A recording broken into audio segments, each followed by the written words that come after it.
Chill. That feeling you get when you're on budget and on Cloud 9. Let Chill become your everyday state of mind.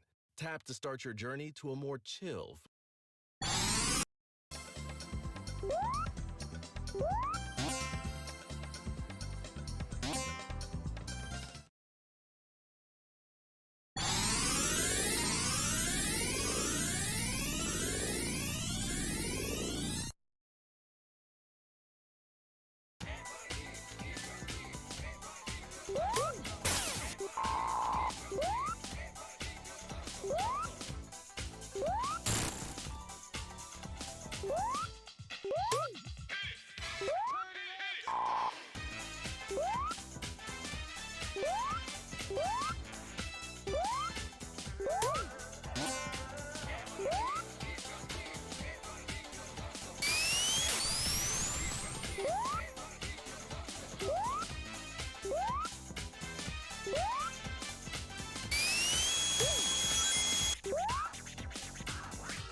Hey everybody, what's up? We got Serious Sam, hello.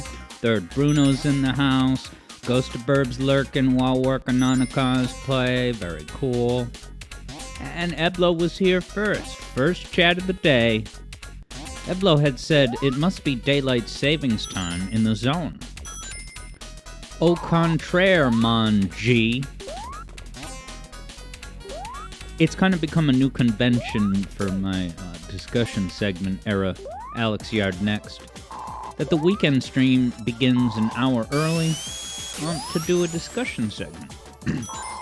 Which I honestly think that today's Stardust Speedway Symposium, I don't think it's going to take that long. Certainly not as long as like the Charles Martinet deep dive. Or like Earthblade 50 minutes, wow. But yeah, I got the visual graphics ready to go. And yeah, so I'm gonna let this footage play out until 3:30, and then I will take to the stage. And I might go a little bit longer past 4 p.m., but as is tradition, we'll get, no matter what, a complete hour of souls that are dark in an Orlando. The chosen undead needs your help. Let's see, we got epically owned by the invaders. No dexterity allowed.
Sam is excited for the next BGM request he gon' do.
Woo!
there, everybody. It's 3:30.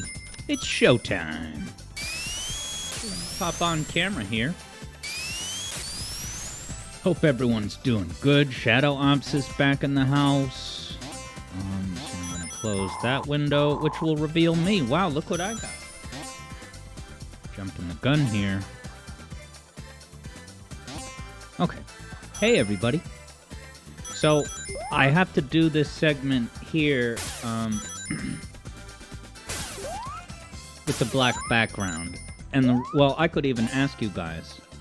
Basically, your choice is either the black background or this. And I think this is just kind of an eyesore. Let me see.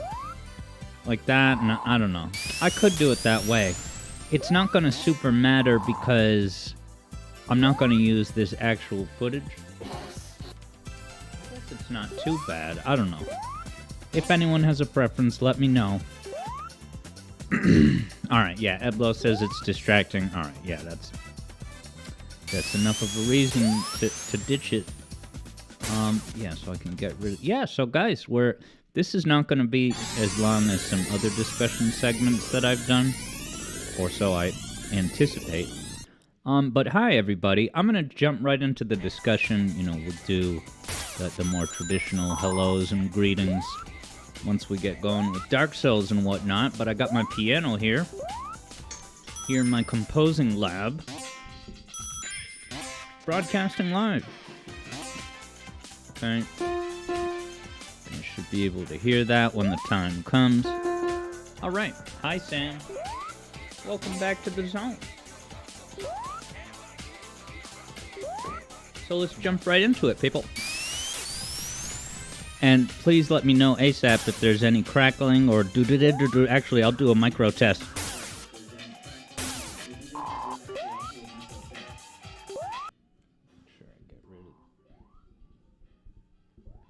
Alright, I think everything sounds good on that end. Testing 1, 2, 3. So yeah. Testing 1, 2, 3. No crackles, baby. Alright. The first thing you're going to hear me say in this video is Sonic CD's music for Stardust Speedway plagiarized? We're going to explore that question today, although we will not be emphasizing or focusing on the word plagiarize or plagiarism specifically. We will instead slightly reframe that in terms of, can I in good faith call this an original composition by composer Naofumi Hataya or not?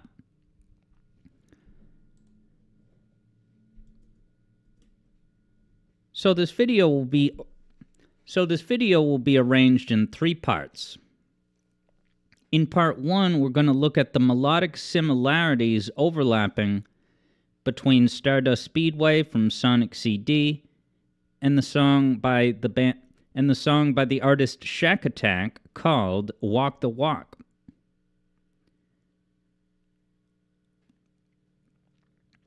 So instead of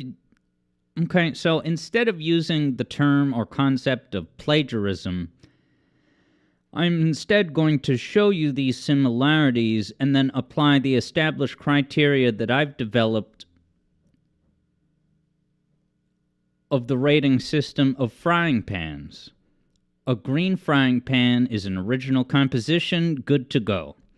A yellow frying pan perhaps contains some element of a song that came before it, but it's brief enough, maybe only 1 measure in length, that you can still generally be able to call it an original composition. But it's like, I see what you did. You're not winning any innovative composition awards this year. And finally, the red pan is just flag on the play. This is too much. This was not yours to use. I will not participate in calling this an original composition of yours.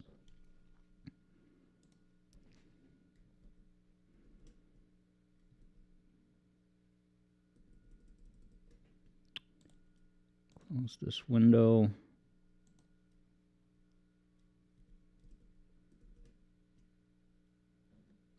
Hey, what's up, Keo? Discord would have that info, Keo.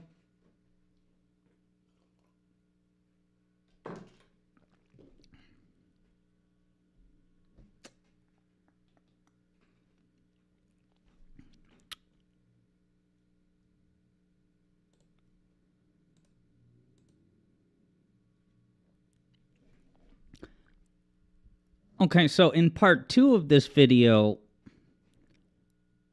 although I do consider this Stardust Speedway example a red pan situation,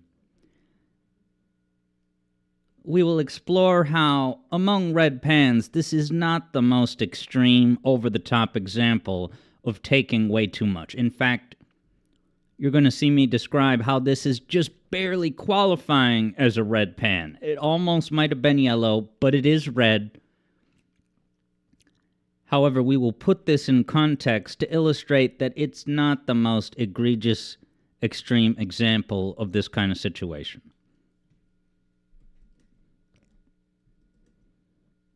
And finally, in part 3, I will be delivering composer Naofumi Hataya his sentencing, which will specify what he needs to do in order to atone for this situation. All right. So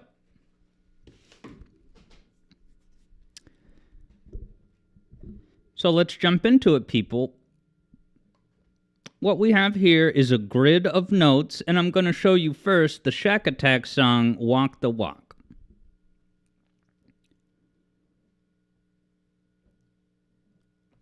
So here's the first 3 measures worth of Shack Attack song right here.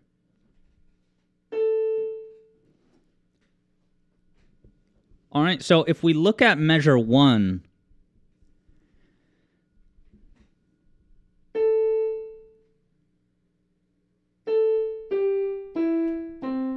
can hear that, right? Yeah. Okay, so almost all of those notes are chord tones. 1, 5, 3. Okay, the only non-chord tone here is that 7.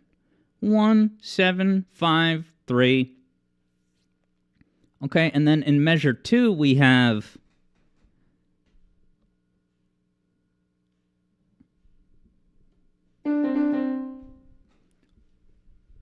after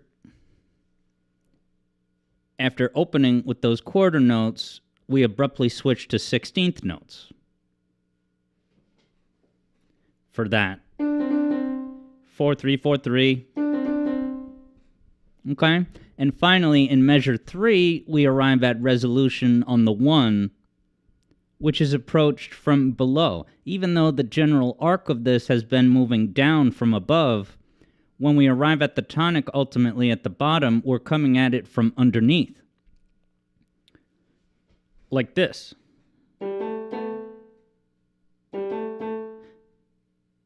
Se, 1, 1. I'm going to use the one syllable se. Se, 1, 1. 7, 1, 1. Okay? Now, there is more of this melody that you're going to see later in measure 4, but we're focusing on measures 1, 2, and 3 first,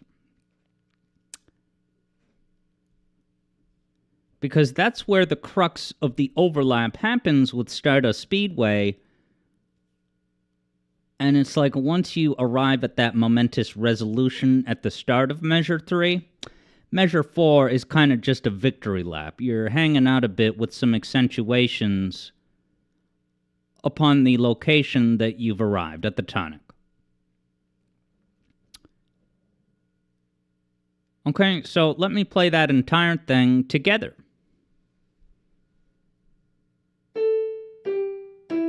I'll try that again.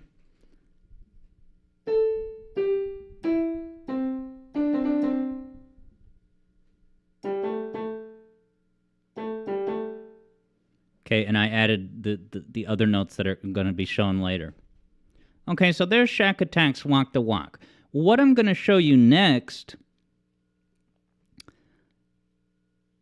is like a targeted view of what is happening in Stardust Speedway during these notes.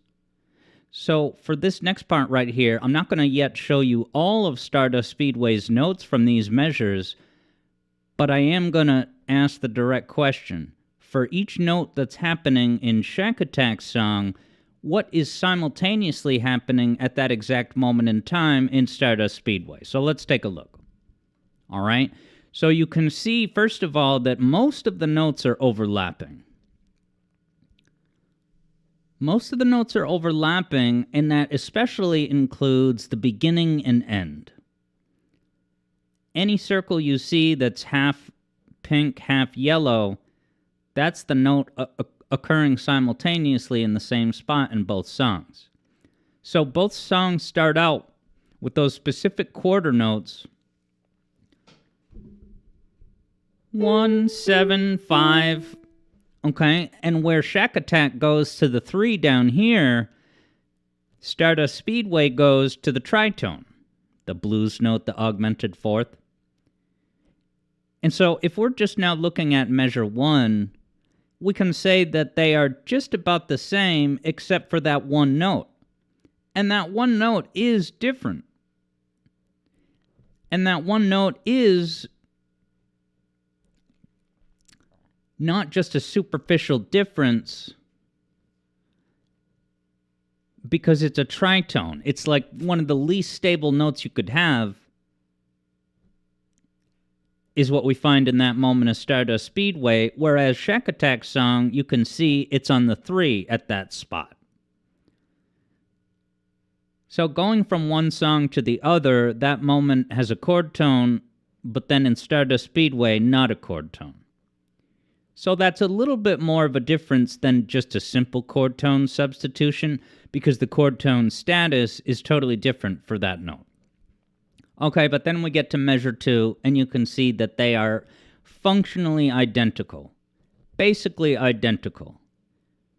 The Shack Attack song at this part does have some quick, maybe 30-second flourishes, but the notes that they're hitting are the same.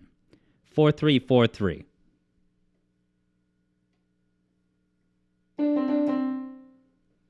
Okay, and then for the remainder of measure 2, there's no more notes in both songs. Actually, no, that's not true. Let's scratch that, what I just said, because you're going to see some more notes revealed.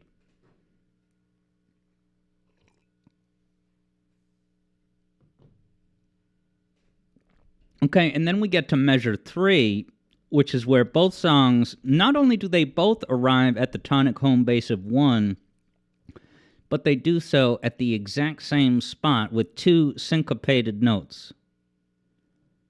Okay, the only difference here is that very first note, and so this, while providing a different note, is a lot more similar because they are both chord tones.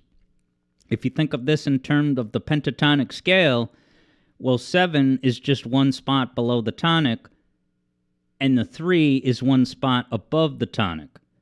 The 7 is one note below the tonic, but the 3 is one note above the tonic. So it's like you're arriving at the same destination, but you're coming at it from the other side. But it's still one unit away. Since this is pentatonic, the 2 is not considered.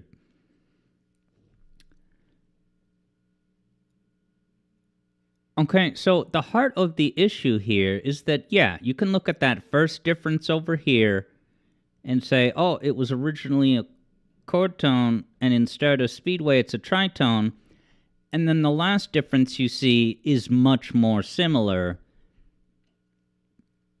because you're just coming at the tonic from a different direction, but it's the same destination contributing to the same overall arc, the same overall narrative, so to speak. Okay, so this is what you got to keep in mind when you look at case studies like these, is that you can point out all of these differences, some more drastic than other, But where the concern arises, and where we can have concrete where we can have concrete criteria of where to draw the line, is the fact that you can think of it as Stardust Speedway continually checks in with what Shack Attack is doing. It's not riding a purely identical bus route, but it is mostly riding that entire bus route, and it may take a quick detour, but then it's going to come right back. Right? When you look at Measure 1, you're seeing we're riding the exact same bus route up until that last note of the measure, but then as soon as we get to Measure 2, now we're back on the identical bus route. And although there's a chord tone substitution right at the start of Measure 3, what's more substantial and impactful and relevant is that we're arriving on those syncopated tonic 1 resolutions at the bottom of the walk down.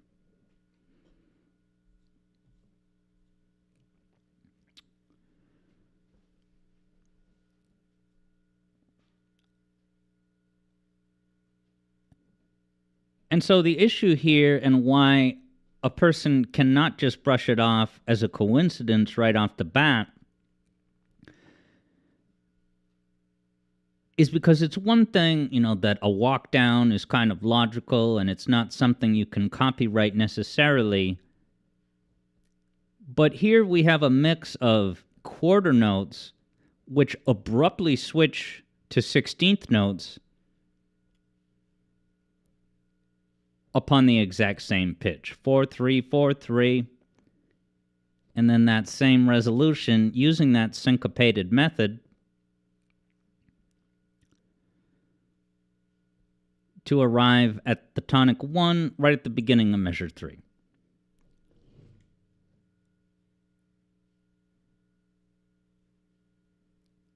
So the issue here is that the two central differences you can observe are just kind of intermediary moments. They're not the main target and impact point of the melody. Okay, so everything that we've looked at so far, as I said, is only what is happening simultaneously from Shack Attack's song to Stardust Speedway. However, we are now going to look at all the notes that is occurring in the entire melody, and that's going to show you what's happening in the remainder of Measure 3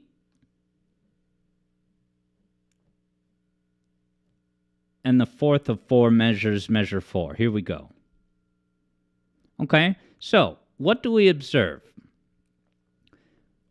Well, one thing you can see is that in Stardust Speedway, which is, of course, indicated by the pink circles, that arrival at the tonic at the very start of Measure 3 is preceded by a few notes.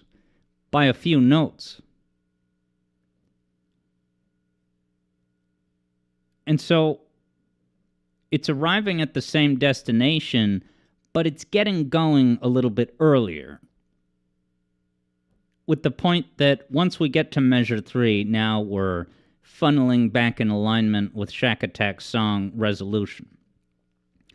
Now, as I said, after that start of Measure 3, the remainder of Measures 3 and 4 is kind of just a victory lap. It's not traveling anywhere new necessarily in terms of tension with chord tones versus non-chord tones. Because the Shack Attack song, as you're going to see right now, kind of just repeats that hangout flourish at the tonic home bass 1. Ready?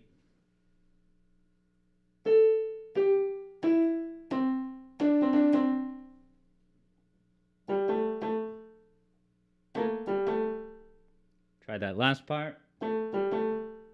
Okay. One more time, just in case.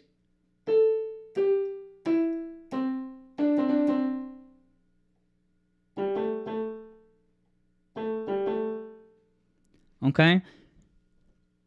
So that last part there, it's not traveling anywhere new. It's kind of just vibing with the destination at which we've arrived. And similarly, now you're going to hear the full melody of Stardust Speedway. And that stuff that's happening in measure 4,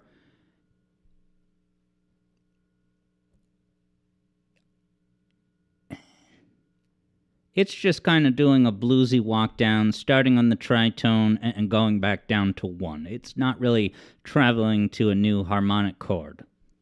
So let's hear that.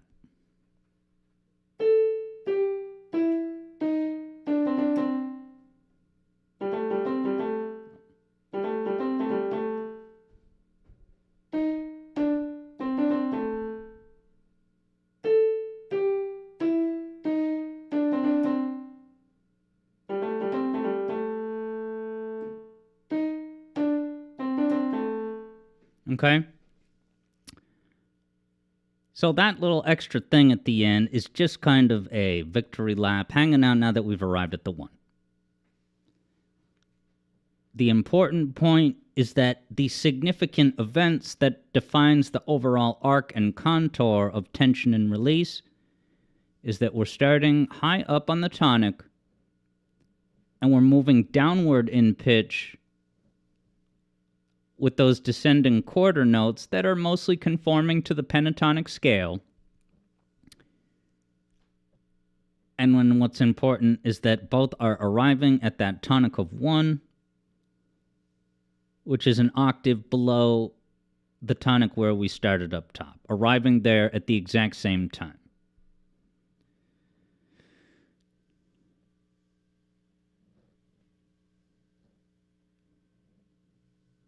Just to summarize, the most substantive change is here at the end of measure 1, going from a chord tone 3 to a non-chord tone tritone. But then at the start of measure 3, where the other noticeable difference is that that's just a courtesy chord tone substitution, the hallmark of cheap imitation. Okay, so now to connect it to the original composition criteria of frying pans colored green, yellow, red,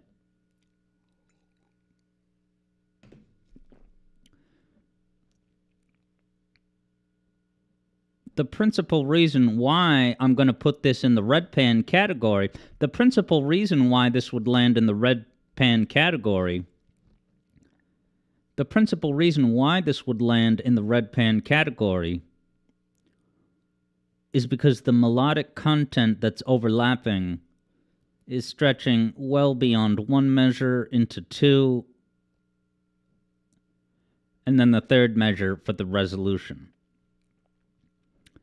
Now, part of the reason of having this frying pan criteria is because there's a lot of gray area with this kind of stuff, and you need to apply these criteria to many different songs just so that you can see the broad continuum of what's out there. But every situation is different.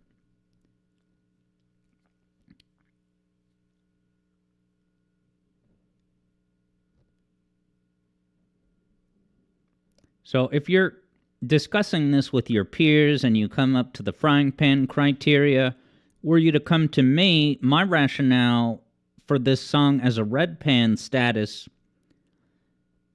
is that it's 3 measures worth. Because 1 measure worth of melodic content is typically considered a yellow frying pan category because 1 measure is short and quick enough that you can mathematically, statistically kind of brush it away as an inevitable. There's a finite number of notes and things that can happen in just 1 measure of space. So even when it's only 1 measure of content,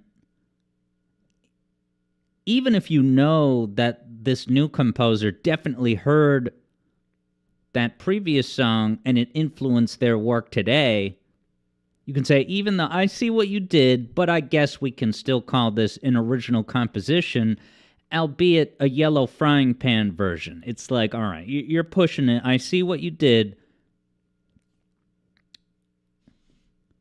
I guess we can still call this an original composition.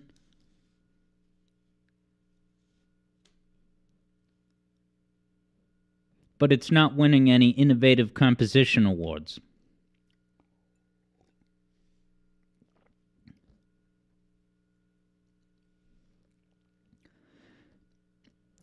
All right, but when you stretch this to 2 measures and into 3, no. Can't do it. That's a no-go. You're taking way too much. And if I, growing up as an aspiring composer, decided that I was at liberty to take this much from other people's work, well, then I would have become a famous composer, because I could create derivative works based on all my favorite things and soar to the top of the charts. But the reason I didn't is because that's not how it's done.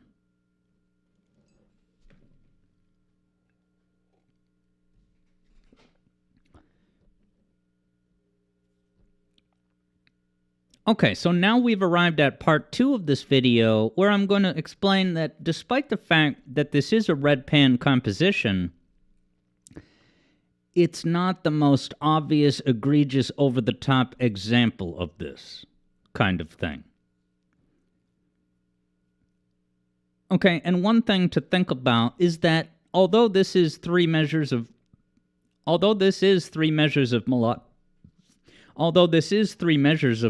content,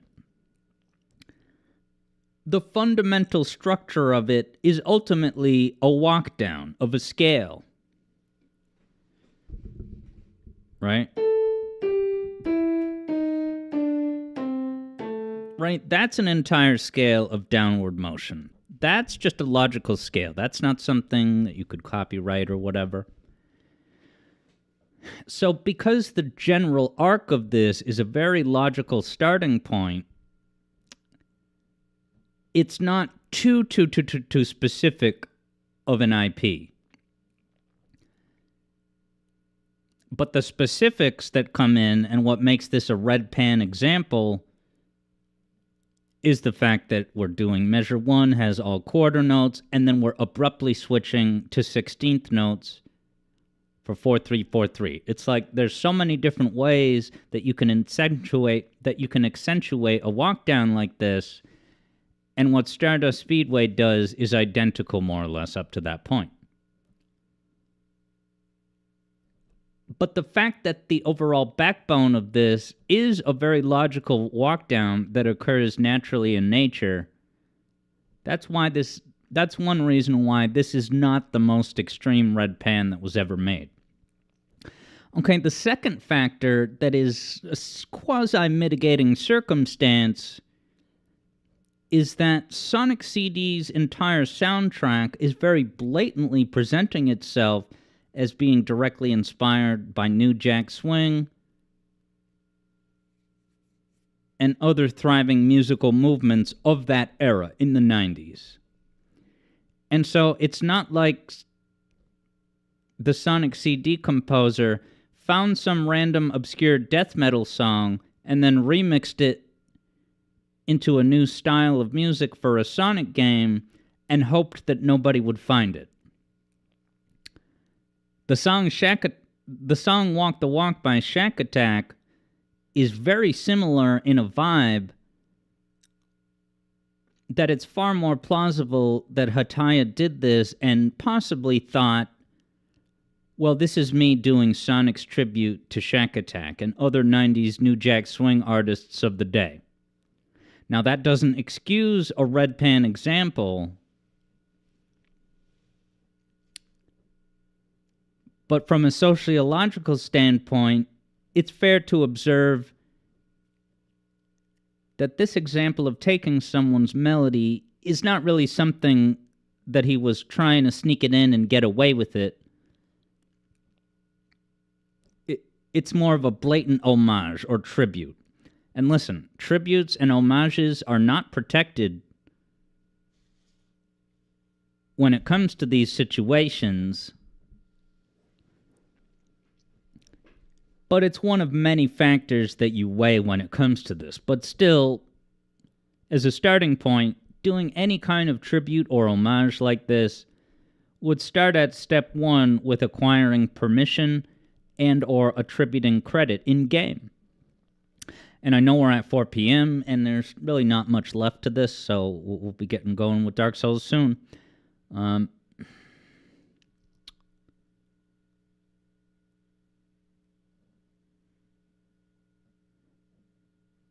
Okay, and now, if I'm to look at this entire song and to say how severe of a red pan scenario this is, well, the fact is, how many elements, how many composition choices were taken from Shack Attack song Walk the Walk? Well, 1, the melody. There's no chord progression that it follows into after the melody that overlaps with the original. There's no key change halfway through section A. There's no overlap of a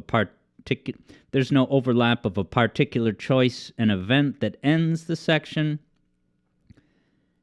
And there's not a unique set of chords that only occurs deep into the song that shows up for the first time in Act 3 of the song, in the latter portion of the song for the first time. Right? I recently, within the past year, saw the video investigation of whether Spear of Justice from Undertale was an original composition or not. And that ultimately earned itself a red frying pan status because not only did it have a melody overlap, but it also had many other separate and very distinct specific composition choices replicated all in order so that the entire structure of the song is resembled and replicated. Okay, Stardust Speedway takes one thing, the melody. And granted, it is a longer melody than the one... It is a longer melody containing 3 measures of overlap, but that 3-measure threshold in itself, but that 3-measure duration in itself can earn you a red pan. But obviously, compared to something like Spear of Justice, it's a much less severe example of these songs that have landed in the red bin.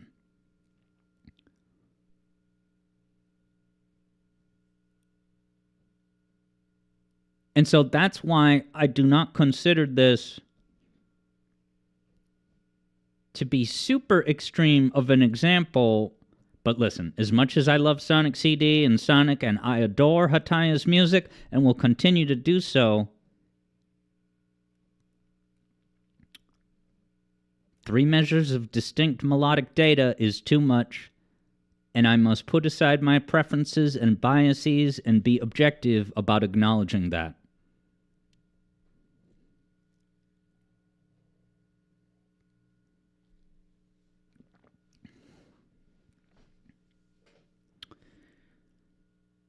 All right, and with that, we have arrived at the part. All right, and with that, we've arrived at the video's final segment, which is Stardust Speedway composer Naofumi Hataya's sentencing. I will now be delivering him his sentence, which will specify what he needs to do in order to atone for this situation. So, Naofumi Hataya, I sentence you to explaining the context in which you composed Stardust Speedway. The track was composed in the early 1990s in Japan. So it will be worthwhile for you to shed some light on the thought process of when you were composing original music for video games at this time, what were the standards and thresholds that you had in place for determining how much is too much to take from someone else? And I'm framing this in the specific context of Japan in the 1990s because that particular time and place appears to have much more frequently occurring number of these red frying pan composition situations. So the fact that you don't really see this kind of thing coming out of Japan in anywhere near the numbers that it used to nowadays in the 2000s and beyond, it does seem like standard practices in the 1990s came to an end as we entered the information age of data availability on the internet.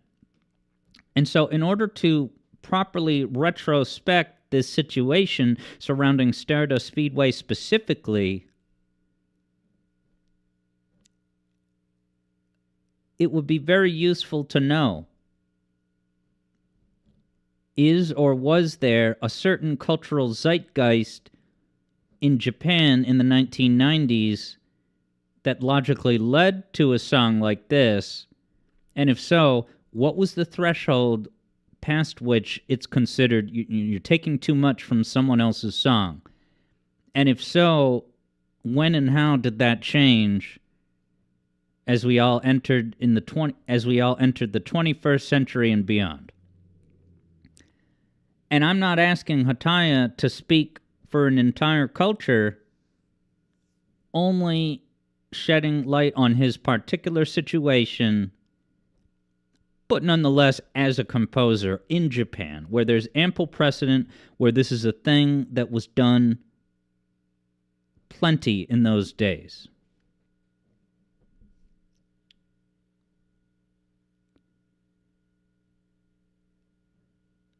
And if it makes any of you out there feel any better, this example here at Stardust Speedway, which is not the most egregious red pan I've ever seen, is, to my knowledge, the only example from composer Naofumi Hataya. I am not aware of any other example in Hataya's entire catalog of original compositions that crosses the red pan threshold. Now, Ogata, the other composer in Sonic CD, at the very least, we know that he has that example from Sonic Chaos,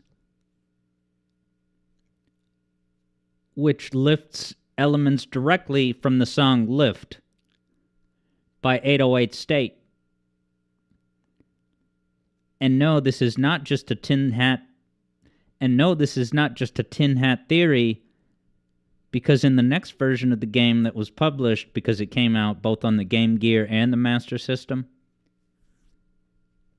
they took that character select theme that was very similar to 808 State's song Lift, and they altered it so that you can now hear it, that it's a bit more legally distinct, that it does have some overlap, but it's more of an original composition, albeit maybe still a yellow frying pan status.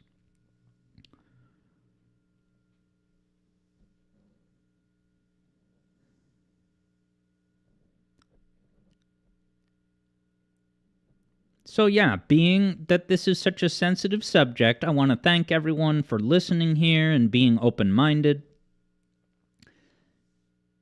I'm making this video and ones before it and others in the future in the interest of transparency. Not just soapboxing from my ivory tower, but diving deep into the weeds, into the concrete details, so that there's no bias, there's no ambiguity. Sonic CD is one of my favorite games of my entire life, and I am in part demonstrating my goodwill by even holding my beloved treasured games accountable by the exact same criteria. Some of you watching out there may or may not have a different definition and criteria for what constitutes the frying pan green, yellow, red. That's the purpose of this discussion. If you do not agree with my criteria for frying pans, I honestly want you to sound off in the comments, and I will read and respond in a compassionate, level-headed way.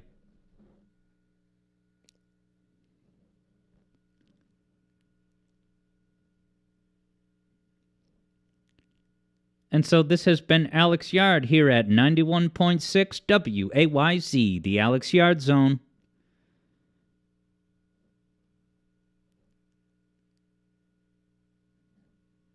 This conversation today is one of many on this overall journey in which we find ourselves.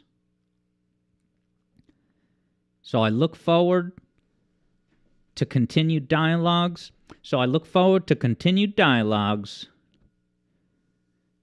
including your sentiments down in the comments section below right now.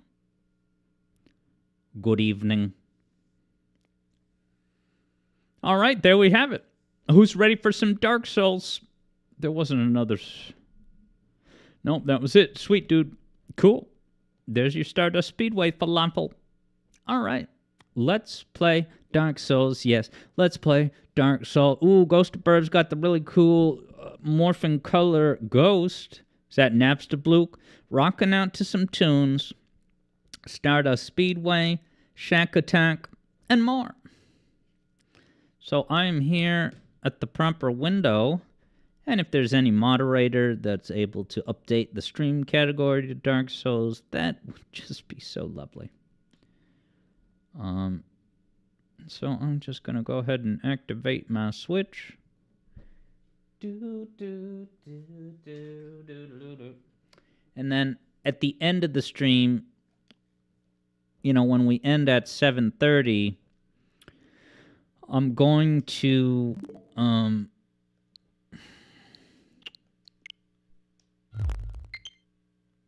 I'm going to not end the stream right when I normally do, but I'm going to let it capture a little bit more footage of that great Sonic CD footage. That footage is a person who... I don't know if they were collecting every single last ring in Stardust Speedway. But that's the point of that video, was to get it to...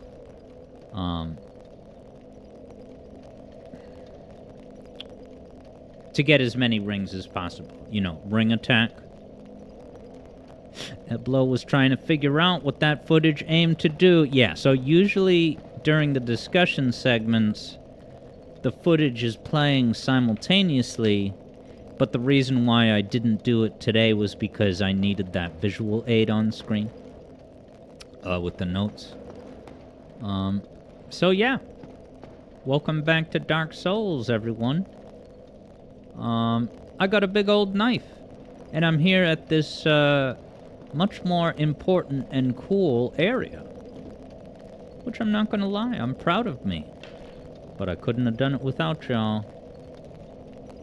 So all I'm gonna do now is update the stream category, which will update the stream status to mature audiences only. Truly. There's the stream cat. So let's resume the adventure. Happy Saturday, everybody. It's February 22 here in the zone. Hope you're all doing good now that we're in, you know, regular stream mode. It's good to be back here in Dark Souls. Is he holding a shovel? No, he's gone. Did I find something epic? Did I die when I came in here? I'm having a... Oh. Did I jump down there last time by accident?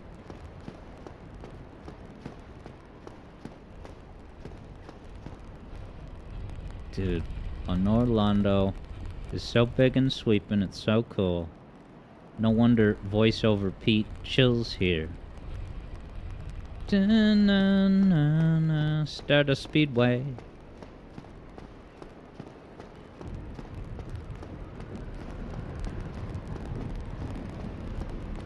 The chosen undead. Alright, so there's these big old scary guards in here. And I'm just gonna make sure the... That's probably going to be too loud. Let me lower it a little bit.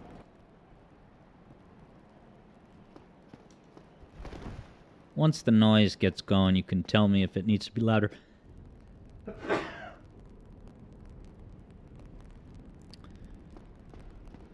Excuse me. So I woke up at least one of these guards last time. Hey, look what I found. Oh, did I die out here? If I go out, will he wake up? Thank you for the blessings, third Bruno, and hello again, Bruno.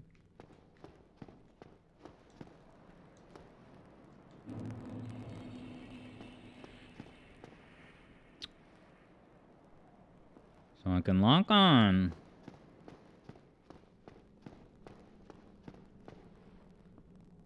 Is there no reason to aggro these dudes?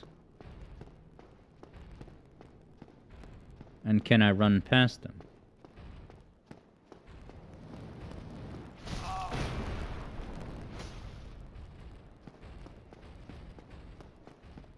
They probably can't move that fast, huh?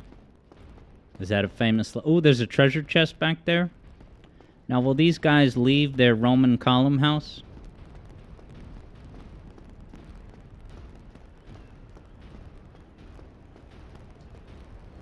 He can reach? I like how he's so big that it seems that he has some wind resistance on his attacks. Ah, he's still stepping backwards. So I got this dude out of the way.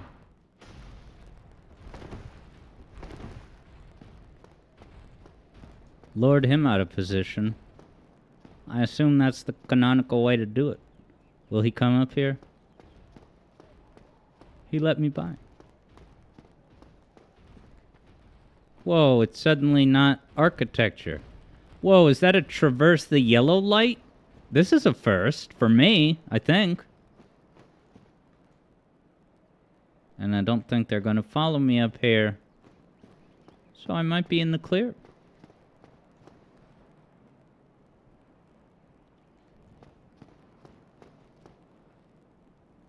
Nice. Dem Rupees is in the house and had listened to today's discussion segment. Yeah, I have a lot of ideas for discussion videos that are about music theory specifically. So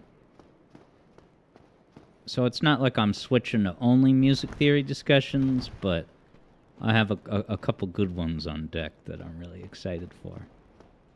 But it's time to examine not the white light, but the brilliant light. All right. Hi, JJ. JJ says, remember these yellow walls. I wonder if you mean you're telling me to remember them, or you're saying like, remember these? Remember me. But I assume it means I should remember these moving forward. Time to examine. Great Lord's power. But I'm a great lord. The hell's that? I guess I gotta remember this spot and come back to it once I dispatch the Great Lord?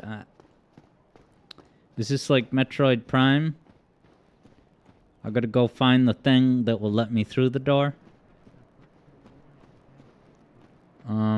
Yoshi says, sealed by the power of sunny delight. JJ says, it's nice the game tries its best to make sure you find at least one of these. So there's other ones that are quasi-optional. So I assume there's nowhere else to go around here.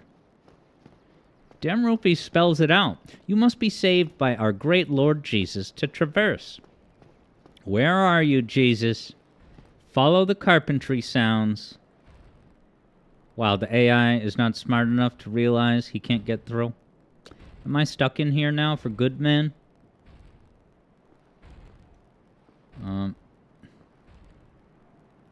JJ says Knight of Wind has a summon sign down in the correct area.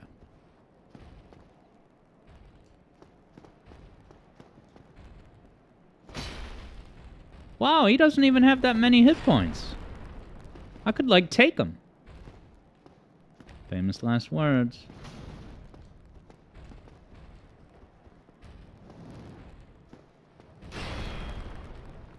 Took just about all of my stamina. Probably can't get around him, right?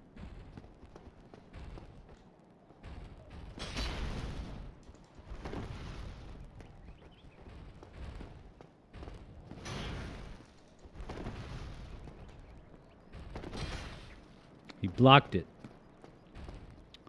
But if maybe I can get around him up here.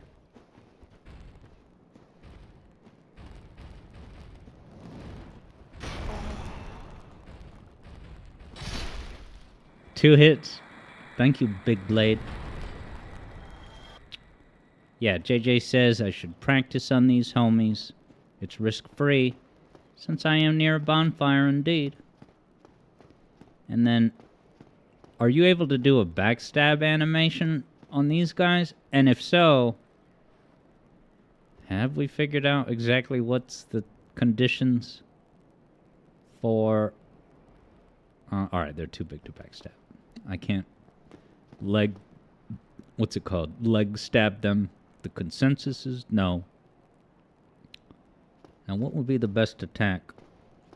I gotta refresh me on these big blade attacks. Because, let's see. You guys were saying chop the legs. So that would probably be good to do, right? I don't know if that would be better or worse than this. But... Yoshi says, charged R2. What does that mean, charged?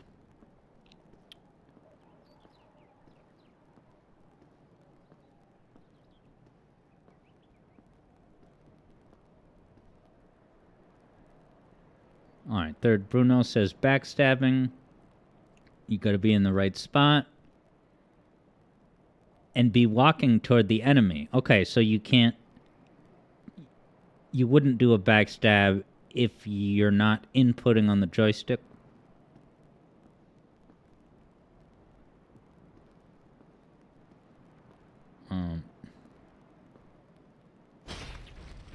Yeah, that didn't do that much damage.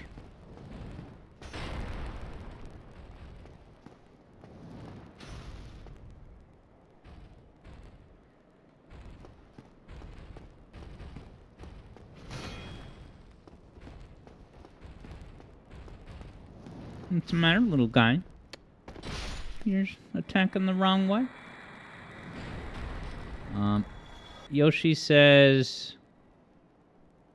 Your R2 with the butcher's knife can be charged. So what is charged? Yoshi says I'm nonetheless doing good damage, to be honest.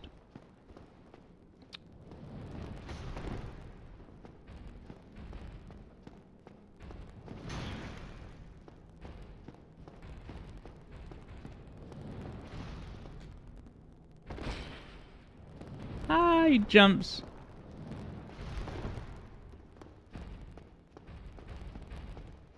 This guy is helpless.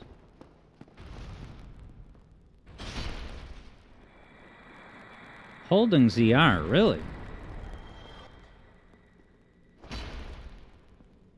So that will do more damage.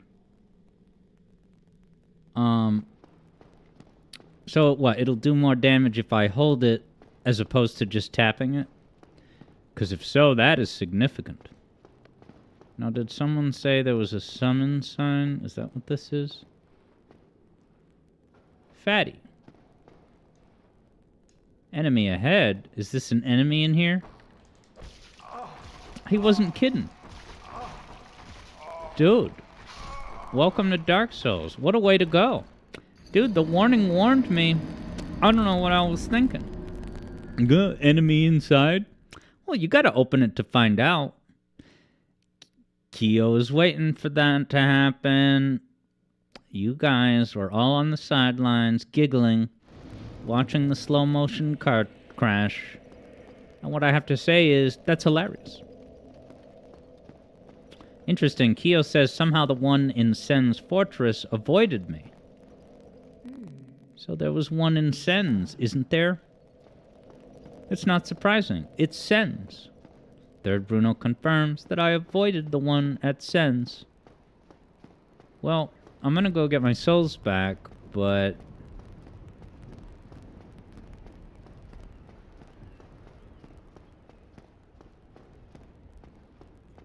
There's nowhere else to go.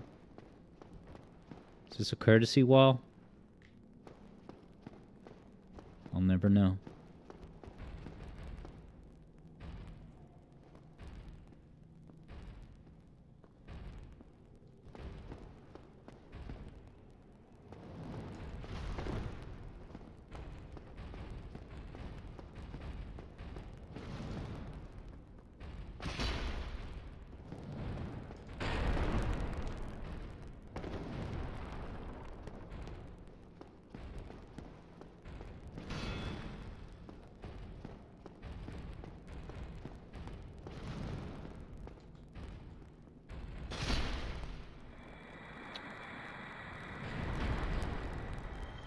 Eblo commemorates that I finally found the Dark Soul character.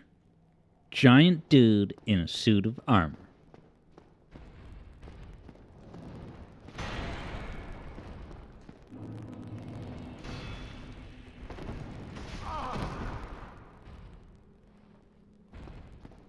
He knocked me down.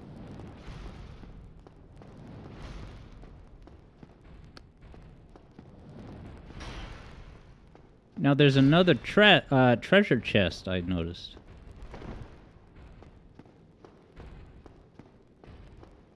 Is that also a bad behavior chest? These guys pay out a lot of souls, don't they? I guess that's all relative.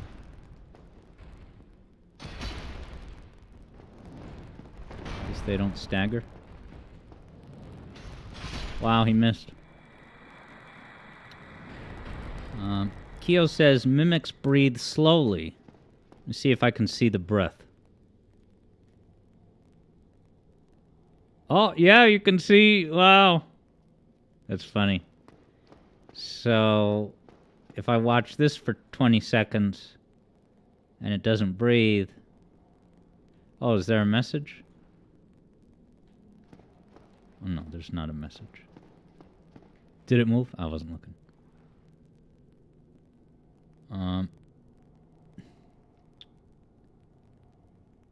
Okay, JJ also had said a mimic's chain faces outwards. Let me look at the original. Mimic's chain.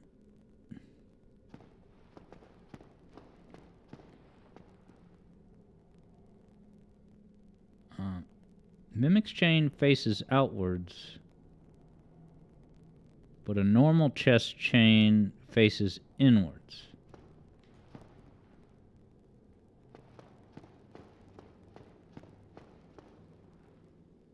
So that chain is coming. Okay, JJ had also said there's a slight color difference.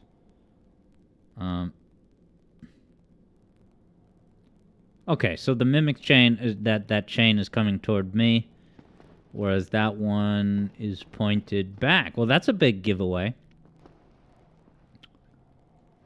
Let's see what's inside. Dude, just when I thought I had experienced all the Titanite variations. And then Yoshi says I can give it the friendly charged R2. So can I kill these things?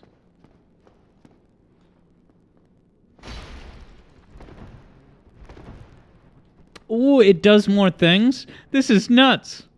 I just thought it was a stationary little thingy.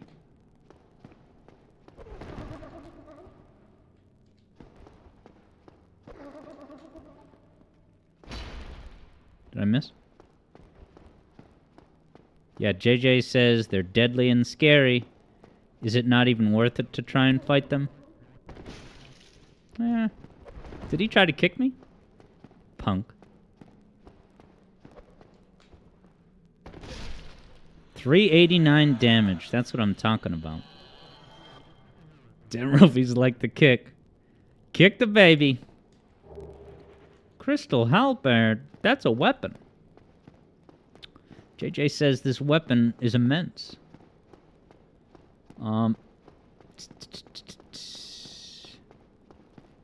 Yeah, Yoshi said that I do want that loot. Was that a dynamite weapon I just got?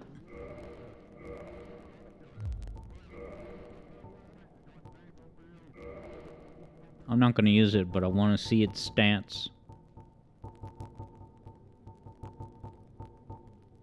Crystal halberd, 242 damage compared to my current 180. Wow. What's the requirement? Where'd it go? What's the matter with me?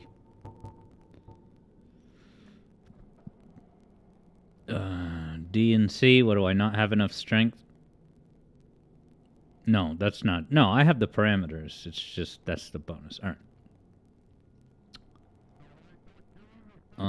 Interesting. Yeah, Yoshi and others are kind of talking about how This crystal halberd is strong, but very low durability. Oh. Butcher knife plus 10, baby. It's one of the many weapons, says Yoshi, that people use in conjunction with other spells to one-shot bosses. Wow. So it seems like it's a really strong weapon that you gotta wait. You gotta use it at the smart time, where it's needed the most. On like a really difficult boss. Well, I'm not gonna fight him again. So, Keo is wondering about radio chatter. Is anyone else hearing that?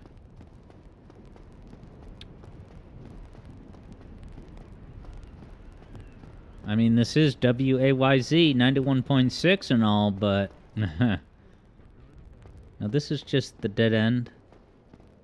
Any radio chatter for anyone else? I have a lot of souls.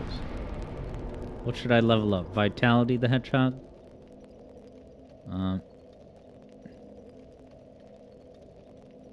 Eblo had a baby mimic as a pet. It was a wallet with teeth. Like a prank wallet.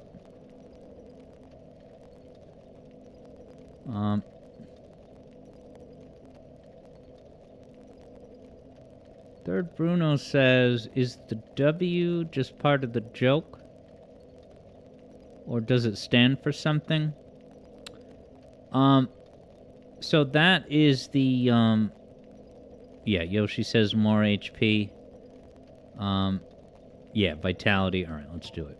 So that's the format of radio stations east of the Mississippi River. Terrestrial radio stations are always 4 letters, and the first letter is always W, and then west of the Mississippi is K. You know, like K-Rock always seems so foreign and alien to me. It's like, wow, they have K. WBCN was one of the big Boston radio stations. Did I go the wrong way? Oh, no, this is how I got here. Oh. Okay, these guys...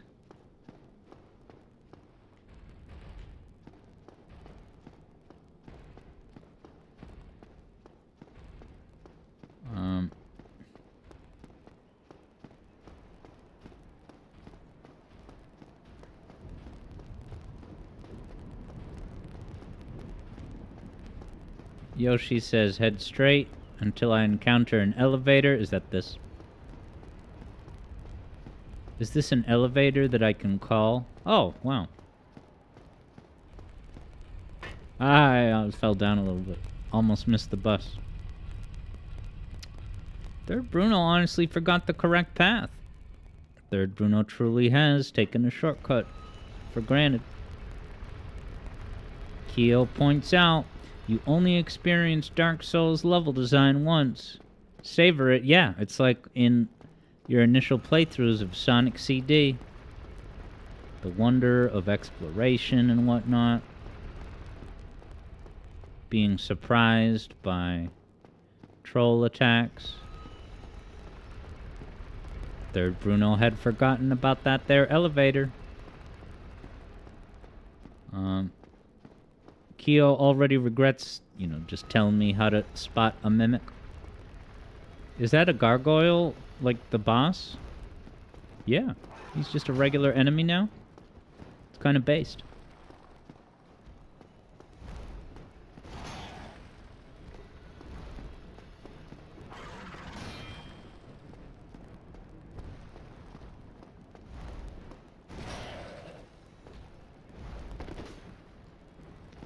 But without a Phantom Solaire.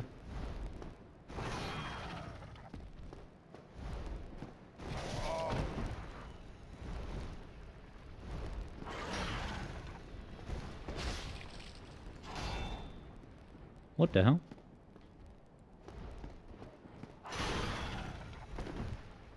He's fast. Is he faster than his rooftop brethren?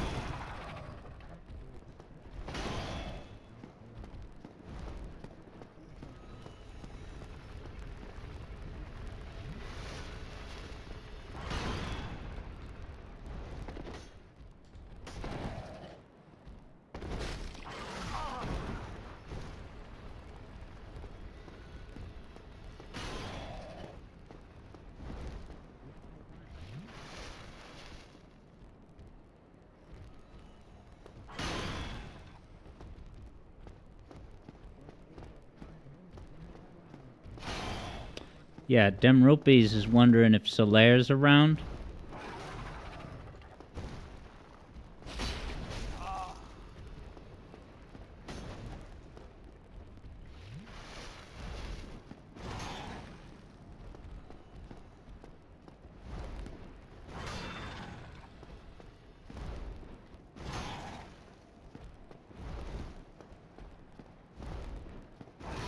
He's so jumpy.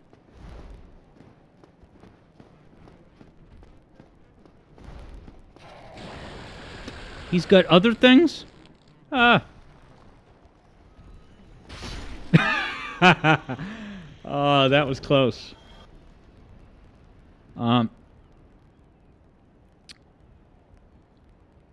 Yeah, Yoshi's proffering tips. JJ replays the shit out of this game. It's electric. Boogie woogie woogie.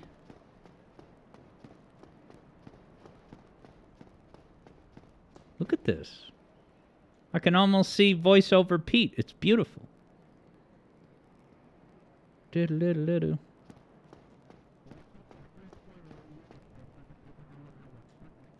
And yeah, JJ had said, who only experiences it once? I guess Keo just meant, yeah, like the Sonic CD, Fog of War playthrough up front.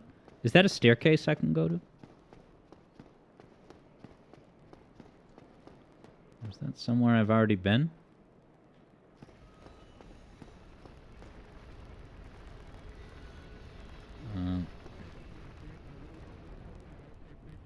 JJ says, good luck figuring this out. Yoshi has a pro tip. Keo has misgivings about pro tips. Parkour, am I supposed to just hop off that ledge? Where else to go? You get to a spot like this, and you can basically envision in your mind Miyazaki smirking. Haha, deal with this, figure it out.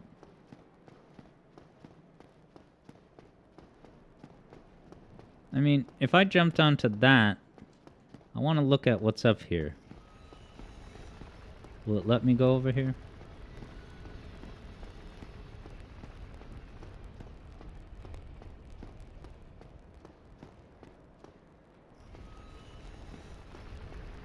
Secret wall. I'm just kidding. Dim Rupees thinks I'm supposed to turn around and see the stairs. Yoshi's got massive hints. Oh, this doesn't lead. Oh, wait. I haven't been down. Oh, this is just a pass-through.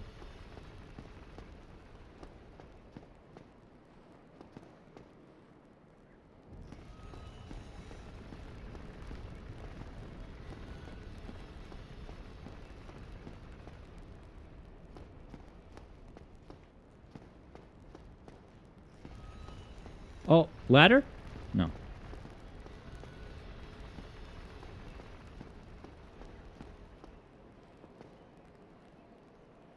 Yeah, as Demrupi's saying, you know, with the delay, the warm-cold thing is hard to keep up with. Tricky refresh rate. Chest.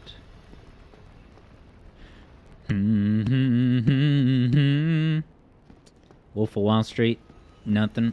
Okay.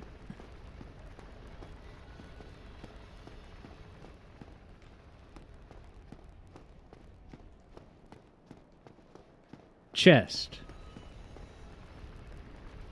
I missed a chest. Chest where?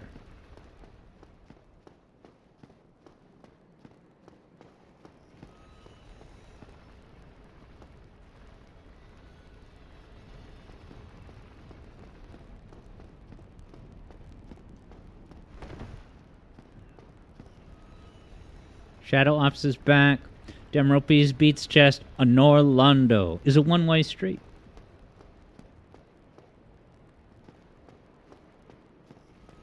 Oh, wait, what the hell? How did I not see this before? Where the hell am I? Oh, but that could be a mimic. The chain is away, right? So that's a bad man? Let me look at this Mo. Oh, no. Chain to you. Yeah, I've already forgotten which is which. Alright, it's not breathing. It's not doing crap. I could even attack it as insurance.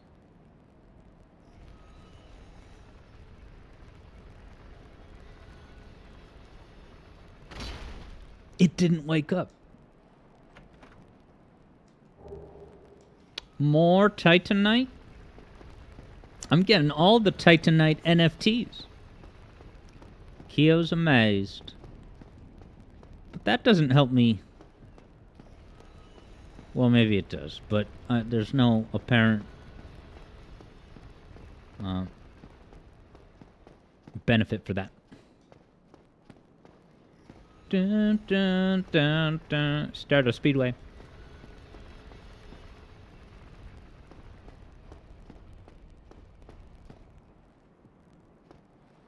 And that's where the chest was. Yoshi's giving it away. Don't totally give it away, Yoshi. I'm not going to look at Yoshi's message yet. But I think Dem Rupees had given a one-way pro tip, which would mean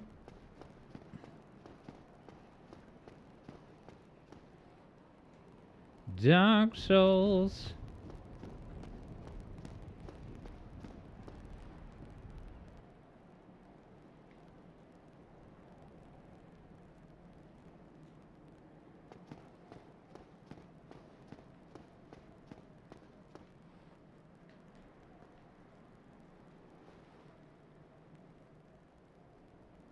JJ says that I'm looking for something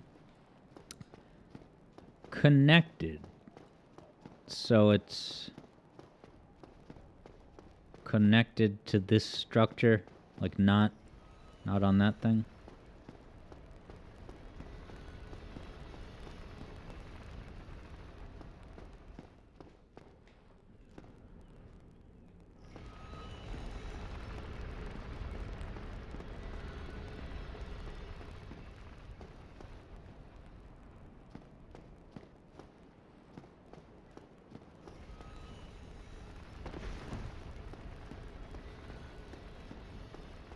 JJ says, this is amazing. Don't break my weapon. What am I doing? Every time I come around these corners, this looks like a ladder, and it's just bricks. I already got this. Demropy says it's hidden in plain sight. Well, I can't be far. Based on everyone's inklings. JJ figured it out pretty quickly by looking at the scenery. Well, let's look at the scenery.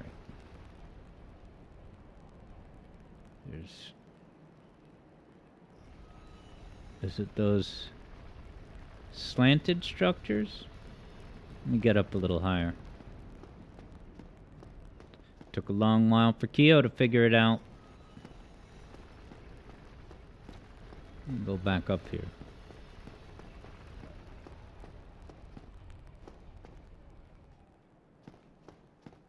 Just walk into... Oh, no, I didn't mean to do that.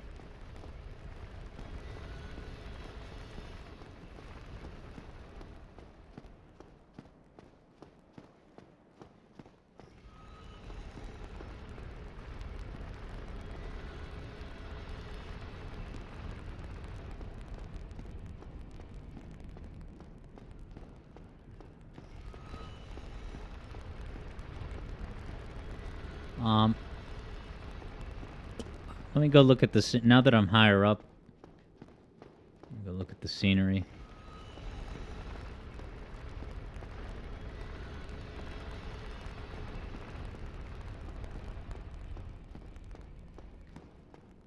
Scenery. We've got another church. What's that up there? Just a tree.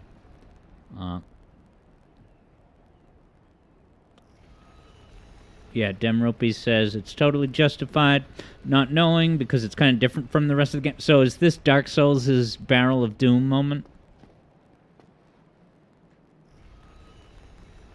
Scenery. Looks at scene.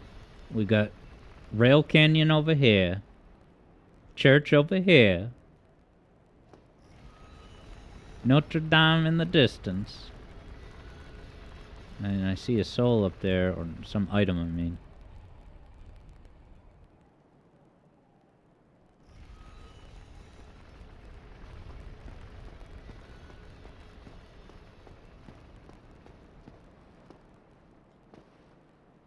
Do I have to walk up one of those things?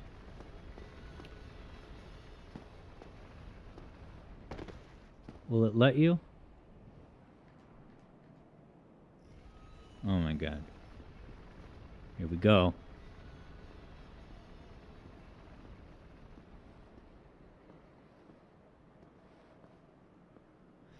JJ says this game has no secrets. Everything was in the guide at the time. What guide? The, what was it? Brady Games?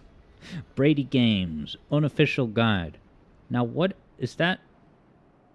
Is that broken glass? What's with that window? It is broken. Someone ran through it like a Looney Tune. Rooftop Run, says JJ. Man unleashed. Oh, God. Imagine if I missed that. Oh, my God. I'm so scared to walk into this church.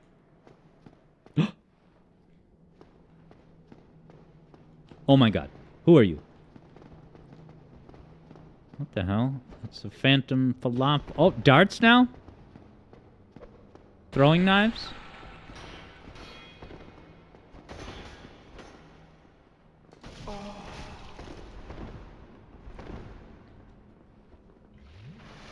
Please don't attack me until I'm ready. Oh, he interrupted me.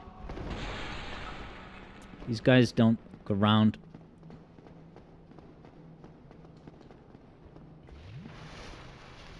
I got caught. Oh, they don't have a whole lot of hit points. That's good. Wow, did that one hit the other guy? Yeah, JJ says this is one of two really scary bits. Double kill, baby. Certified. Demrupees hopes that the gargoyle doesn't respond.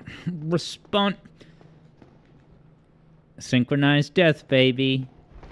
Some of the best death you can find. Oh, the little piece of the urn is perpetually rocking back and forth. Per physics. Alright, I gotta go up the ladder. Whoa, what's over... Oh, I can see down here? Stained glass. That's nice and holy. Where's the organ and the choir? They're drifting slightly out of key, and only Third Bruno can notice. JJ's vibing with these lovely Sonic 06 Havoc physics. Did they both license out the Havoc engine for this? Now I gotta do more tight roping. Miyazaki. You little... Wait, climb down? Oh, that's just a ladder. This is nuts. I think you guys maybe alluded to this before. That there was an even crazier catwalk to deal with.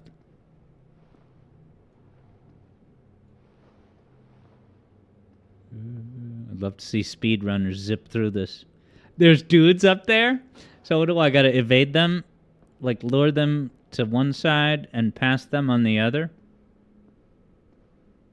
Now, if I were to attack him... Alright, he's just coming. Oh, he's got knives.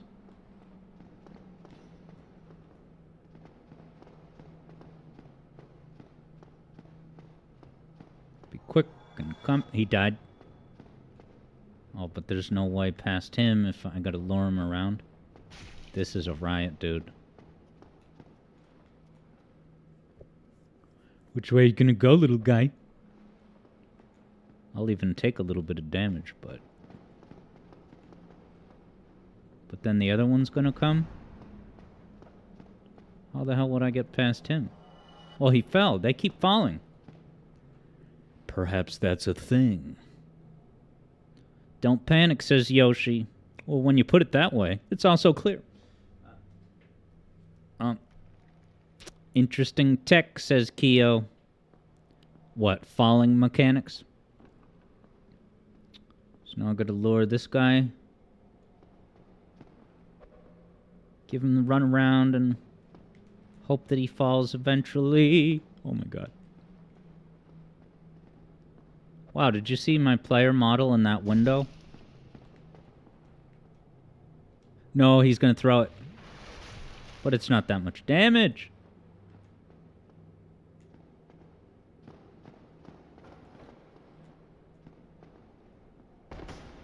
Yes. That was awesome.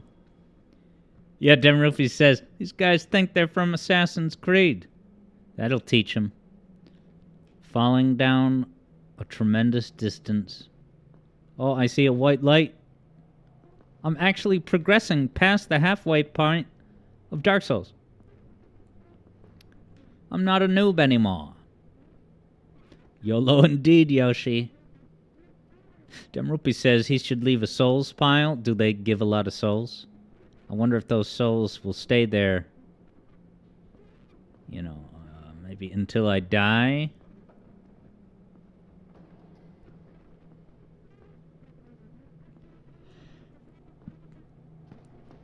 Oh my god, I gotta take it slow. Because it would be bad optics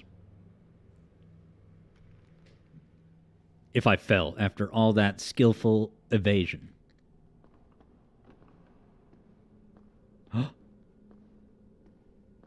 Keep your cool. Is there going to be a dart soul going to get me at the last second of this catwalk? Even enemies are playing Dark Souls because they have stamina concerns. And they can traverse white lights. Well, before I traverse, let me inspect. Oh, there's places to go down there if I wanted to. It's quiet, too quiet. Is this a staircase? Oh. Alright, he wants to dance? I'll dance. Come here, little guy.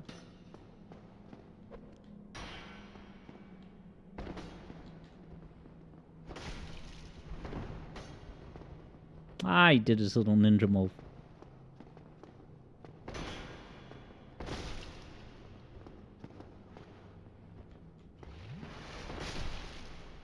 That's the last drink you're ever gonna have. That sugarless motherfucker.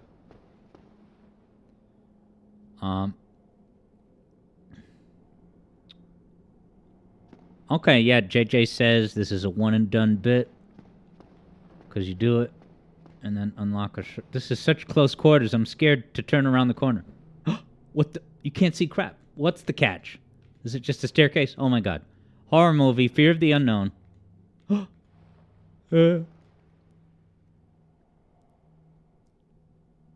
Looking handsome tonight, says Keel.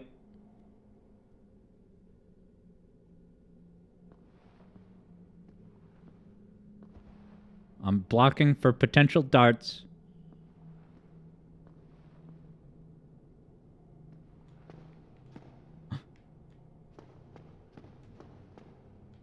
I saw the blood stain on the carpet. It wasn't me. I hope that there's an AI Sonic thing with that song. Saw them freaking on the sofa. Did he just roll off? And that would have been how he died, right? Unless he had... Well, he took a drink.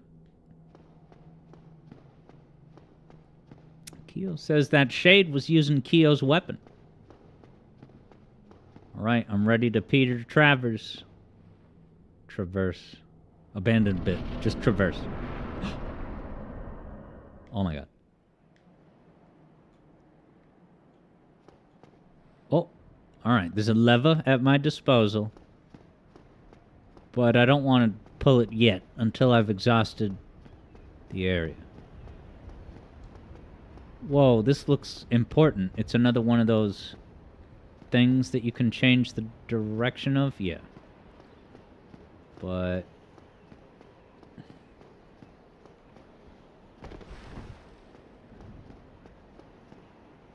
is this a diving board? How does the building code allow for this with no railings? Jeez. Gargoyle? What an epic staircase. I want to go to there. Someday. Oh, he's coming up? Dude, I'll dance. I don't even care. Is he gonna jump up? He's, running into the invisible wall. 10 out of 10. Momentous, important, influential game right here. He's on his gargoyle treadmill now. Get those Fitbit steps, buddy. Alright. I don't even know what this thing will change the direction of. Pokemon tier animation. Look at those elegant wireframes.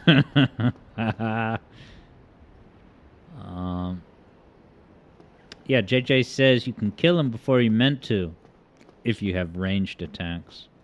But I'm not good enough of a combatant to have, like, distance pyro and stuff. Well, I guess I'll pull the lever. Never mind.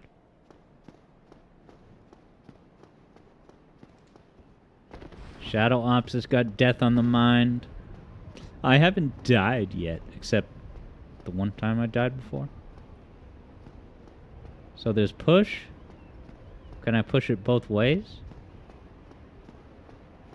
Yeah.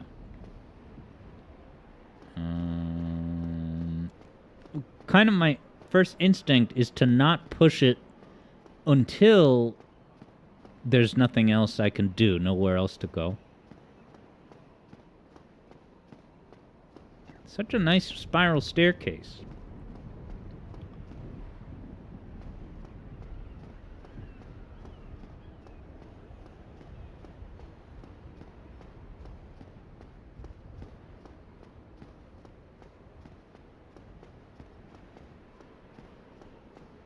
Okay, is that lever gonna rotate this entire structure?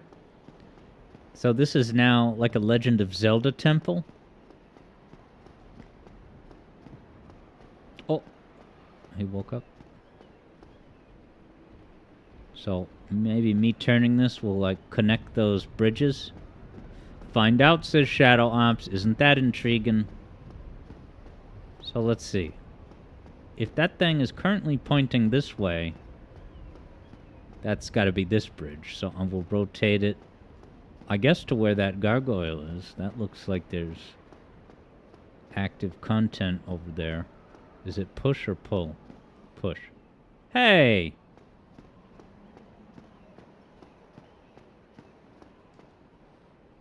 Okay, just gotta do it. Yep.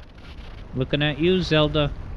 And when did this come out? 2011? 2012?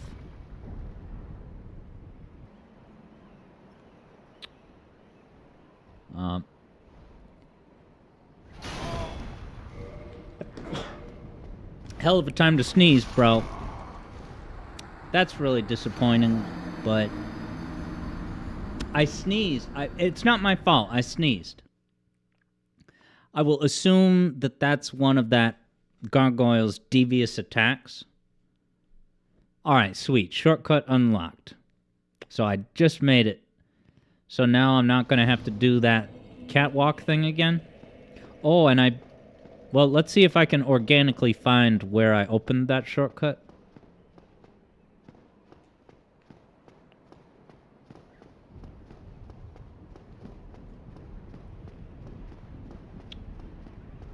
Sam confirms the game came out in 2011. See if I can get back right to where I was. Demrupi says this is a great game to have on the Switch. I agree with JJ. It's horrible when you sneeze and then a piano falls on your head. What a cheap shot. Alright, so this is where I climb the catwalk. And now this is open. Sweet. No more catwalks. Well, that was really good timing. Let me go find my souls. Be on the staircase. Hey.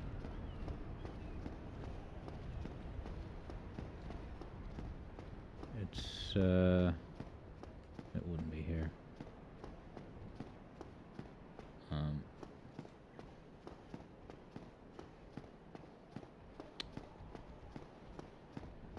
It was before I climbed up. Surprised I didn't see him.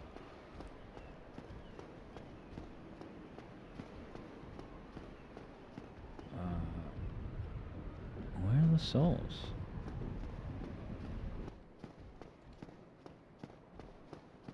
Wow, I Metal Gear Solid arounded him. Where the hell are my souls, though? Why? Could it have something to do with,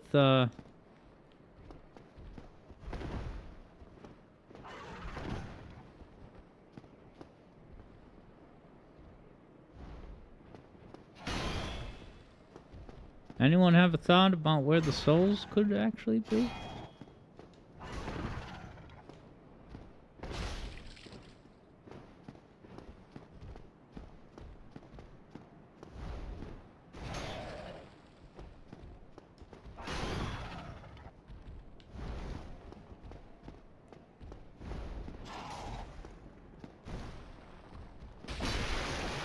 Oh, I got his tail.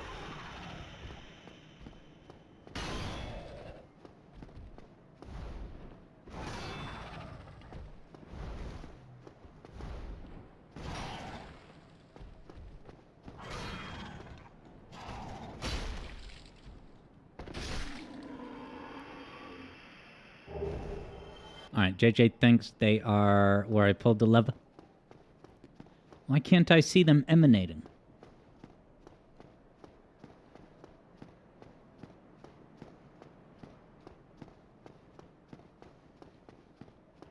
This lever, or... Yeah, I was right here, and then I died. And I, like, fell on the stairs, but...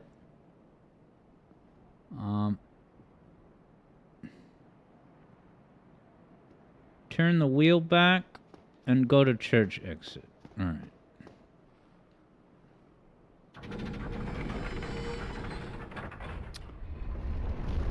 Whoa, look at this. Zelda. Okay, yeah. Thank you, everybody.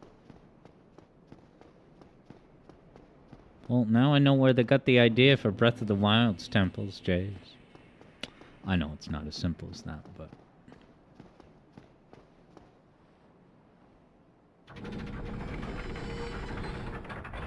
JJ says that the game's code doesn't classify the turned staircase as solid ground. Okay, so the souls would show up on the last canonical solid ground that I stood on.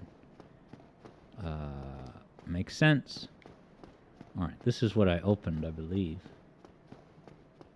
So, is there a realistic chance I'll get to a bonfire soon? As we get to the end of today's Dark Souls session?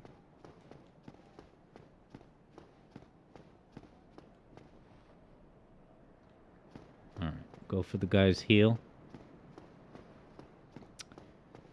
Yeah, Keo says I'm pretty much coming from a bonfire. I guess because I did all that catwalk content. It feels like a big journey, but...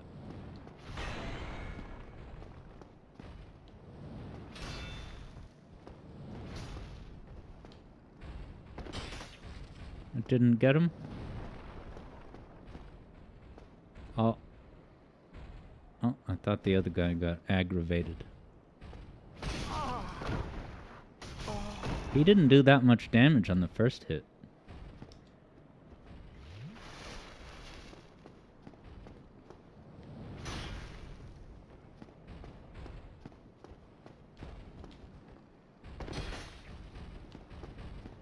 You're in trouble now.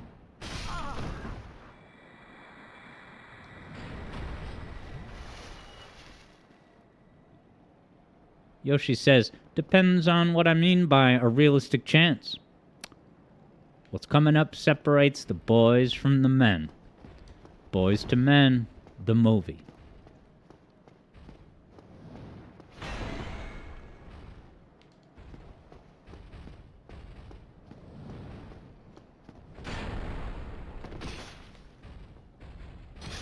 Two hits. That's all you need in this life. What is that? Spiderweb? Spider? I don't know. Oh, I can open it? No, not from this side.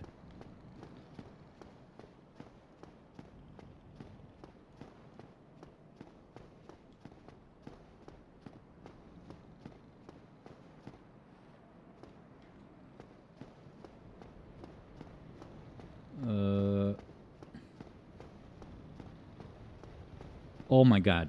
They're right there. Let me not announce myself quite yet. I want to see what's in this building. Damn Rupee says baby gargoyle. Yeah, they're smaller than regular gargoyles. And yet they seem more, I don't know, scary because they're like more alien. Like instead of a massive ancient gargoyle, those are new age, highly refined baby gags. I guess I gotta deal with the baby gags.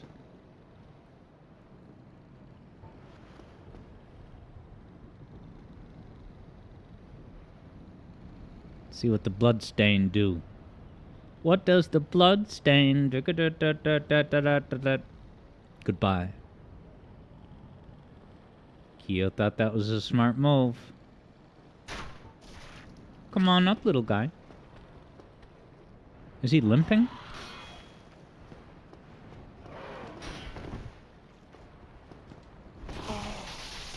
Oh, he's got electric. Woogie woogie. Oh, I'm in trouble.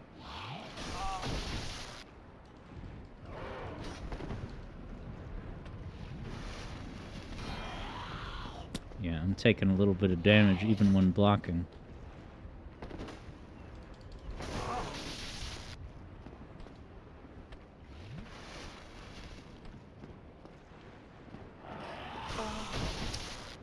I swear I dodged.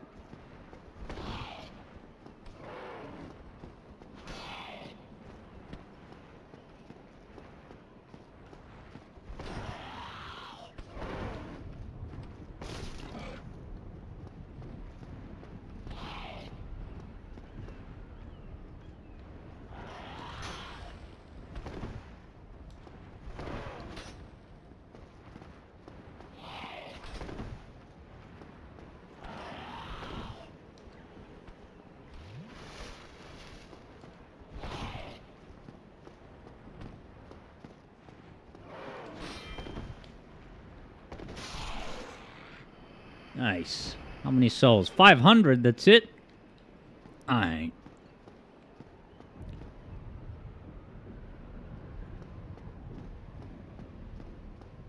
Well, those guys aren't the most dangerous things I've ever fought. Ah, look at him.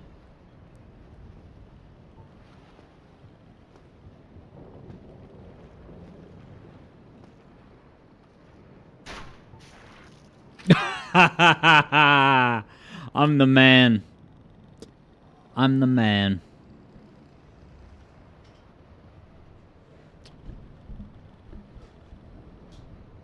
I outsmarted him. That's all it takes. Hold on a sec. Carpet got messed up. Okay.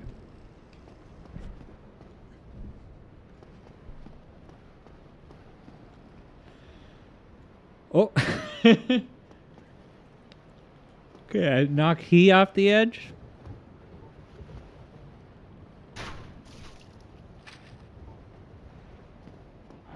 Oh, he's got Zeus bolts.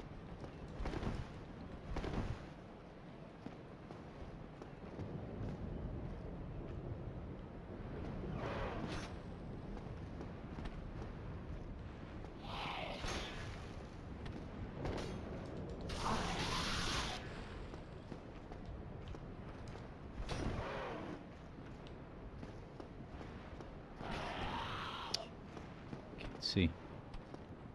Where to go?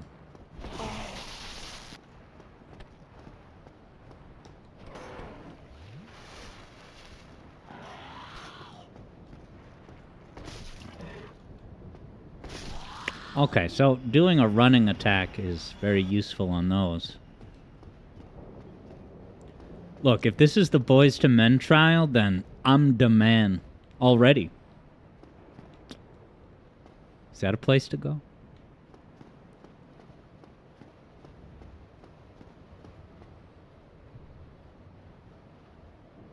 Keo says, you can stagger them. Not too bad, huh?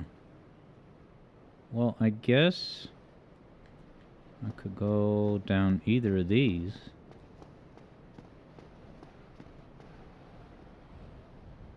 Yoshi's got the Kirby creature or whatever. Oh, I thought it was going to slide down like, can't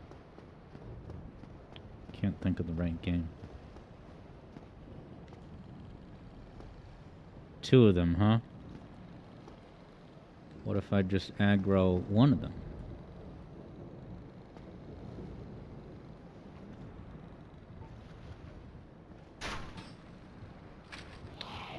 Oh.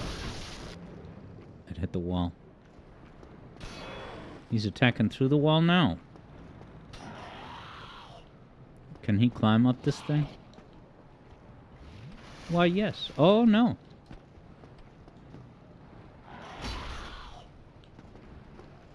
So, one-handed, I have that running attack. That's nice.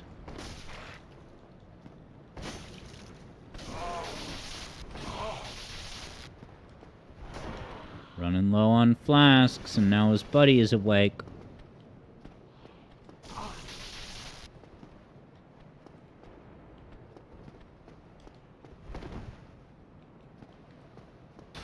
Oh, where's that coming from? I didn't authorize that.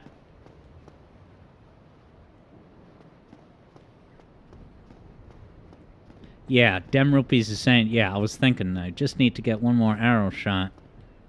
I could finish him off.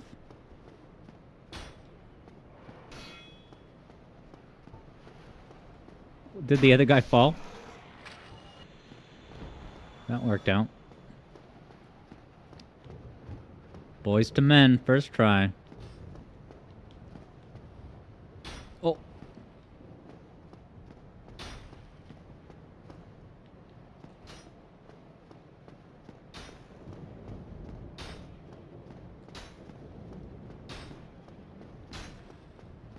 The archers are in full swing.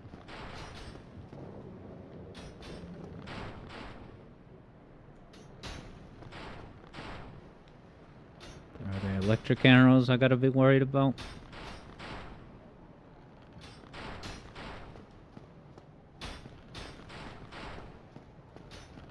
Oh my god.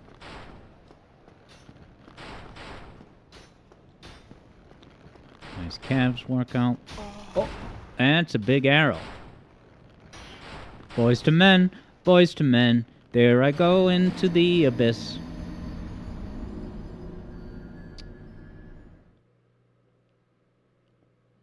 I died. Chief Shot says Dem Rupees.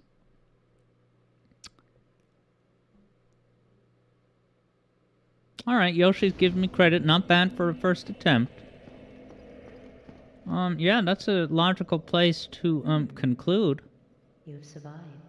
If you require rest, that is, after all, what the bonfire is. Alright. Well, guys, you were here for living history. I at least got to the Boys to Men part. I micro-solved that navigation puzzle. And thank you, Third Bruno, for the GG. Alright. So yeah, we're gonna play some Mania now, and then I think some Sonic after the sequel to round us out, but we're starting with Mania. It's just gonna be chill. We are gonna technically do wagers for cool bonus. And let's do it. So, I don't want to send you guys to the waiting zone. So, count the number of water droplets in this waterfall, and I'll be right back.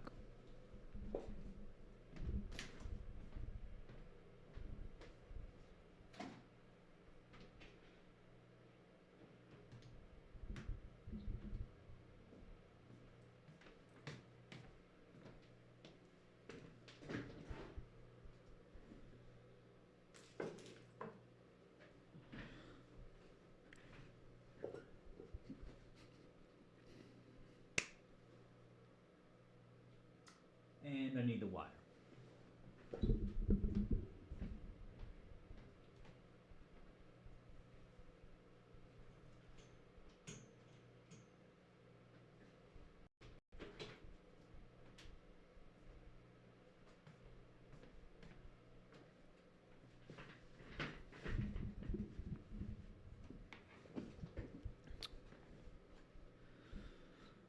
Kia wonders, how do I use my Pro Controller on Dolphin without the gyro messing up inputs? Well, you know, I guess I've never had to think about that.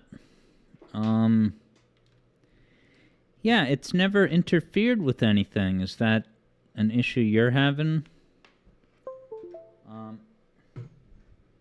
Yeah, I don't really know why it works so fine for me. I used to use button remapping for Dolphin, but get the watermark back. Now I just use native input. In Dolphin is able to recognize my Switch Pro controller somehow. Got my watermark. Yeah, I had the watermark on screen for the first, 10 minutes of the Stardust Speedway ring attack footage, but oh well. Not the end of the world. Sam suggests to use SDL mode.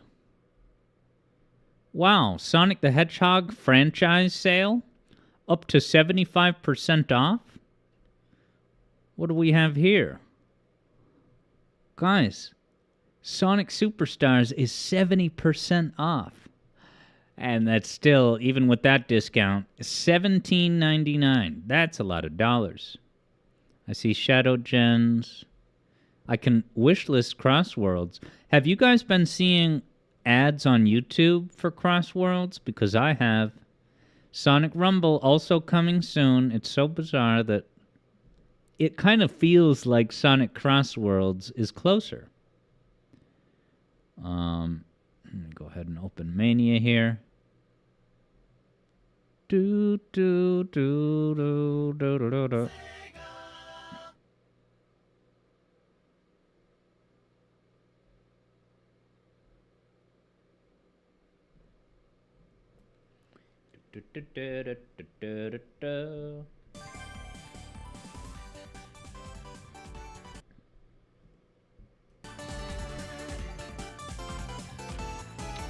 Hey, why isn't it not showing up? I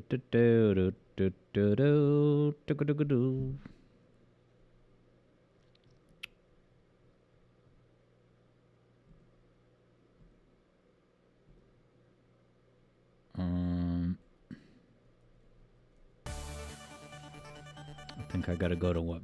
Borderless. How many times have I streamed this game? Still don't quite have it figured out how to get it in OBS. Do I have to do borderless full screen?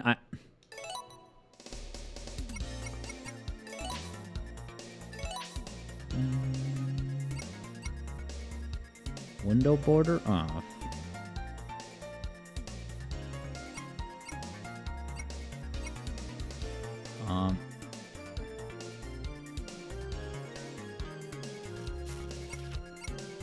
I guess I'll just do windowed. That must be how I always. You'd think I would know by this point, but oh well. Alright, full screen, no. Do. Yeah, it must be that. Alright. Vibe with the opening animation. I'm gonna just take a quick breather, because I've been talking for an hour and a half. And I'll be right back. Dude, and thank you for updating the stream category.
Right.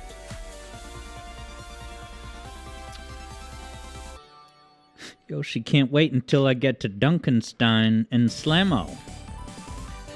What's that, really hard parts of Dark Souls?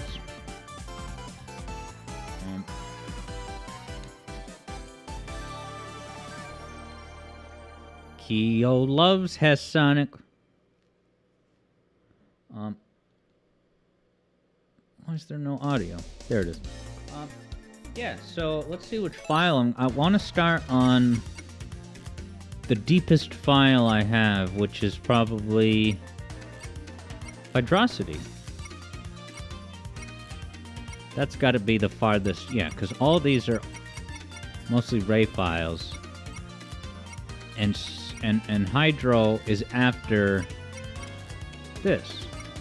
So,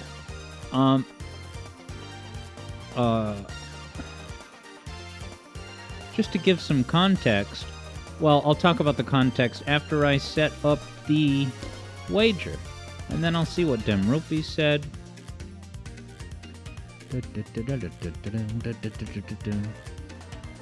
Okay, so here's how it's gonna work. This first wager is gonna be for Hydrosity, the whole zone. Okay? So what I need to do is get a total of 10,000 for a cool bonus. What that means is that I can take 5 hits in Act 1 and then 5 hits in Act 2. The point is basically 10 hits. I have to take 10 hits or less. If I take 11 hits, I lose. So all we need to do is add the cool bonus from both acts. So will Alex clear Hydrosity? No, I'll just put clear zone with 10,000 cool points. Yes or no? So when I finish Act 1, I'll just write in chat what I got for the Act 1 cool bonus. And I'll give it 5 minutes, which starts now. Okay. Demrupies wonders how the weather in the Northeast is doing. Because you got a little snowstorm in Oklahoma. Oklahoma snow, no kidding. Yeah, we've had some snow in the past couple weeks, but, like, today, no precipitation that I'm as aware of. Ghost of Burb confirmed. Oh, there's one cool bonus. Uh-oh. I gotta be on my game. Yeah, Ghost of Burb confirms. It's cold as flour. It is indeed cold. Certainly in Massachusetts. Kyo starts the certified count. Off to an uncool start. But I'll get my groove back, just like Stella. Oh, that was close. Yeah, so I've been looking at those AI things that use, Sonic Adventure characters and locations. And it's this guy that makes, meme shid posts. And they're amazing. I love them. I see the appeal, and I get it, even. I would even maybe look at some of those on stream at some point. They're totally wild and scatterbrained. But the voices are super convincing. AI is there, people. It can do Amy's voice perfectly, Sonic, Tails, Knuckles. Yeah, now Kyo is seeing, what we saw before, that 75% off, still 18 euros. Yeah, and it's 17 or $18 US. That's pretty crazy.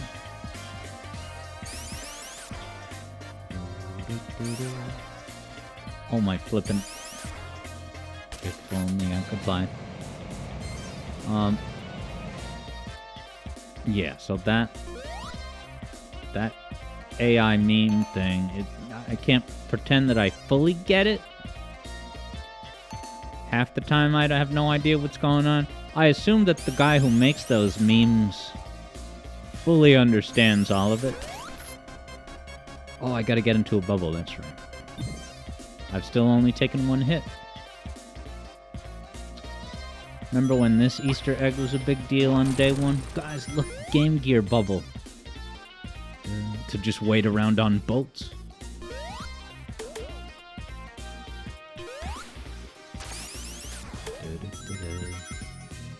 Yeah, so the context for playing this, as you guys know, the Sonic Mania music theory video is well into production. In fact, today, I basically hit a milestone where 10 minutes of content is all right there on the timeline. And I'm talking footage, little graphics moving around on screen. The first 10 minutes are basically done.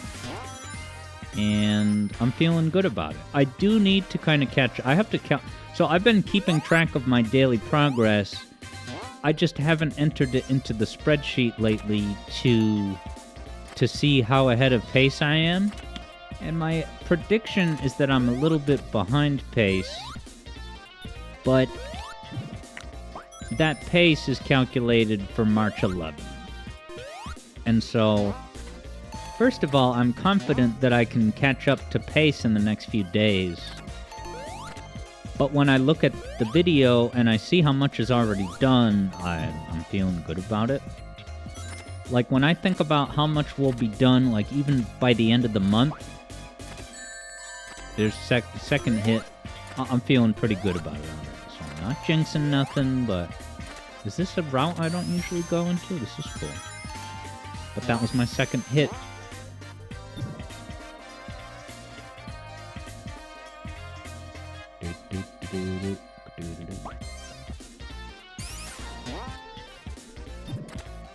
Jeez, you gotta go under and then up. I never come down this route. Now T-Lopes the Hedgehog. What the hell? Why do I... You're gonna make me take damage? Why did I lose the bubble?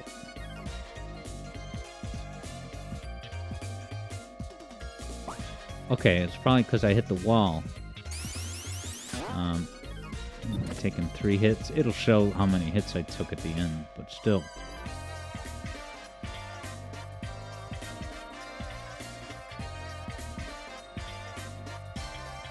Yeah, you can't so much as brush up against the wall. Which makes sense, it's a bubble. So I can tell you that the new Mania video has nothing to do with Hydrocity, Hydro City. But I did come across a T-Lopes quote that said, oh yeah, the reason why the Sonic Mania Hydro City is kind of just basically the original, it's not drastically different, he says, well, it's because Hydrocity's music is perfect as it is. And it's like, it's not quite that simple. Are you saying the other Sonic songs, right? Green Hill needs improvement. Oh, but Hydro City, not... Look, I get what he was saying, and I can acknowledge that maybe Hydro City is a song with a certain status and vibe that it would be difficult to kind of reinvent it, but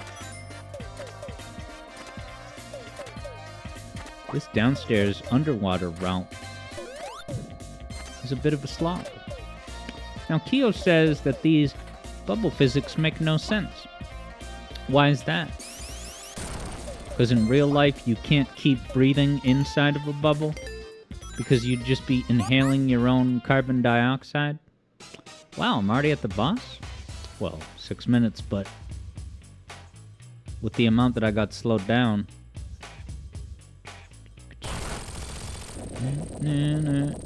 Labyrinth callback. Better water level. Portion out bugs.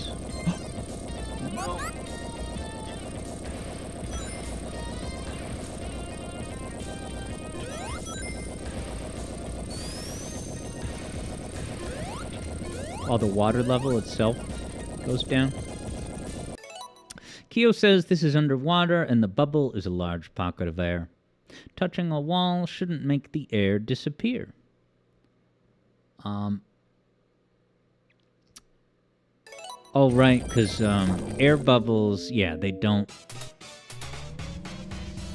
just disappear under, like, the air has to go somewhere.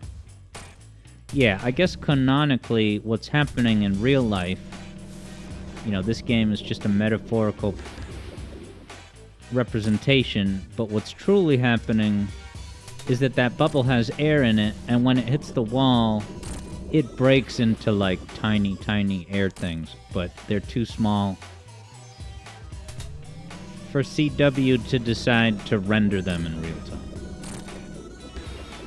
Right, but you pop a soap bubble in the air, and it's kind of just going to disappear.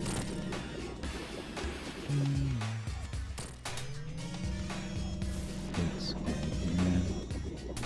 pissed.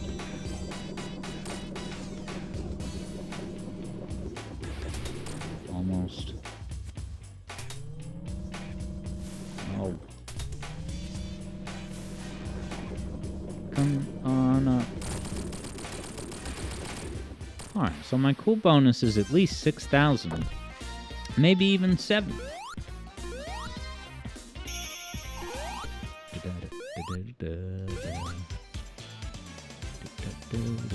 Alright, 7,000. So not bad. Okay, so now I just need to get 3,000. So I can take up to 7 hits. Imagine that. Misses the upper route.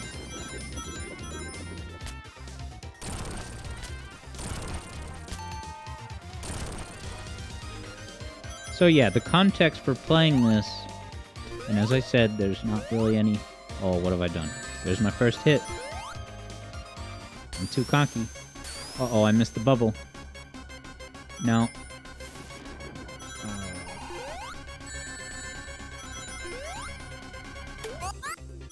that.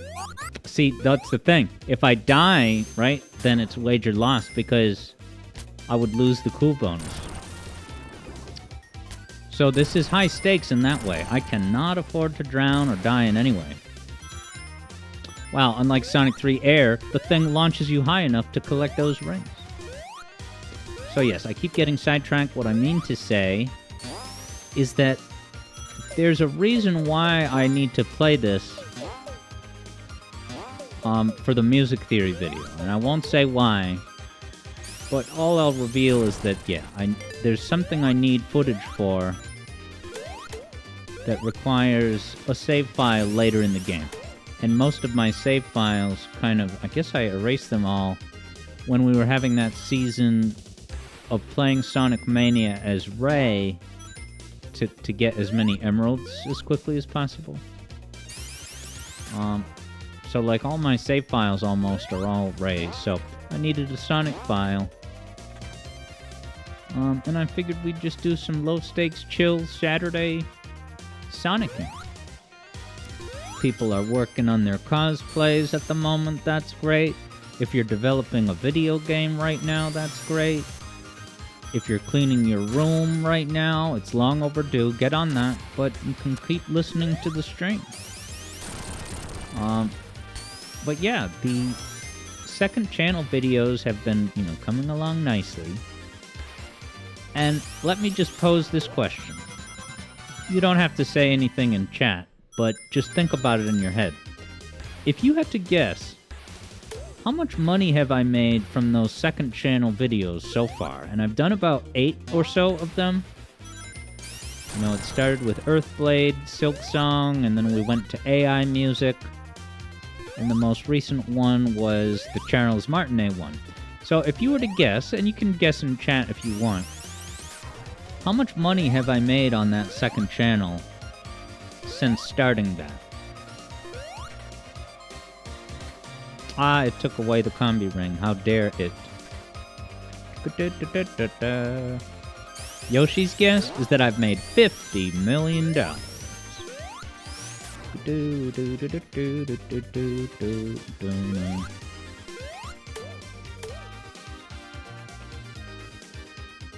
Now, before I reveal that figure, it takes another hit.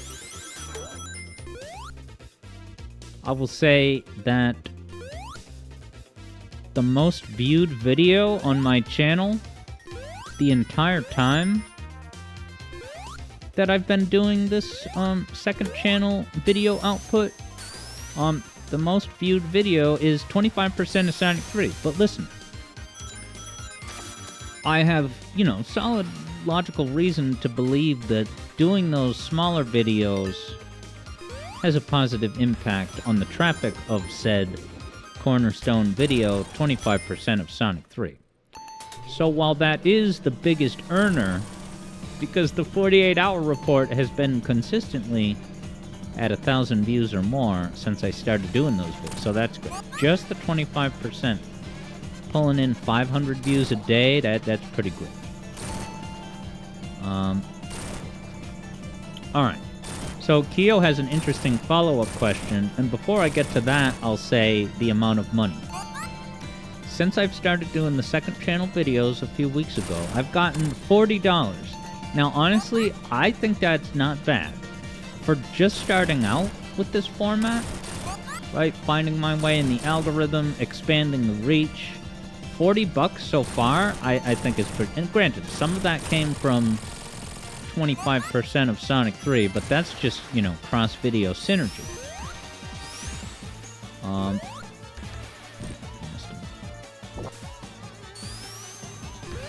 Oh my god, he got me.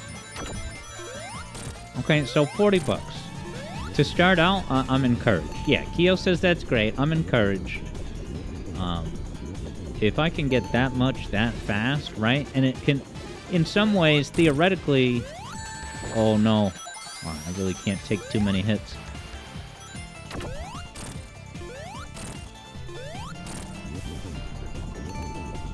Keep it up, Alex. I appreciate it, Sam. Yeah, I would like to think that it can only go up from here, not to jinx anything. But it's just the nature of a back catalog that as my entire catalog gets bigger, then I can, continue getting revenue from videos from months ago. I imagine, the Charles Martinet video, maybe even the Reggie video, will continue to get some views. Yeah, so as far as which video is doing the best, that would definitely be the Reggie video. That had a hot moment with the algorithm where it shot up to like 2,000 overnight. And then it kind of leveled off there. So it's an interesting kind of game to play because it's not just view count that's the only metric that matters, right? Not all views are created equally. It all depends on watch time, but more specifically, the number of ads that it gets to. And I don't just put in the ads, like, hastily. I really put in ads carefully. Only at points where it's like, alright. Oh, you know what? I just kind of forgot to verify what my score was. Let's see, did I get it? All right, I got a cool bonus of 5,000. So I won that wager. So let's pay it out. The yeses have it. Nice job, Yoshi. You're going to win more than 1 point. All right, so now I'm doing Mirage Saloon. And it's the same challenge. 10,000 cool. So I only beat Hydrosity by 2 hits. If I had gotten 3 more hits, I would have lost. Yeah, so the Reggie video has done the best. And then the Earthblade video hit 1,000, which that's encouraging for a quasi-niche indie game.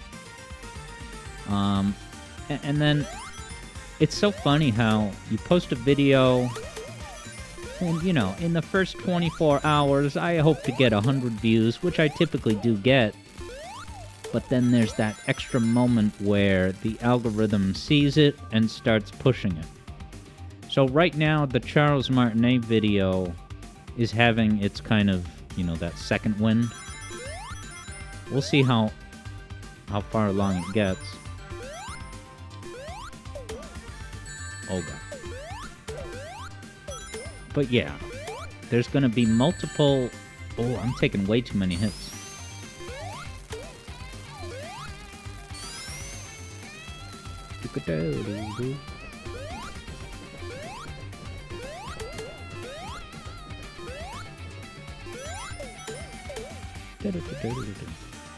Interesting. Kyo once saw a video in a defense of Superstars that posited the argument that its zones were more original than Mania.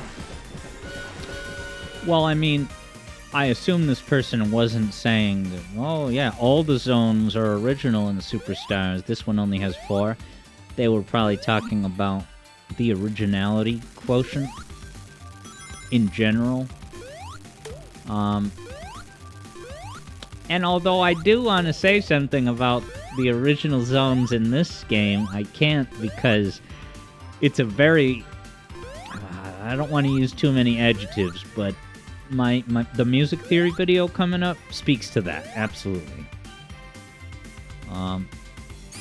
Kyo says, personally, for Kyo, 3 of the 4 zone themes in Mania are more original than what Superstars does.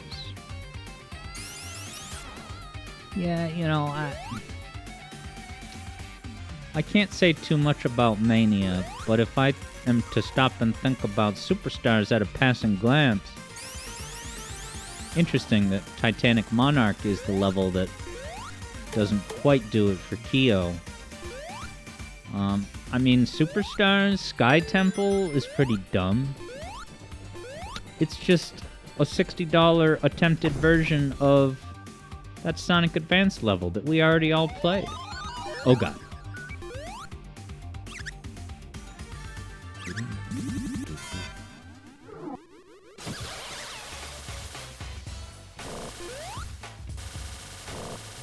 Sky Canyon indeed. You know, like Cyber Station is kind of cool. It looks cool. The pixelated character versions I always liked. You know, Speed Jungle, it's just a jungle. I like it, I guess, but I don't know how anyone could say that that's more original than what Mania has. Mania is at least kind of weird and different, like Press Garden, like Press. I can't say too much, lest I give away the music theory video. Damn it, I took another hit. I can't be doing that.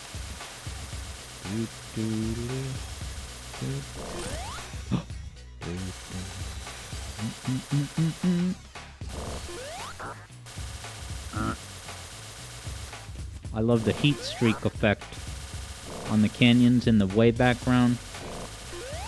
That effect where it looks like the highway is dancing.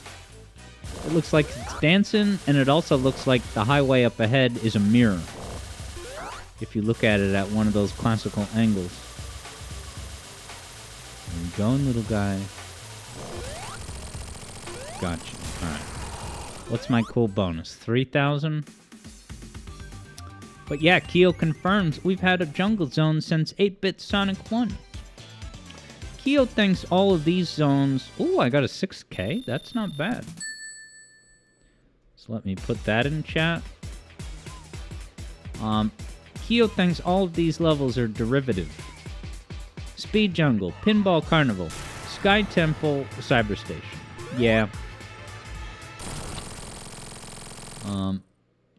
You know, and Bridge Island is just Bridge Zone. Yeah, I mean, it's cool how it did kind of feel that there was some level of intentional homage to the 8-bit games because of Bridge and Jungle is both, I mean, I know those are not uniquely revolutionary concepts, but they are both in 8-bit Sonic 1, right?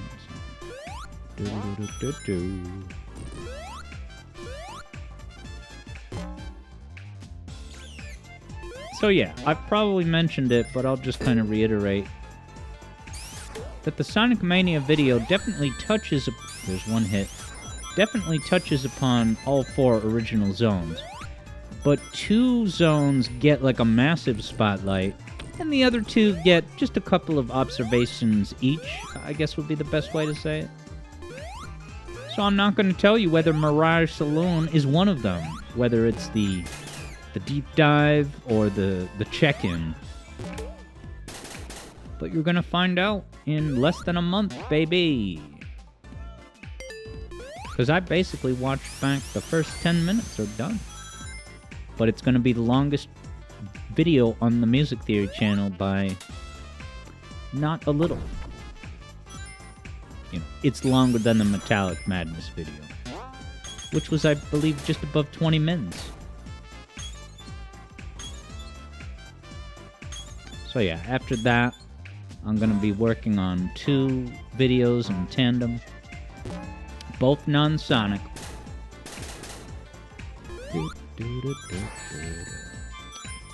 I didn't realize those caterpillars can reach down from there. I've taken at least 2 hits, which is no good. Uh-oh. Red Rover, Red Rover. Oh, God. No! Too many hits. Dude, Devious, this is bad. Alright, I lost Mirage Saloon. Only you die, that's your whole cool bonus. Alas.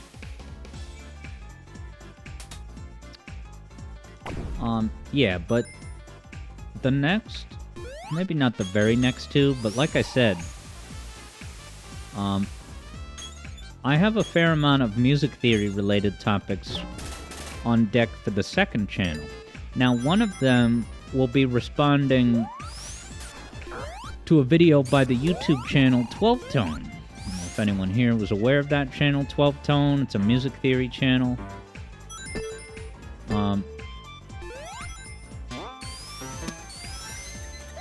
Oh, that's right into the spikes, but it's all a wash by this point. Yeah, because there's a video I'm going to be kind of talking about as a discussion about the song by The Police, Message in a Bottle. Now, I talked about The Police in the Spyro video, but I don't think I talked about Message in a Bottle. But yeah, the main crux of the discussion involves the eternal question of what is the key of the song?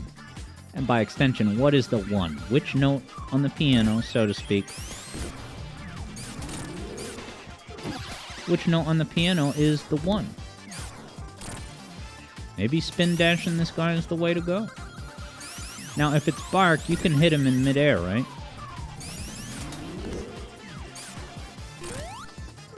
Spin dashing is the way to go, it would seem. I learned a new technique.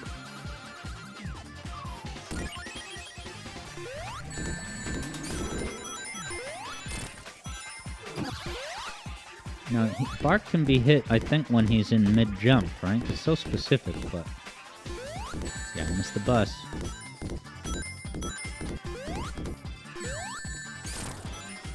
Still some more?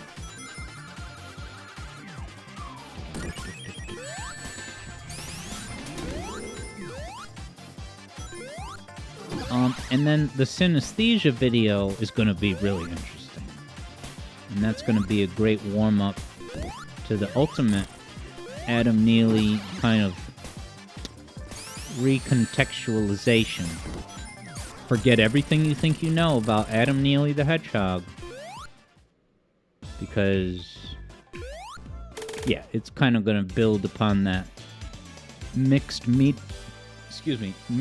Sudoku specialist metaphor that I mentioned. All right. Nice one, Sam. Wow, Sam is going to win 2,000 points. Way to go. And that's because Yoshi had bet 2,000. Wow, that's a lot of points. So let me pay out that wager. Nice going, Sam. You're climbing up toward a song request. Because I wasn't cool enough. Hey, EB's in the house, just stopping by. Welcome, hope you're doing good. It's a chill night here in the zone. Doing cool bonus wagers, starting here. Now at Oil Ocean. 5 minutes have begun.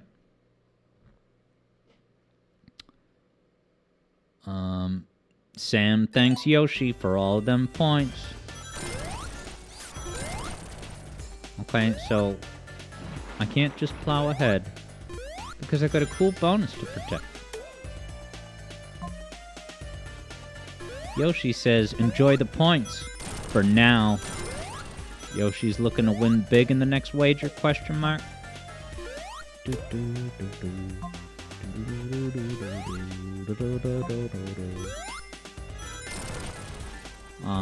Yeah, so we are doing cart tonight. I think it's probably best that I only race for about an hour. Just because the walls are closing in financially. And look, I say that. It's not like I don't have an operating budget for the next couple months or anything, but it's go time. If I'm to keep doing YouTube music theory videos and streams at the extent that I have, then the second channel videos are the lifeline. And as I said, having brought in $40 so far, that's an encouraging start. $40 on Alex Yard Adventure since I started doing those.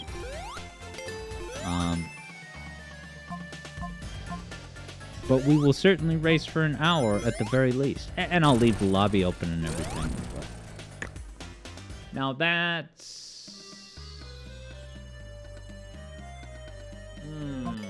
to just look... I'll tell you what. I'm going to pay out a lost wager.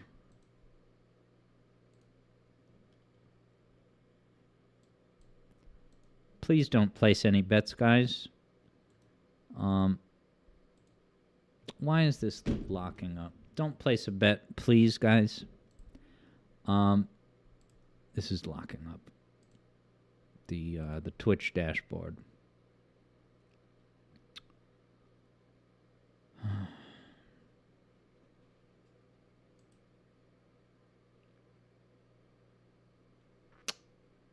All right.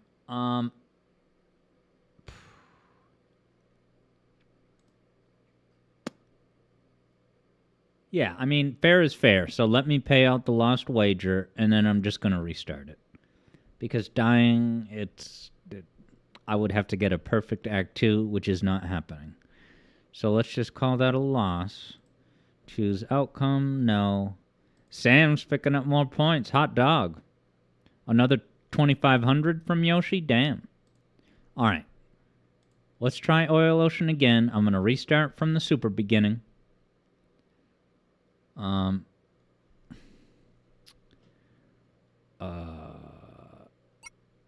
What's it called? Exit. No, restart. Wow, and that puts Sam over the top that he scooped up today's song request. Wow. Very cool. So you can send that over. Yeah, EB had said 40 is pretty solid, all things considered. Now, EB then said, surprised that channel is monetized off the one video already. Do you mean the 25% video? because I've done like 8 or 9 or so discussion videos. The first one being Earthblade and the newest Charles Martinet. So there are, 8 or so videos that have now kind of reached their tentacles out into the algorithm economy, which is great. And if anything, as of right now, the Charles Martinet video is on the rise. I was really surprised to see the Perfect Pitch video get, maybe like 4-something hundred views and a good amount of, well thought out comments that people clearly listened to the entire video and, gave extended thoughts. Some people upset, but that's to be expected.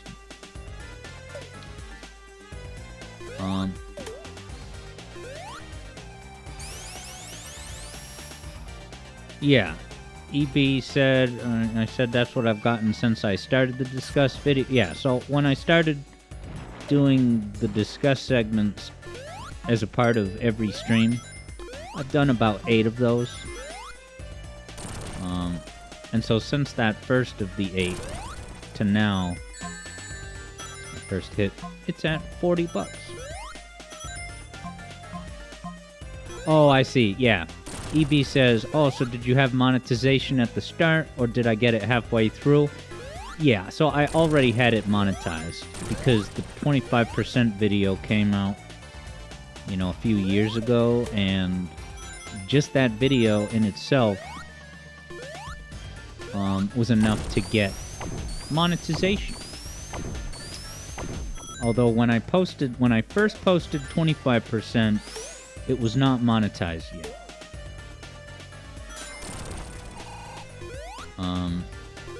But after not too long, it got better. So yeah, I've been able to earn money this whole time.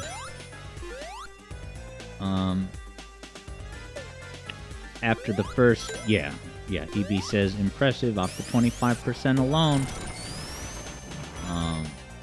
But yeah, it was blowing up in the algorithm, and so I was trying to get monetization activated as soon as possible, because I'm like, this was, a couple years ago, but when it was catching fire in the algorithm, I'm like, oh, I need to monetize this traffic. Every passing minute is revenue that could have been gotten. And so I applied for partner or whatever, and then it was weird. It was like, it's like it didn't kick in right away. And I reached out to YouTube support about that. And this guy, who was probably just a guy in India, doing customer support, he goes, oh, your account has been approved for monetization. However, ads are not showing up on your videos yet because advertisers need to find out if your video is a good fit. And I'm like, hold on. That's complete bullcrap. Oh my god. Oh, I gotta focus. Somehow I forgot how to do this boss. And last time we played this, I screwed up.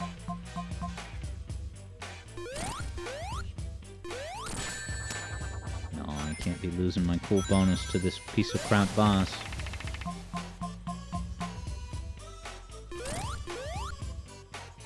So, he can't damage you while he's blinking.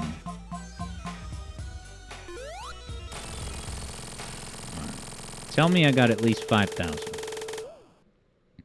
Yeah, Evie says YouTube support is pretty infamous. So yeah, let's see what I got. I didn't die. Did I take 10? I didn't think I did. That's embarrassing. Holy smoke. Oh, but it also...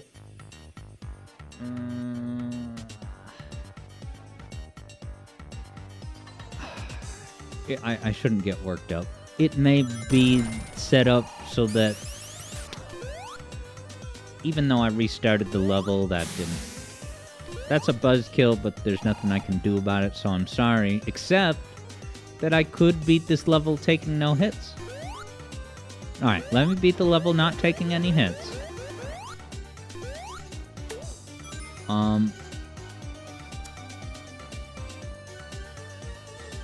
or we could just do it as a happy medium. We could assume that I had how about this? We will assume that I had a rough Act 1. Let's assume that I got, let's say, 3,000.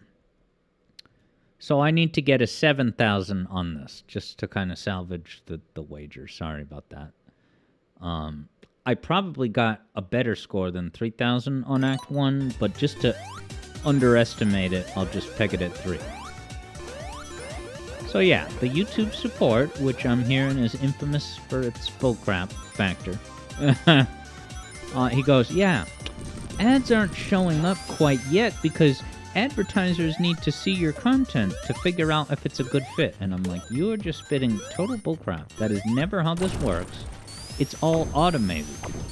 The advertisers submit their ads to YouTube, and then the ads will play, always tailored to individual users. Right? So if Grandma looks at my YouTube videos, she's going to see ads for the gummy vitamins. And if a 5-year-old watches my videos, he's going to see Coco Melon. It's really straight. There's no actual advertisers seeing, oh, is Alex Yard and Knuckles a good fit for this Quaker Oats commercial? I was so mad. And so I pushed back on him, and he quickly admitted, I think it was that, because the main thing was that I was not able to set a rating. Every time you upload a YouTube video, you're supposed to set, like, an ad suitability rating.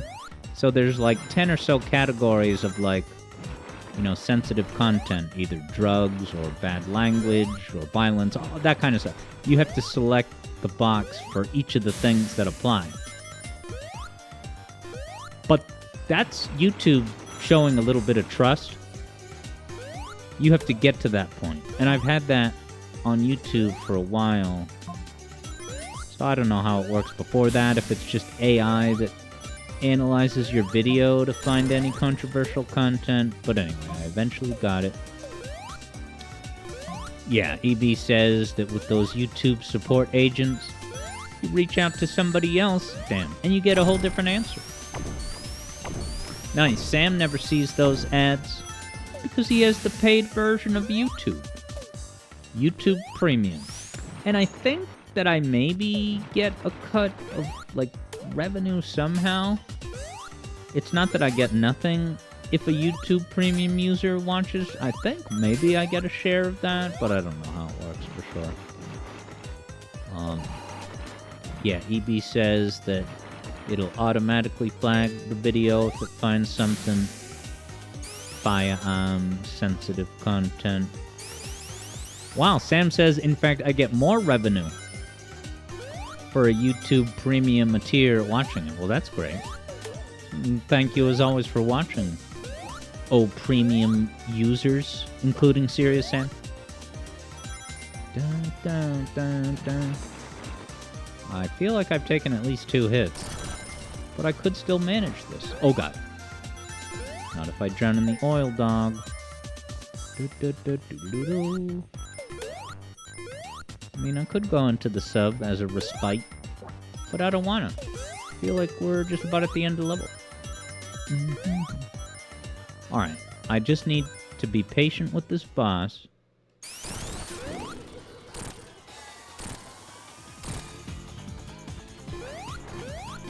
Not a bad start. Oh, I choked.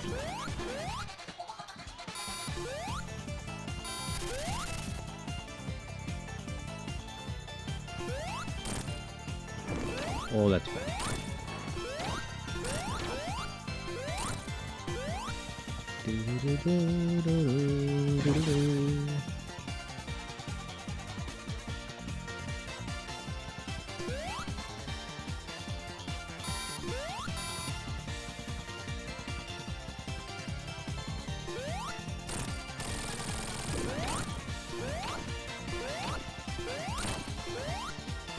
Almost. Yoshi recommends patience, and I agree.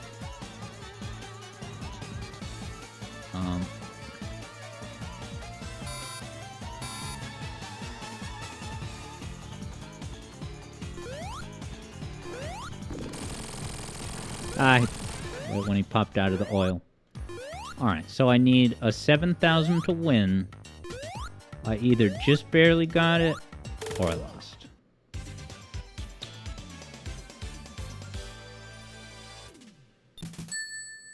Did I? I have no idea why. I don't understand. Why did I get a 0? Don't know. EB says, back when YouTube Kids Fiasco went down, hundreds of channels were getting wrongly flagged as kids and getting their ads taken away. I remember that, and that was kind of motivating me to, whenever possible, pick one of those sensitive content categories. Alright, but let me pay out that wager. I lost. No bones about it. Do-do-do-do-do-do-do-do.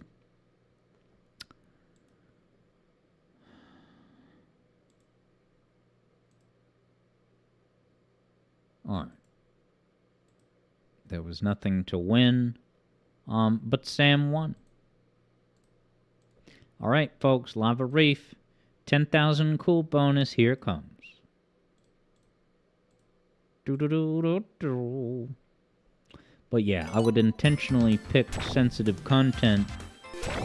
You know, never dishonestly, but I was like, yeah, this counts as violence, so I'll pick a violent category so that it decreases the chance of it getting flagged as YouTube Kids.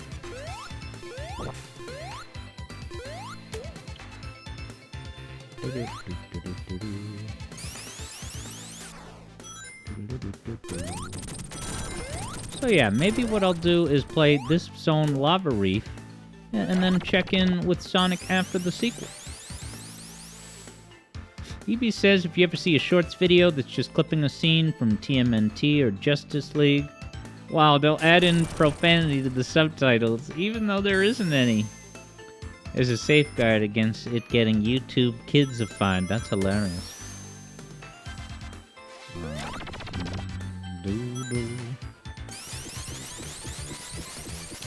So yeah, when the stream concludes at its normal time of 7:30, I am going to leave the stream on a little bit longer so I can record a little bit more Sonic CD footage for the discussion segment. But that will not have any impact on our normal 8 p.m. racing start time. I'm just going to be there for an hour tonight and then get right to work on the... Yeah, I don't anticipate that this Stardust Speedway video will be that much of an editing lift. It's going to have a little bit more than normal because of the notes on screen, but like all the notes graphics are already made. I'd like to think that all I'll really have to do is put like boxes around like, oh, measure 1, just so you know to look at measure 1 at the right time. But it's not going to be a big fancy thing. Now EB says, you record while you stream, your computer handles it well? Well, the workaround that I have is that I'm not really recording footage per se. All I'm really doing is streaming. And then I just download the stream VOD. And the stream VOD itself has the footage. So of course the drawback is that sometimes it looks a little bad. Like when I did the video that had Shadow Generations footage, I initially tried to make it full screen, but it looked really bad. So that's why I had the thought to do that movie, like, kind of overlay, where the shot is people watching the movie in a theater, and the gameplay is just on the silver screen. So it was a little bit smaller. You couldn't notice the bad bitrate as badly. Alright, Ghosterburb got caught in the mix doing that awesome cosplay.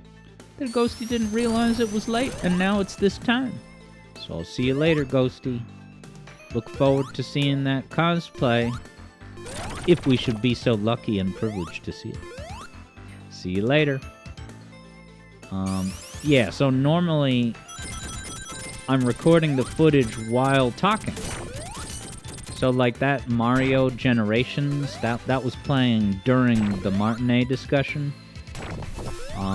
But today, because I had the visual aids to show the notes on the grid, I couldn't simultaneously record the footage like normal. So yeah, the stream raw VOD it can get big, like 4 or 5 gigs. So I just delete them after the Alex Yard Adventure video is rendered.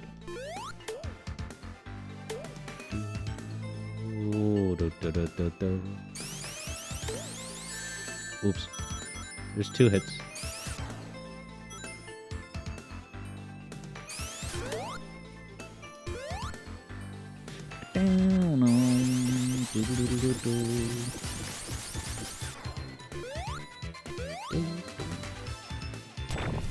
Listen to trumpets. Lots of pretty trumpets. Down. Dude, the Mania video is gonna be so damn good. I mean, you guys know how important Mania is. It's the ultimate scrapbook, nostalgia culmination, and you should expect the video to be fitting for that occasion. I looked at some of it today. First 10 minutes, I can basically sit there and watch it play back. It's really damn good.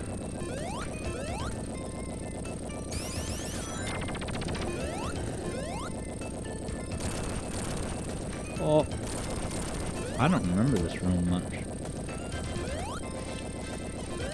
So yeah, it's funny, the Charles Martinet video has gotten some comments, and there's 2 types.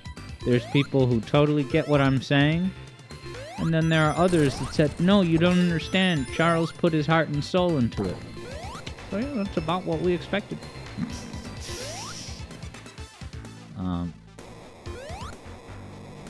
Oh god.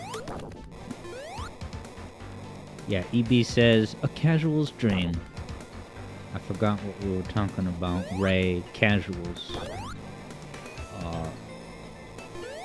Oh, maybe the music theory video? I forget. EB says, will there be a T. Lopes deconstruction halfway through?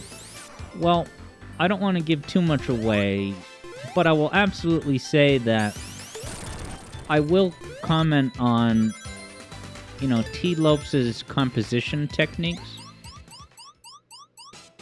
Like, here's a T. Lopes, and it's not just, oh, T. Lopes uses trumpets, like, on a composition level. Now, am I going to poke some fun at T. Lopes? Absolutely yes. It would be impossible not to. And it's fully deserved because he's the world's most egregious, continual, egomaniac, toxic cave. So he's made his bed. And yeah, he's gonna have his day. And I'm taking too many hits on this cool bonus challenge. But yes, I am going to be commenting, more importantly, on T. Lopes', I can't give too much away, but his composition methods, the sorts of chords, and, 5K, that's not too bad. I mean, that's basically breaking even, so now I gotta get a 5K in Act 2. Ready for Lava Reef Rehydrated? Here it comes.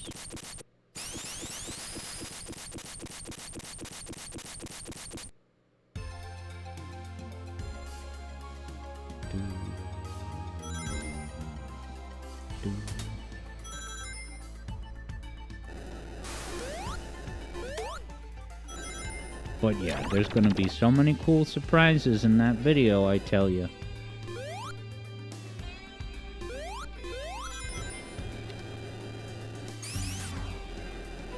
And I mentioned this very song, and mentioned T. Lopes by name, in the very first music theory video that I ever did.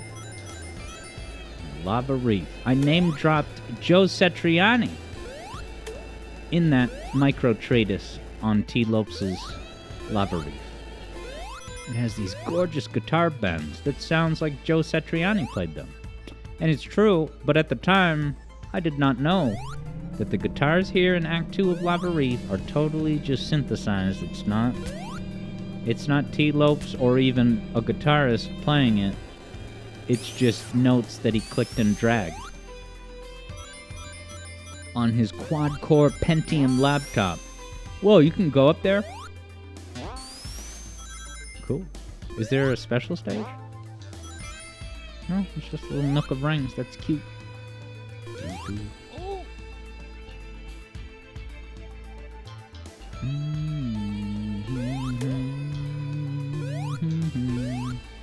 So yeah, I'd like to think that it could come out before March 11, but how do you... A spin dash? How do I not remember this? Going against the path. Very dangerous. This is you're going in the same direction as the spike ball, so it's easy to pass by. You have a bigger safety window.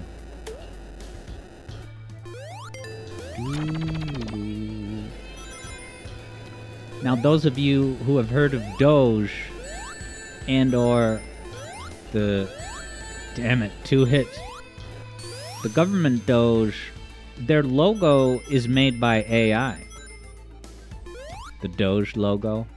And it's just the Doge meme, kinda.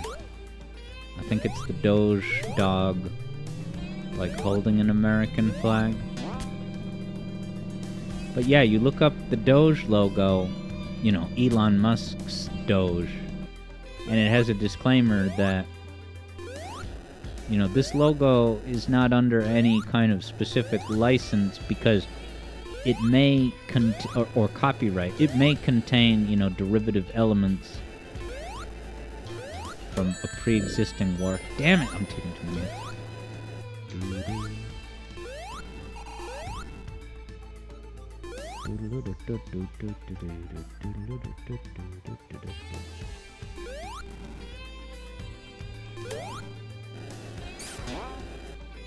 Yeah, it feels like this is a canonical fire shield to have. So I feel no guilt about it.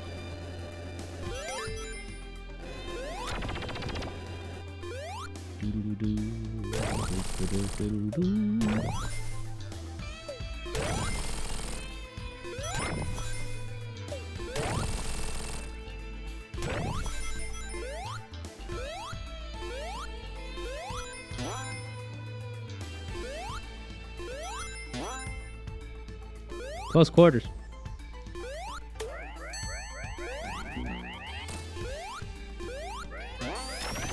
I think I've taken one too many hits, you guys.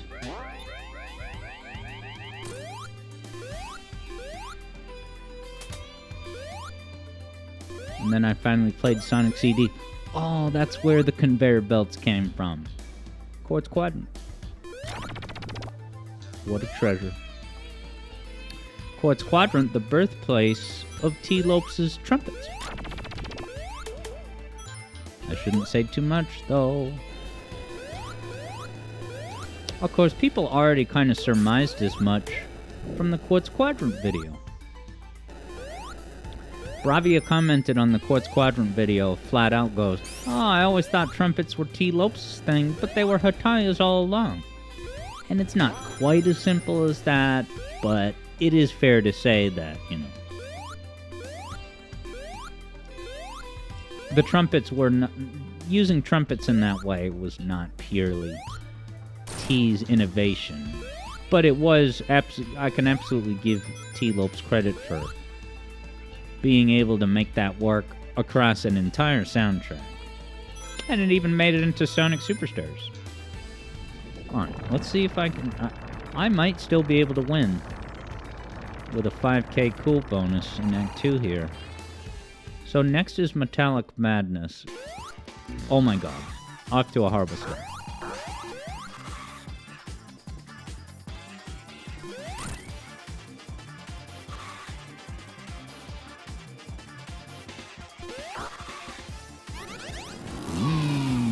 Is that the Sonic Spinball spin dash sound, kind of? You keep your cool. This is not a super hard boss. You just have to be deliberate. B's not deliberate enough. Wow. I'm surprised he didn't hit me that time. Be more deliberate, me.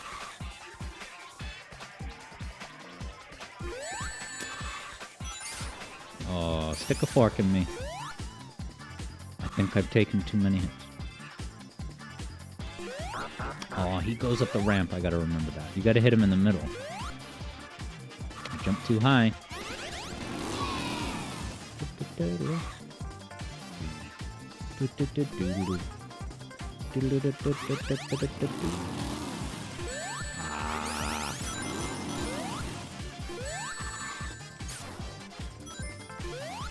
Disaster. Alright, I think Metallic Madness will take too long. And then there will be no point of going to after the sequel. So I'm ready to go to after sequel. After this boss here. And, you know, we can even wagerize after the sequel.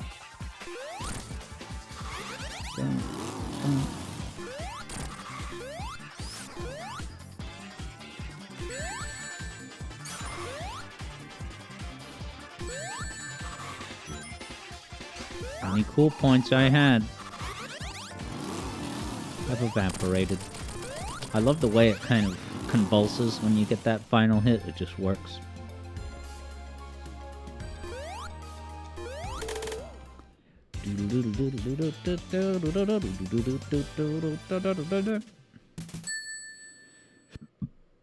Well, I tanked that one. Let's see if anyone won any points. Nope. Sam 1-0. Alright, so I think it's just Metallic Madness and then after our sequel. Cool.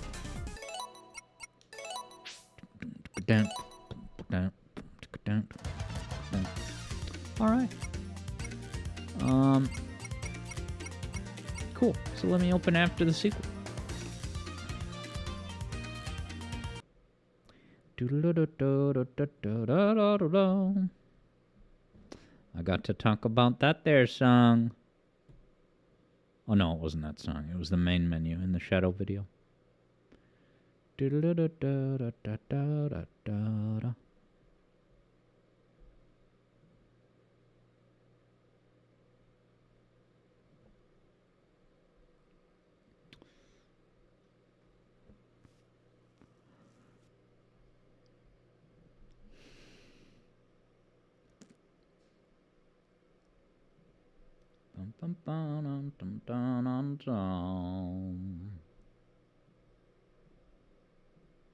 Get ready to hear this great menu music.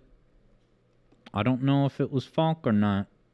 I think maybe Vector said it wasn't, but it's really good. Yeah. I hope that's not too loud. Let me see. That's way too loud.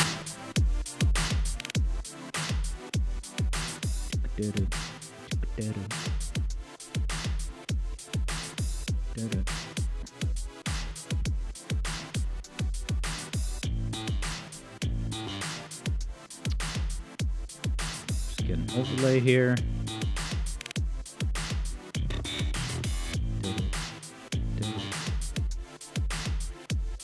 Metaphorical Sega Genesis.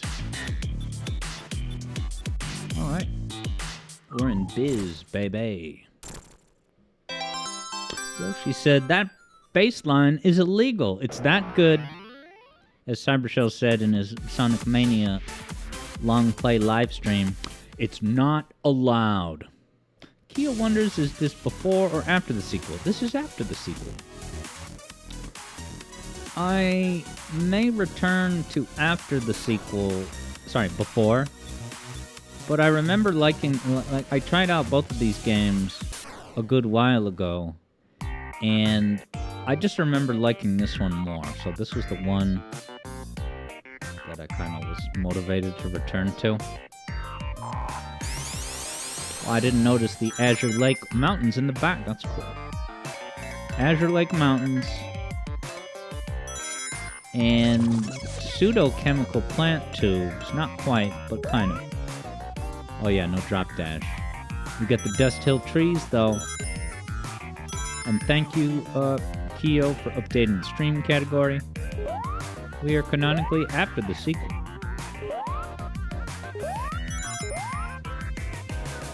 Sonic is so adorable in this game. His eyes, the style. Love it.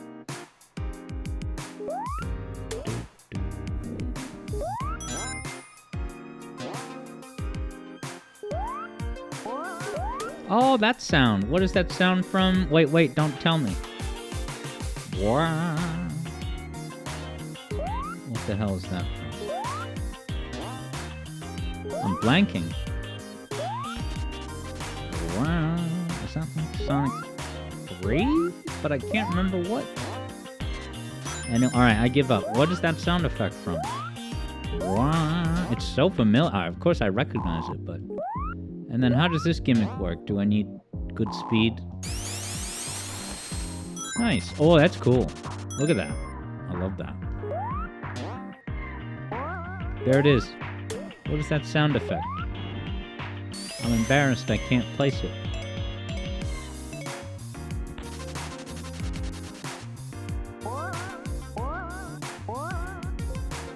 Oops.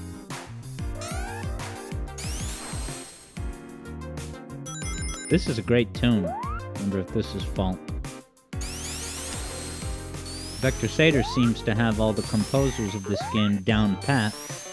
Or he just had a convenient browser tab open that one time that I played, and he was like, "Yep, Falk did this one, and that one. Can I get some U-shaped momentum, please?" There we go.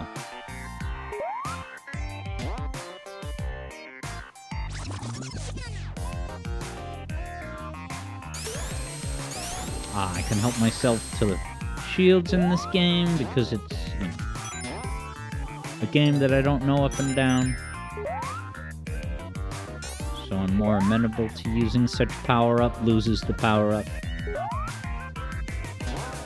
Whoa. Collision Chaos architecture there. Fine.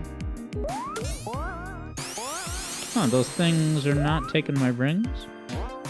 Like they kind of knock you away?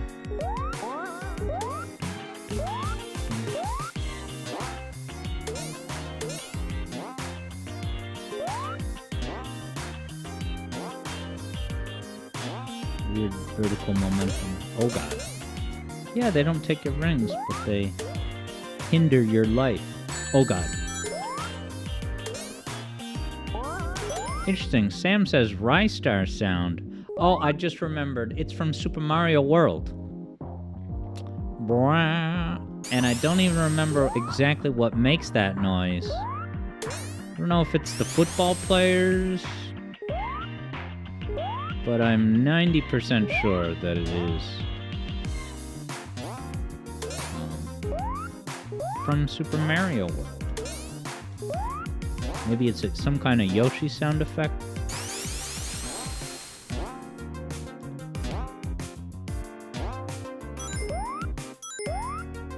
I remember Cybershell did a one-off video about, like, video game sound effect Hall of Fame.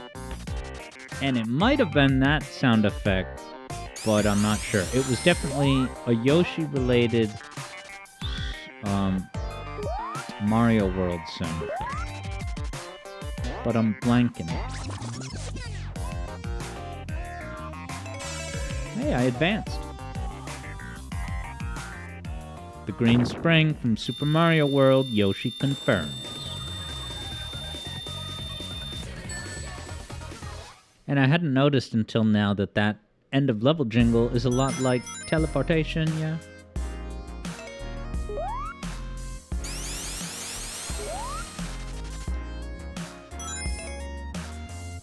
Ooh, Yoshi's got ad time, which is exciting because it might introduce you to a groundbreaking new product or service.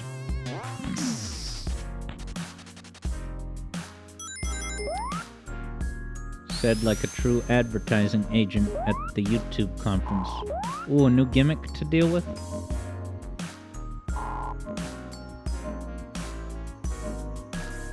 Alright, so the arrows go a certain way, and it kind of pushes you. Is that a low-stakes demo? And soon I'll have to deal with it in high stakes?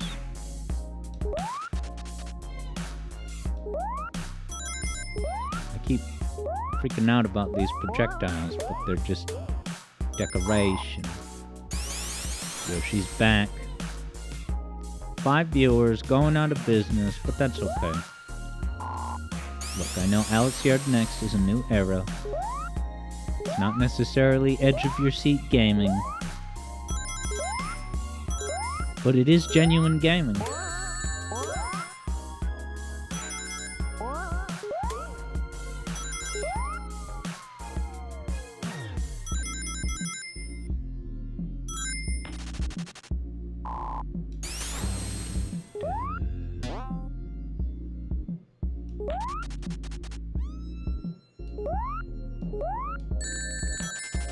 I thought I could jump on that.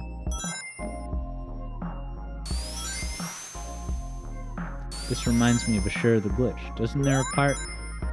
It has those kind of zigzaggy go-downs. Oh, so I can eventually get through it if I keep my momentum. Interesting. That's cool. That's really cool. So you gotta maintain your speed, lest it kick you back out. Oh, UFO! Remembered the face of its father, Sonic CD? A homing attack overlay? Just like Shinobi 3 in the sewers? Epic.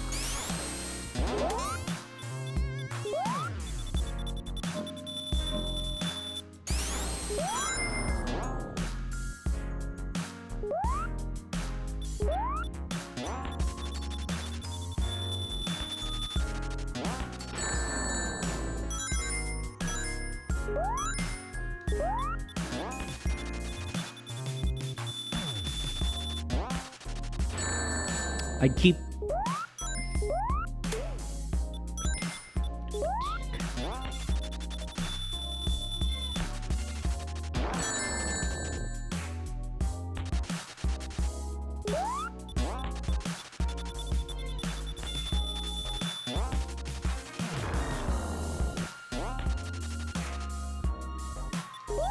There's a tiny pole there. Almost missed it.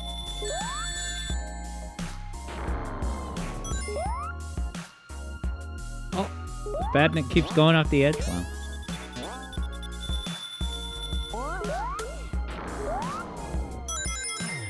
So that lock-on bit predated Mania, but Chaotix predated Mania.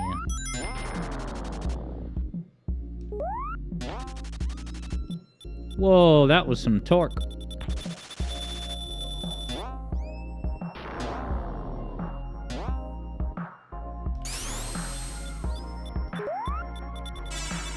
Yeah, out of there. Something about that signpost just feels so perfectly retro. I can't explain it.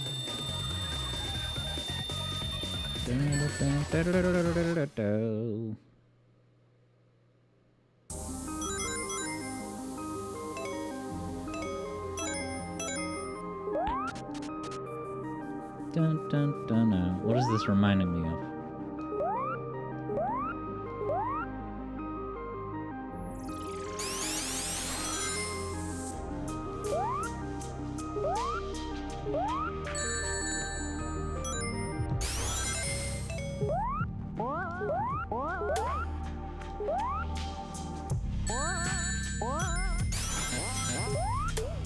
This is a cool track. Get some more of this in the waiting zone, baby.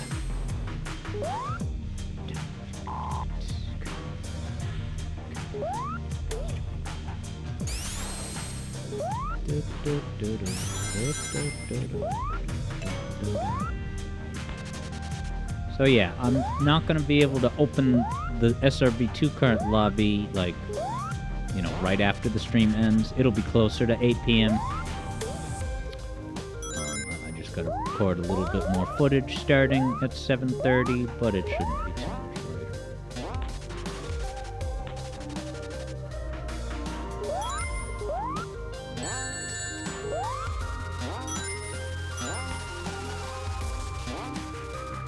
So yeah, thinking ahead for streams, Dark Souls will provide plenty of enjoyment for stream viewing into the coming weeks, and then of course right over to Dark Souls 2 thanks to JJ, but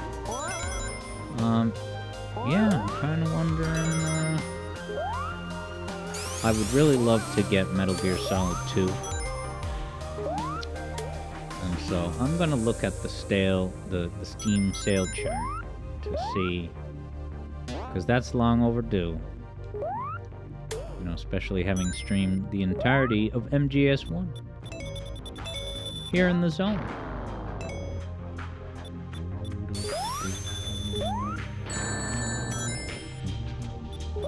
Music is so chill and good.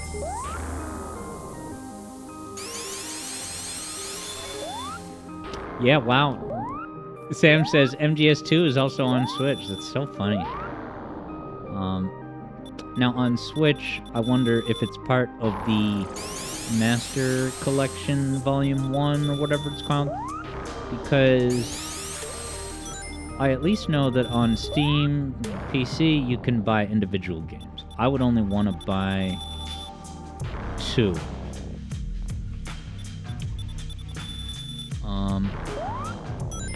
And yeah, Keo's saying, do I want to check the lowest recorded price? Yes, and also the data point of how often it has gone on sale, so far at least. Now, Yoshi says, not a fan of Metal Gear Solid 3. There's a remake coming out. I do like 3 a lot, but 2 is like one of my favorite games ever from any series.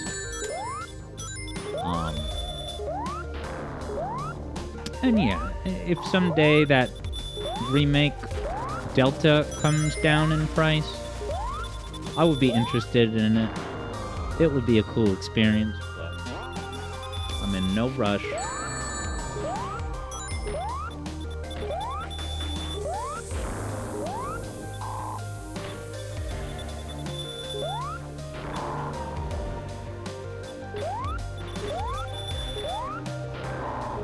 Press this a certain amount of times.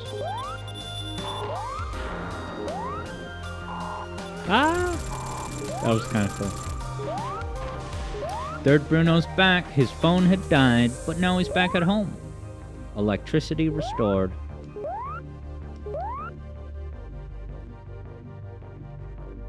So yeah, maybe the only thing that that you missed that's maybe worth asking again is that, and I won't go on a long treatise about this, but that video about message in a bottle,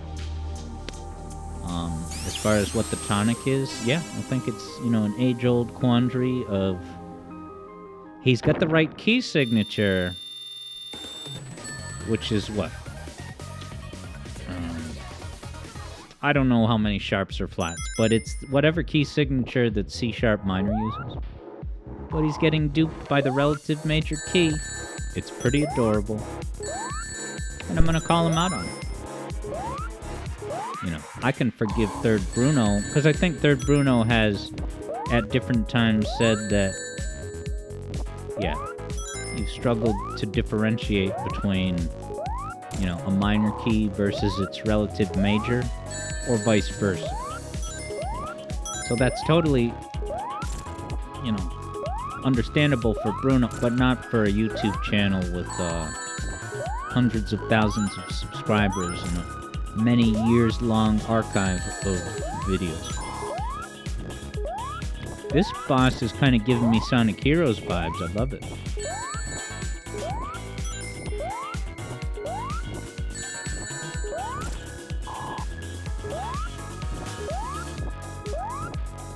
I died.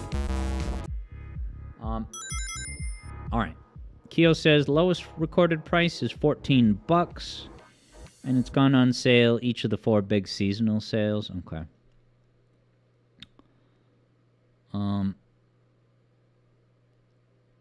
Third Bruno struggled composing in a way that stuck with one instead of blurring the lines between the two. Huh. I guess I thought it was the other way around. I thought that you had issues where you would pick a key signature, but the sorts of chord progressions that you came up with seemed to emphasize the relative minor instead of the relative major. But I could have that wrong.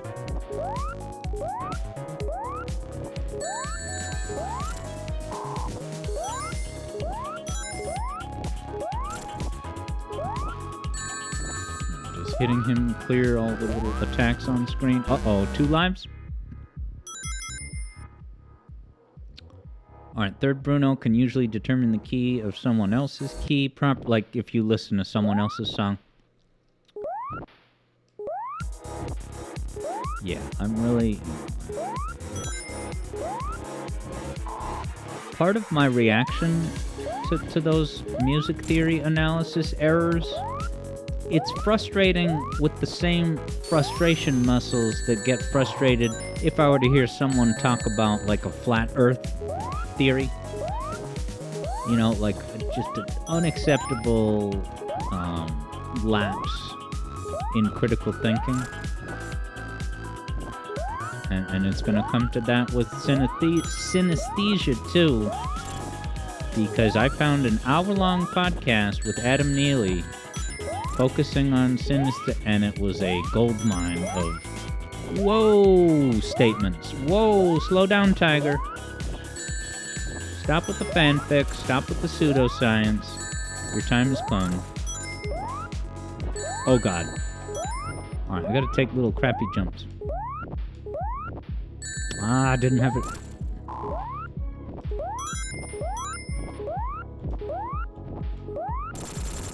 I figured it out. Yeah, someone else's... Oh, there's a phase 2. I celebrated too soon. When is Eggy vulnerable to damage?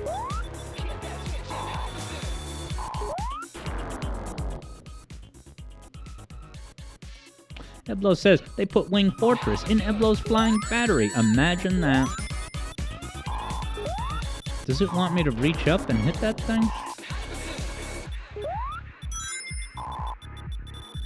Or maybe I have to move the laser to hit Eggman himself.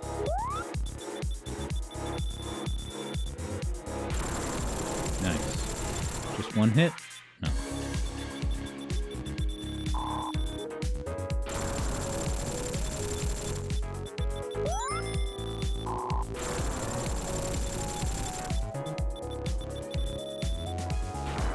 This kind of feels a little like Wacky Workbench.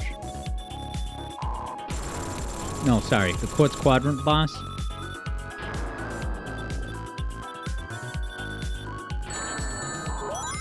Yoshi's getting those Persona 5 vibes with this here music.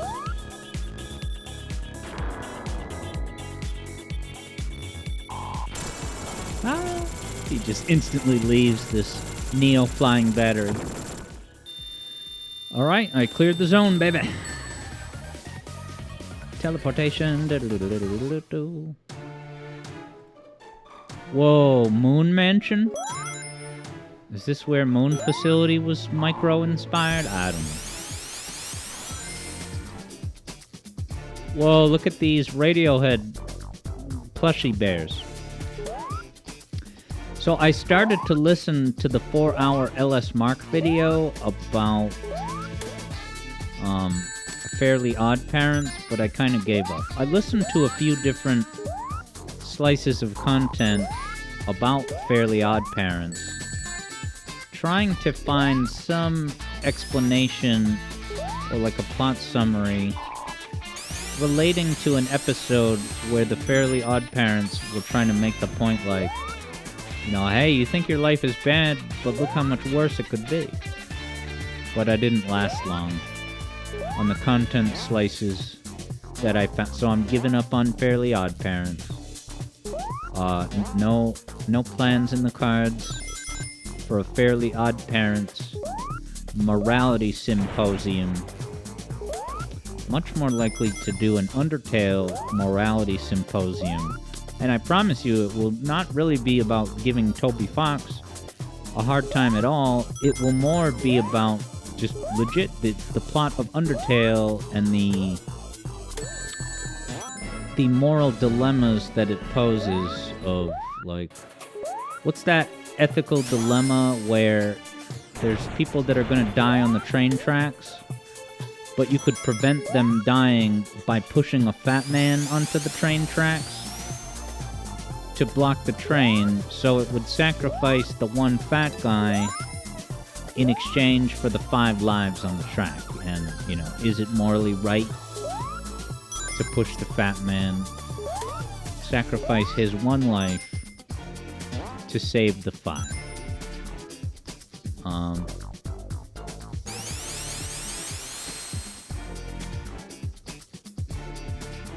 Eblo has choice words for Timmy. He has literal reality warping powers at his command, but he hasn't done anything to address world hunger or unrest in the Middle East. The Middle East especially needs that help. And I'm going to put some of that on Cosmo and Wanda, that they should, I don't know, maybe Third Bruno can tell us if there's any stipulation in the rules that makes it so that Timmy can only wish wishes that, you know, affect him in his life locally. Alright, Third Bruno doesn't think any episodes themselves did that. It's your interpretation based on the overall trend of episodes ending with wishing everything is back to normal. Okay, so he wishes everything... Yeah, because I did hear about that in most episodes... Yeah, it's like the classic Dan Harmon story circle where, you know, you get what you wanted, but then you pay a price for it, and then Timmy typically undoes the thing. And I would imagine, based on what Third Bruno's saying, perhaps he's now able to go back to the way it was with a new appreciation. EB had said, you'd probably just watch the episode. But that's the thing, I don't know which episode would be the one to seek out. And furthermore, I don't know that I could subject myself to the voice acting on that show for more than 60 seconds. Because I'm sure that show worked for its time and place and the demographic. And that's not to say that none of you here can still enjoy it, but I can't subject myself to much SpongeBob audio or Fairly Odd Parents audio. Eblo, as far as that ethical dilemma, you would push the fat man even if no other lives were at stake. It would be like playing Shadow the Hedgehog IRL. So my thought on the experiment, it's not a cop-out, but I question the validity of it because it's not just as simple as trading 1 life to save 5. It's also the fact that those people maybe did something to land themselves in that situation. Whereas the fat man was just walking by. But I guess if you assume that the 5 innocent people they had no right, they didn't undertake any risk to land them, like they weren't train track employees,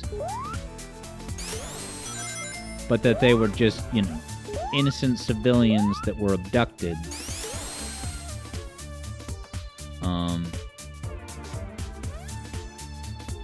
Yeah, I don't know, I'd have to think about that.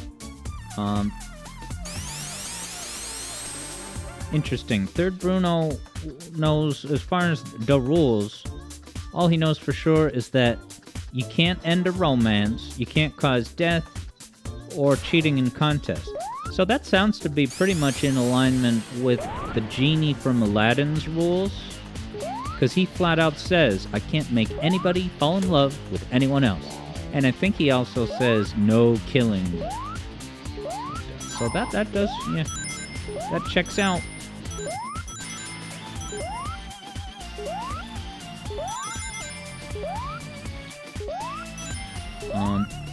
Yeah, Eblo says, jokes aside, you would take no action because you'd be guilty of murder or manslaughter. If you do nothing in that situation, all you're guilty of is being a shocked bystander. Yeah.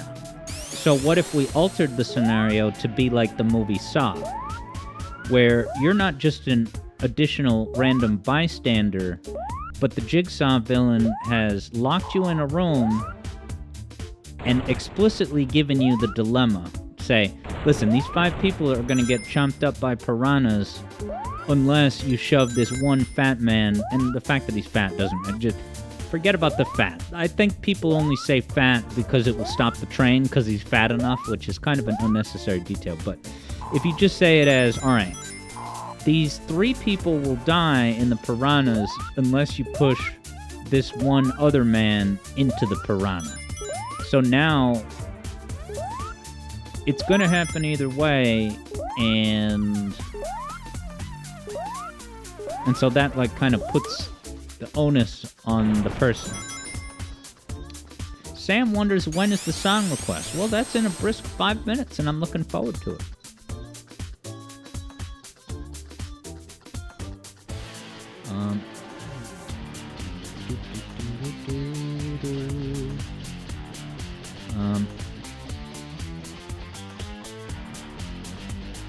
EB says, not sure where y'all are getting the fat guy from. It's 5 innocents versus 1 loved one. Is that the version that you've heard, EB? Like, it's 5 randos, and you have to sacrifice your someone you know as a loved one. That's interesting. You know, because that almost introduces a selfish motive. Because you love the one loved one.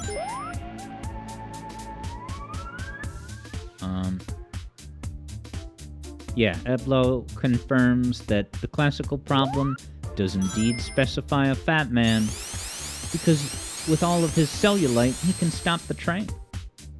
Eblo says, if it's a loved one, to hell with the law, those randos can die.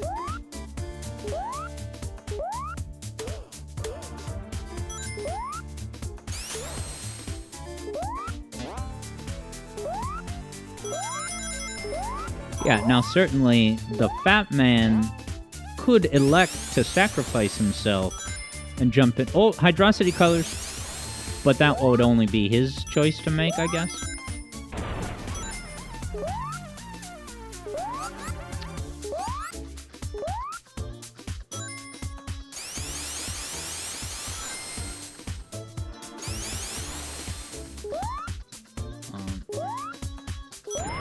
Yeah, no, the fat man, I mean, I've heard Sam Harris talk, yeah, if there's any lingering doubt, the fat man is canonical to that situation.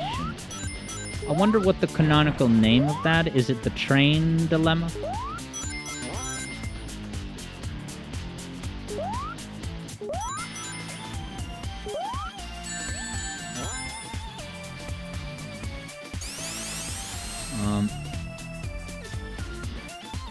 Trolley problem. Yeah. If you Google trolley problem, I would think you're going to get that obesity data point. Eblo knows there's a think tank video, yeah, with the proverbial fat man. Yeah, I definitely remember Sam Harris talking about it. You know, and I may be eventually start talking about the life-changingly powerful lessons that I learned from Sam Harris about mindfulness and gratitude and satisfaction and all of that. Is this going to be like the Sonic Mania vanilla boss?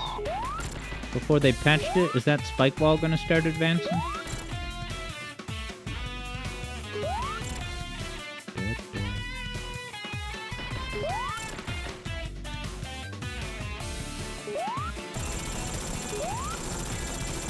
So yeah, I think that with the trolley problem... Actually, never mind. I'm just going to confuse it more. It's just, you either push them or you just let it happen. Ah, did you see that? I hit the top of the spike and collected all my rings back instantly. What was it? 756, 657? Get going with the song request soon.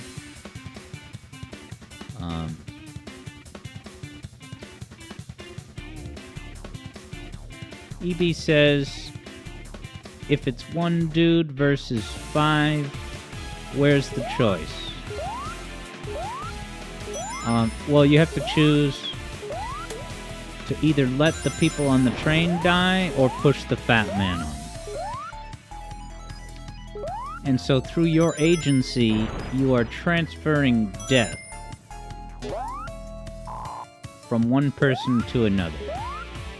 But I honestly think that it matters how those people ended up on the tracks. Because if they were train track employees, then maybe they bear some of the risk or responsibility for ending. But if they were just kidnapped people...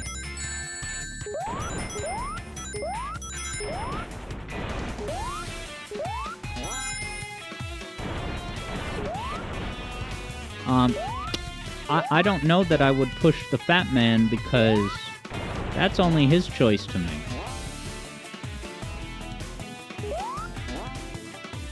I don't think I can choose for him on the basis of, oh, it's 5 versus 1, so you have to do it.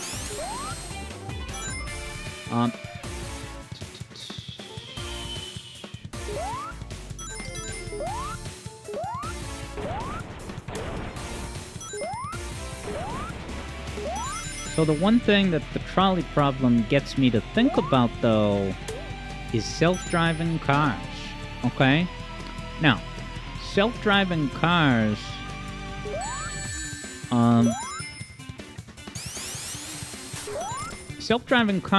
right, a lot of people's gut reaction is, oh my god, I'm so freaked out by self-driving cars, because any car ride I could take could just be, I could die.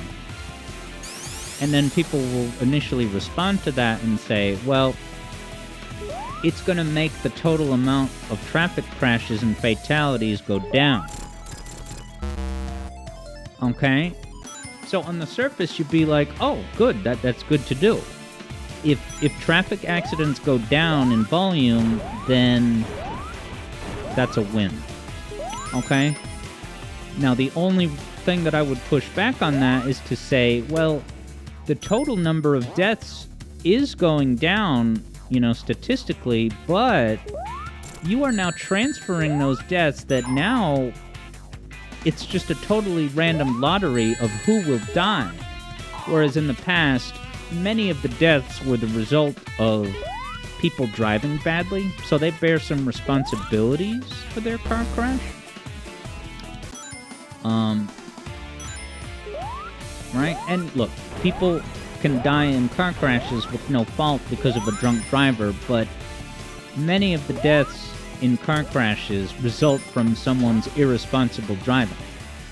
So now you're going to have deaths resulting just by, people that otherwise would have driven perfectly good.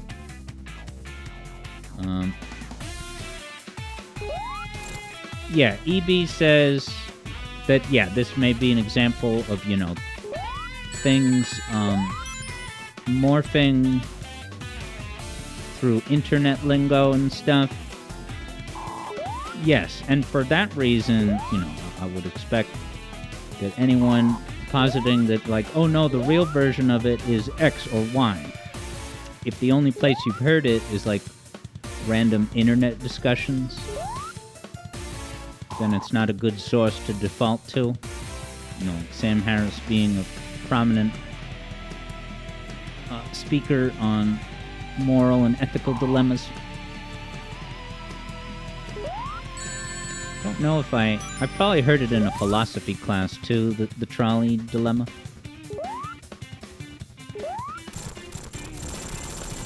Um,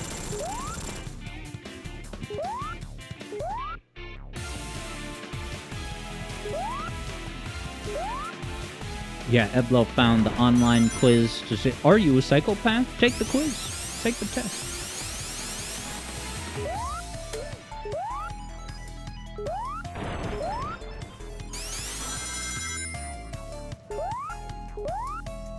End of level.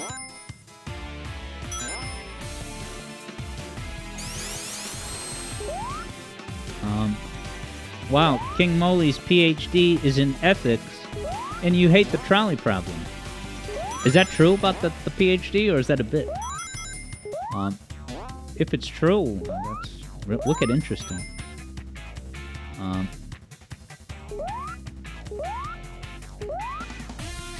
Yeah, EB has heard this morphed trolley dilemma more than once. Yeah, more than once. It doesn't count for a lot. It's who? Who is saying? Eblo is curious about... Hey, what's up, Vector?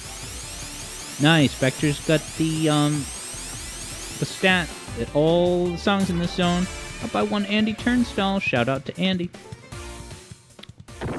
King Moly's thesis was the implication of Freudian psychodynamics within ethical theory. Alright, so as I pull up Sam's song request... Actually, I think this is going to save on its own, so I should be fine. Eblo, much like me, is going to pretend that Eblo understands those big words. Yeah, I don't know what psychodynamics is.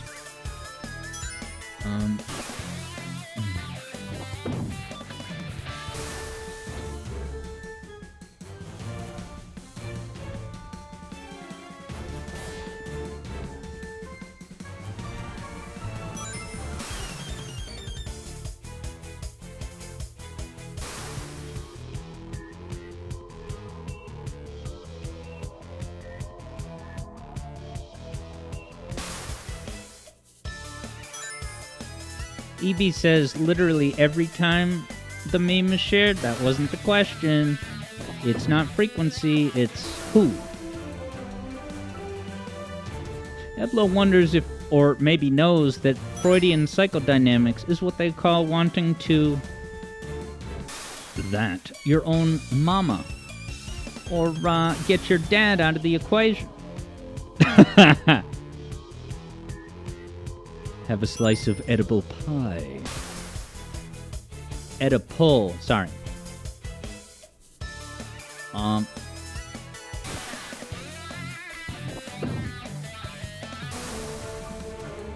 once I pull up the song request, then I'll pose the dilemma. What's it called? I have a great dilemma.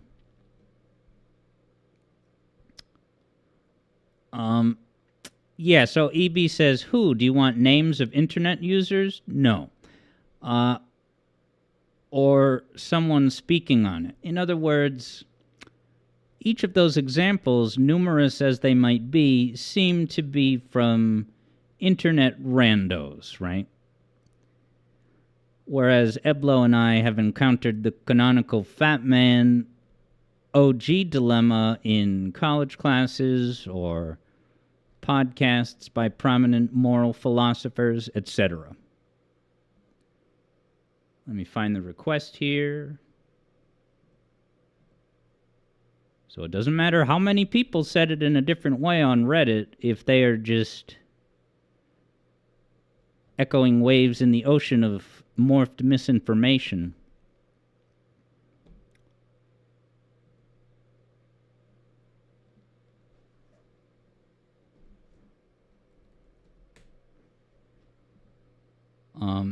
Yeah, it might be a moot point, EB. Just... Here, let me... Yeah, I think it's a moot point by this point, but... let's see.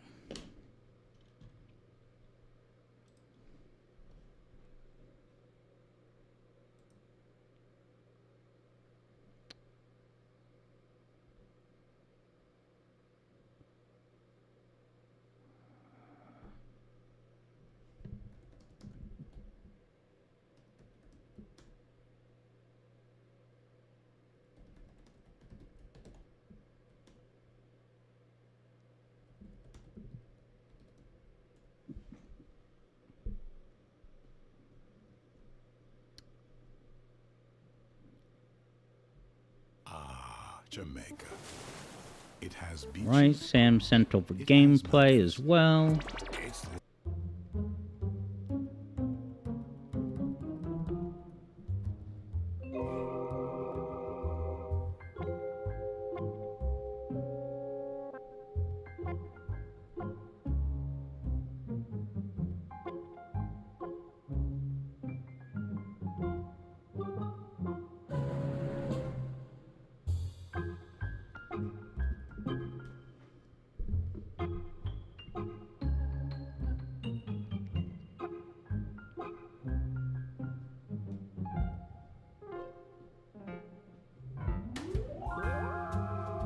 Kia wonders if it's some platformer.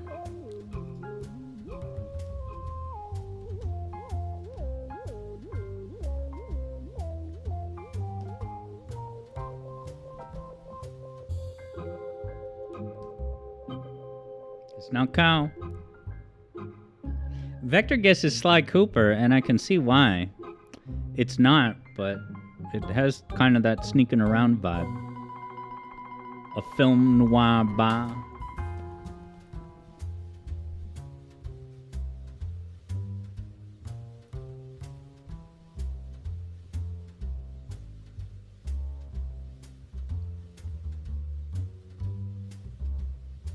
Hey there, real person. I'm honored that you've joined us. What's up? Your profile picture looks real.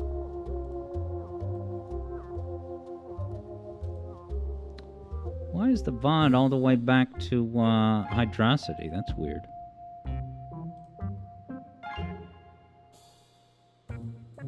Alright, good. I didn't miss any chats. Oh, Sam has a big hint. It's a Nick game. So it's from that channel. It's Nick for short.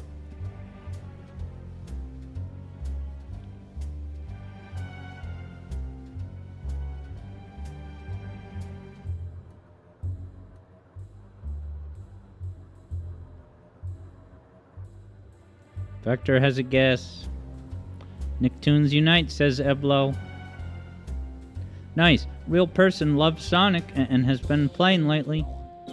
Well, you're in the right place here in the Alex Yard Zone streaming CU.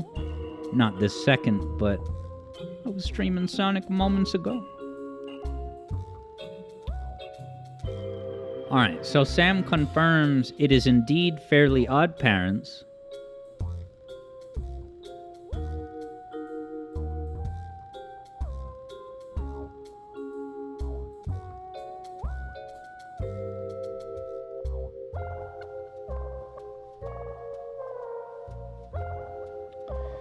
And yeah, let me loop the song here since it's only like 3 minutes. Alright, yeah, if no one knows any specific Fairly Odd Parents games, you know, without just Googling a master list and then rattling off all the potentials.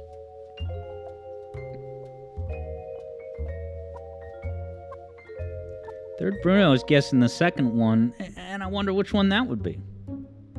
Sam confirms that it is.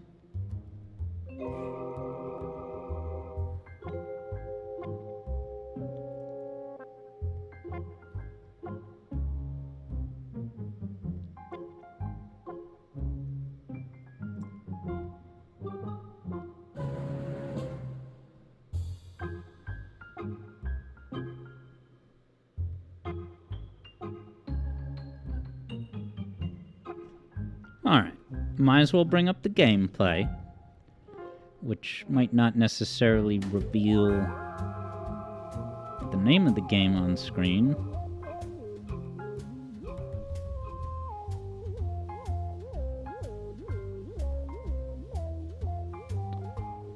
Now, is this a similar graphical style? It looks better. You're going to see it soon. It looks like better graphics. The one we saw the other day was also PS2, wasn't it? Not PS1. Here comes the gameplay.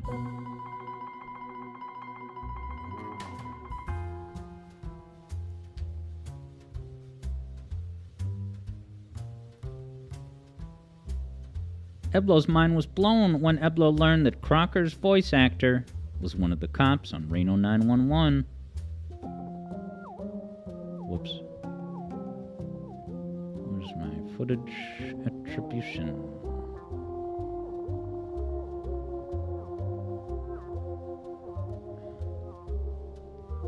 Ms. Law.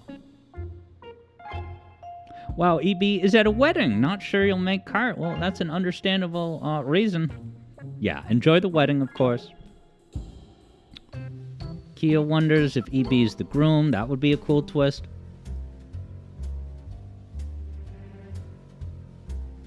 Now, is this the level where this music... Oh, it's an easy bake oven. Wow. Kia wonders if EB is the bride. That would be a twisty twist. Hey, it's the Small Soldiers character.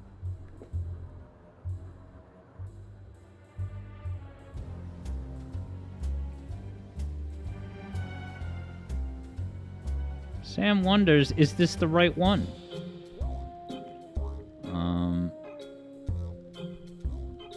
Yeah, part 8, Shadow TV. Hey, that's not the right one. What have I done? This is not the right clip. Sorry about that. Where did I go wrong, my sweetest friend? How to save a life. Wait, part 8, 100%. Get a clue. What the...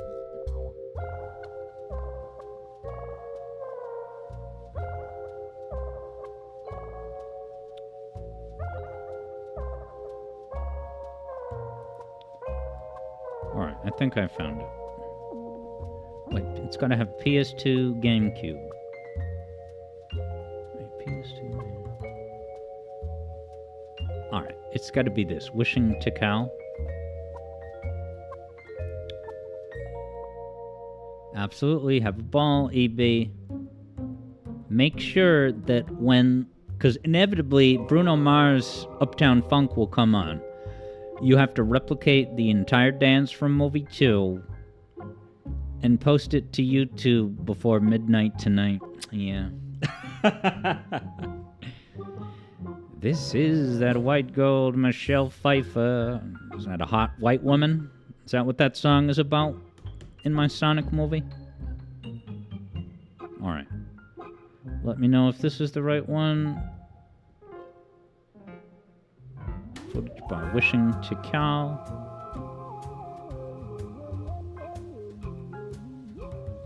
What else is inevitable for a wedding?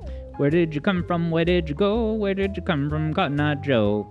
And then, you know, right? If it was me, I would have my double shields all night up and ready to protect me from the suffering of the supertonic spam. Come on to the dance floor now and just dance, dance, dance. Come on down to the dance floor and just dance, too. EB can't stand one of those songs that I mentioned. Yeah, JJ says, Uptown Funk without the music is awful. It's just one note. This is that white gold, dun, dun, dun, dun. And that's, not only is that mostly one note, that note that it is mostly limited to is the one. It's the tonic home bass note. This is that white gold, Michelle Pfeiffer, that black.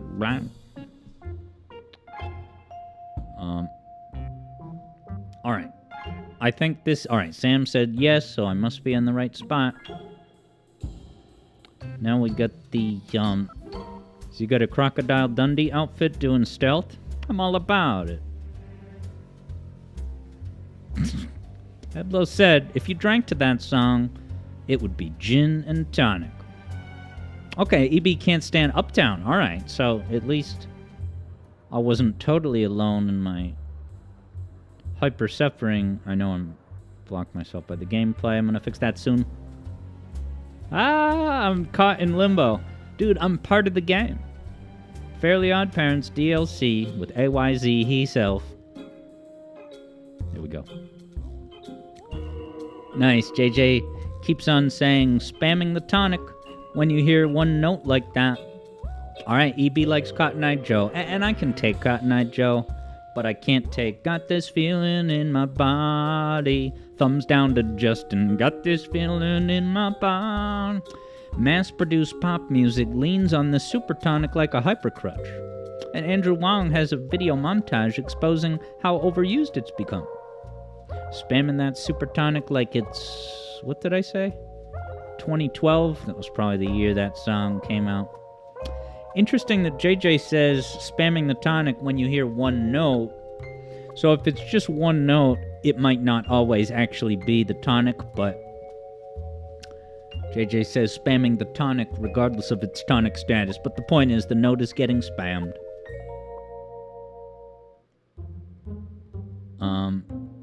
JJ confirms exactly. Eblo misses shameless licensed games like this.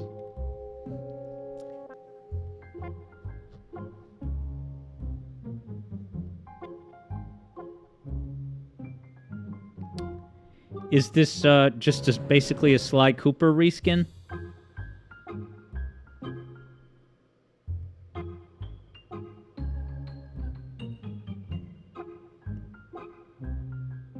The fairies hover over you like Navi? JJ wonders if he can correctly identify if a note being spammed is the tonic. Yeah, I mean, off the top of your head, can you recall any particular example of a song that had a spam overload? I guess spam overload is kind of a redundant expression.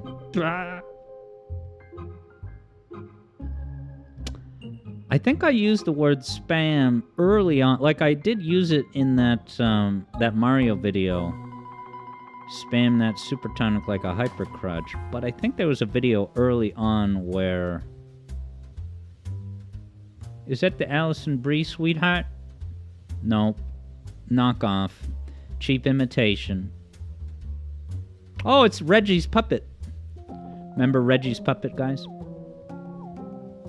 Shout out to Reggie. We're in the new Reggie era. Wow, Sam says Timmy can transform in this game. Does he throw his hat to possess and become transform? I don't know.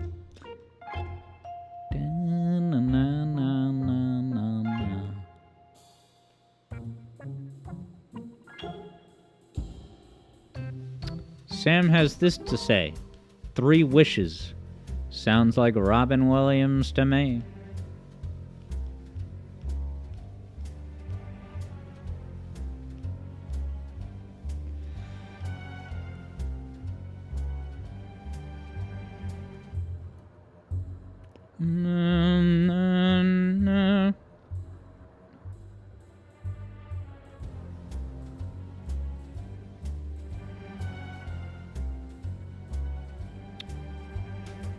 Yeah, and Keo said if EB's not going to be around and I'm going to be busy, I mean, we could even still do a session, but just like a half hour, check in, get some drifts.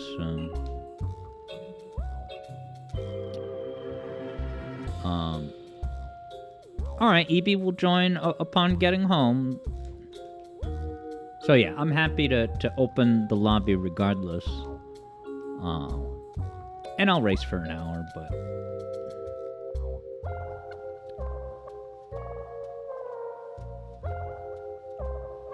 Hebla wonders, isn't it Fairly Oddparents lore that one man's mental anguish supplies magical power for all fairies? Is that a meta-commentary that this entire show comes from the creative turmoil inside Butch Hartman's brain?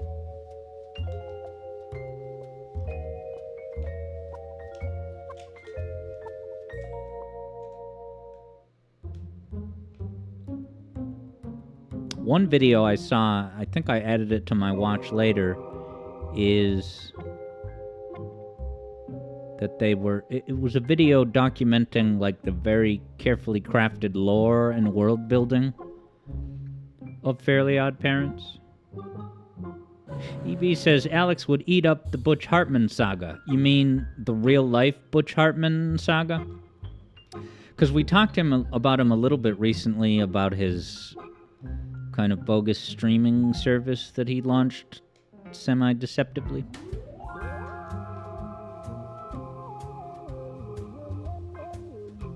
Yeah, EB said it was a good show until it fell off the rails. Yeah, once they brought in the Screenwave guys, it was never the same.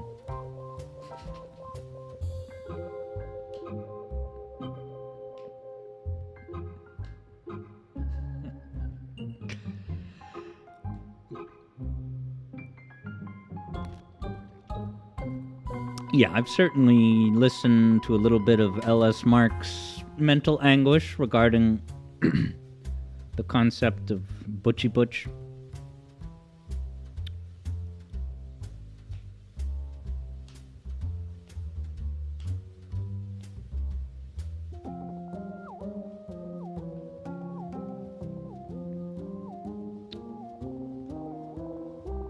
Evie says Danny Phantom is pretty good, but Evie never watched Tough Puppy. Yeah, I think L.S. Mark gave a general seal of approval for Daniel Phantom. But I don't know much about it.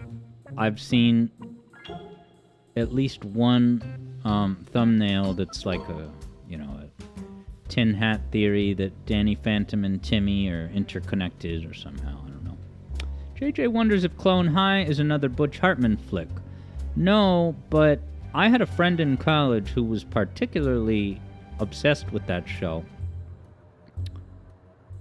And he would always try to get us to watch. He would always have the DVDs on. Come on, watch it with me, it's great. And it was pretty good. And I think they rebooted it within the past few years. I meant to reach out to that college buddy. Eblo says Danny Phantom got hit with Butch becoming a born-again Christian. So he backpedaled to say the ghosts were just monsters, even though some of the earlier ones were clearly spirits of the deceased. So if he had a born-again moment during Danny Phantom's run, I wonder what his philosophy of that stuff was prior to... I guess I always assumed that he was always a very by-the-book religious dude. But it sounds like he had at least one hyper-religious upgrade. JJ says, how can you be a Christian and say ghosts are monsters when we have the Holy Ghost? It's like, there's only one ghost. There's no other ones. That's how it works. It's not an inconsistency. We're not a polytheistic religion, but we do have three persons in one God. Three different entities, each with their own stats, but it's only one God.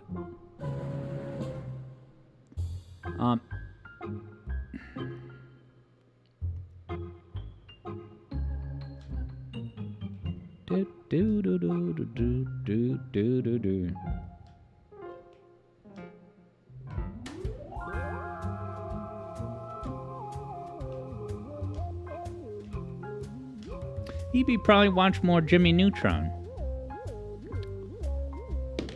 And that was after my time, but the theme song would come on, and me and my brother would hear it, and at one point we were debating whether the lyric is save the world from shore destruction or sheer destruction. And thinking back, it's probably shore. But I at the time, I vouched for sheer destruction. JJ heard Jimmy Neutron is an acid trip or a fever dream. And speaking of acid trips, one bit of thing about synesthesia, the thing where you experience colors associated with sound, is that some people take LSD, get synesthesia, and then they have it for the rest of their life. They acquire synesthesia as a result of that one acid trip. So that's fascinating.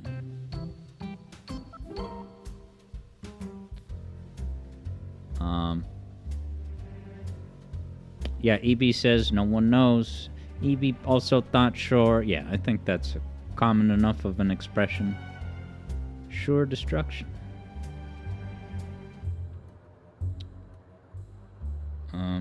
JJ says that's a pitch. What, like, when acid gets legalized, the marketing pitch will be, you might get synesthesia. With Eblo's luck, Eblo would try acid and get something dumb, like the ability to smell numbers. Yeah, I wonder if anyone has smell aesthesia, where certain letters or musical notes generate the feeling of like a smell. EB says, you and JJ would love Planet Sheen. Is that Charlie Sheen's 24/7 video blog?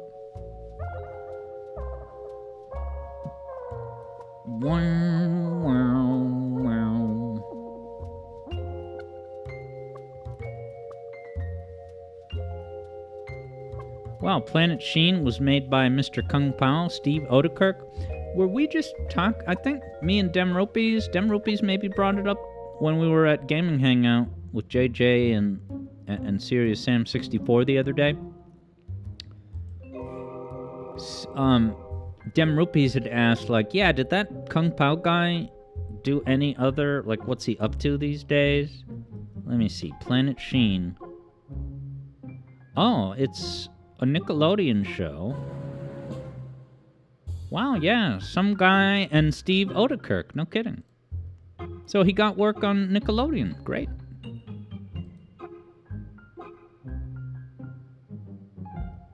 Wait, he's had collaborations with Jim Carrey? Which movie? Oh, In Living Color is where they met. This is random, but In Living Color reminds me of SNL 50.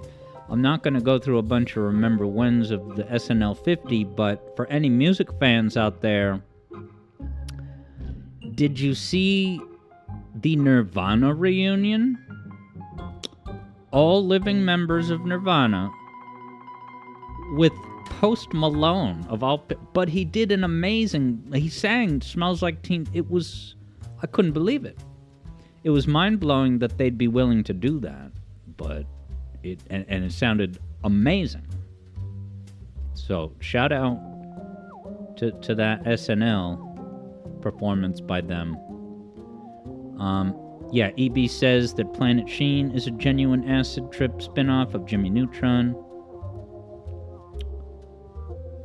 Okay, Eblo says the barnyard thing and his baby, and I remember Chris Hardwick would occasionally mention that he worked on Back at the Barnyard or whatever it's called. Sorry.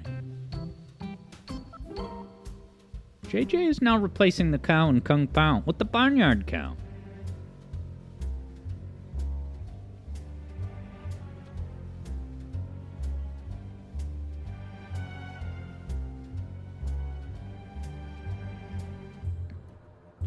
Alright, I'll tell you what. It's 7:30. I'm not going to hyper end the stream right now, but I will go back. I'll even leave the music on. I could change the music, but what I actually need to do is just let about 10 minutes at least or so of gameplay footage. So you are going to get to see Sonic CD. See if you can figure out this, and like I said, it's not for super long, but see if you can figure out what this person's MO is. Because I wasn't looking at it closely, but it seemed like there was a particular protocol about which rings they were going after. So I should still have that window open. Here it is. But thank you very much for the song request. It's been a very Butch Hartman week, which is pretty cool to get a theme going with that.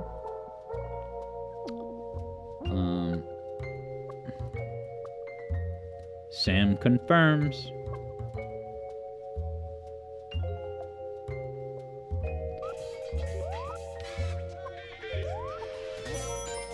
Get that audio off.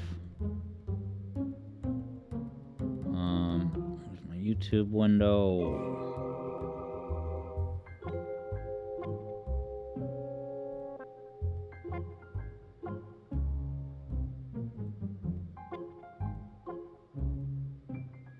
Alright, so if I move this to the side, that should be fine.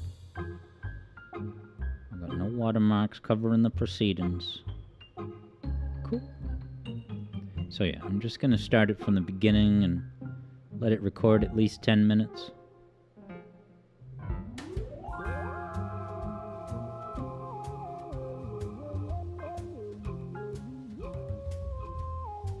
Infinite possibilities, 0 rings.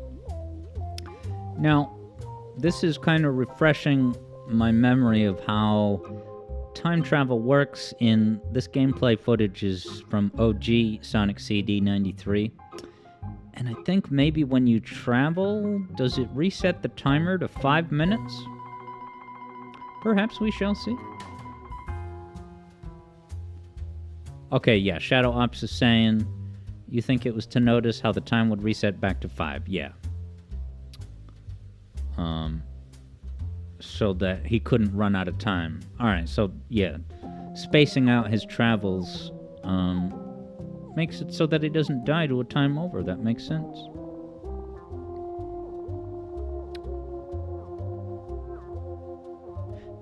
Sam has yet to beat Shadow Showdown. That's the second canonical Fairly Odd Parents game. Yeah, Ebla wonders, might the goal be spend as much time in Stardust Speedway as possible? I think it's just a ring attack. They're trying to get as many rings as possible. I'm just looking to see if I was wrong in remembering that he skips some rings. So I'm just going to look and see if he leaves any rings.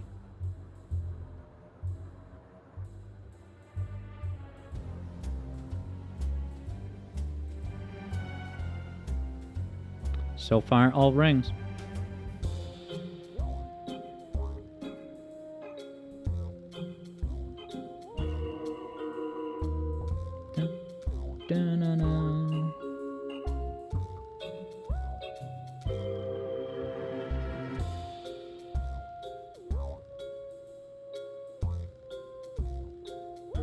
Whoa, what is this spot? I don't think I've ever been there. Like a weird dead end like that?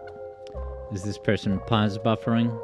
Hey, it's legit game. Well, not, you know how I feel about pause buffering, but this is gameplay that is naturally occurring on YouTube. Retro Engine could never, says Eblo. EB might stream card at some point. I gotta follow EB on Twitch. After all, EB rewatched Barnyard last month. Still great. Chris Hardwick, the voice of a generation, ?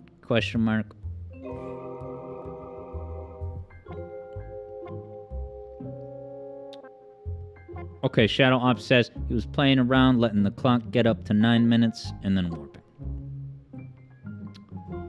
And I don't believe the rings respawn when you travel, but I believe they do in Sonic Origins.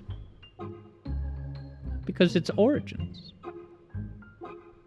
Although, that might be also true for the Steam version of Sonic CD, but it might not be. That might be an Origins newly emergent mechanic, but I don't really know. Alright, he got an extra life.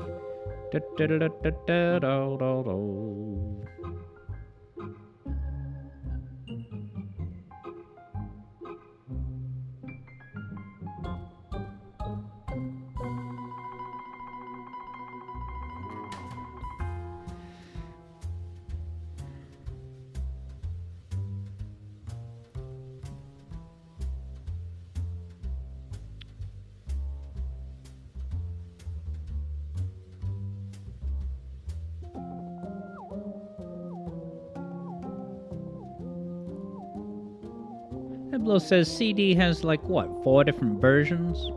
Sega CD, Windows 95, 2011, and Origins. So I guess are 2011 and Origins considered to be 2 separate versions? EB is flattered. Thanks for the kind words. Yeah, absolutely. You're talking about streaming and stuff. I kind of forgot that you were dipping into that. That's right. They are different. Eblo points out That it's got the different music. Different music? Oh, 2011 had those unused portions of tracks, and then Origins removed it. I didn't realize that. Wow. And Sonic's voice is not in Origins. And then also Origins has the lyrics to You Can Do Anything put back in, right? And then obviously the credits are different because it has the Origins staff. JJ doesn't like playing Sonic Origins CD. And then EB says Gems has some differences. Yeah, is Gems technically the PC port adapted for, consoles? Yup, Eblo also points out that Origins AI upscaled the animation, lest we forget. And then Shadow Ops is talking about how certain signs would reappear. Is that in OG? I forget which version that was. Or Origins. Where signs that you already walked through will get kind of reset so you could use them again. I love the Ferris wheels in this level.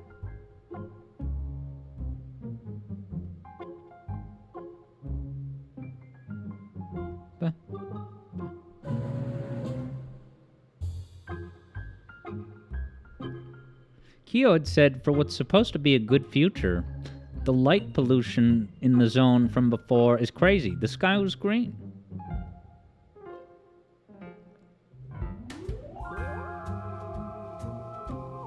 Was the sky green? Maybe it was. But I know it's green in the kind of the background of the whatever that amusement parky place is. I guess it's a speedway.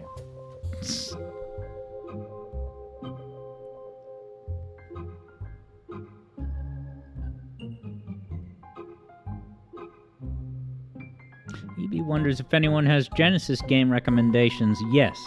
Castlevania Bloodlines is so good. Don't listen to the head. Don't listen to Sparky. Bloodlines is fantastic. JJ confirms the timer went back to 5.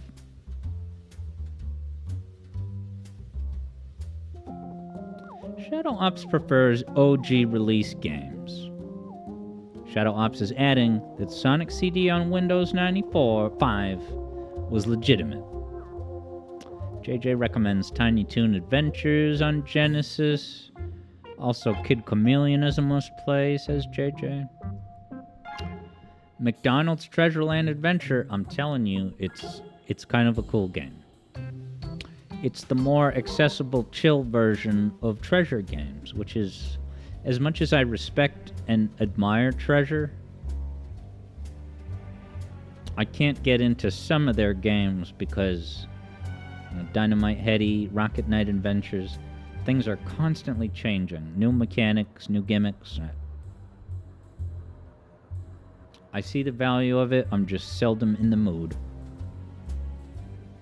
Eblo recommends Rystar, Echo, Columns, Comic Zone, Puyo Puyo, and seconding Kid Chameleon.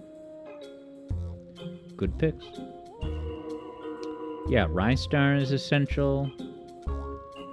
And I wonder if Rystar is going to be in Sonic Cross Worlds at all. Given that Sega recently posted a tweet on Rystar's birthday that had some really pretty art.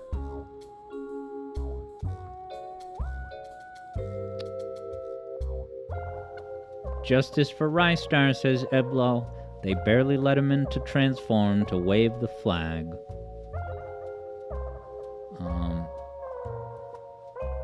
Oh, okay. Rocket Knight Adventures is Konami.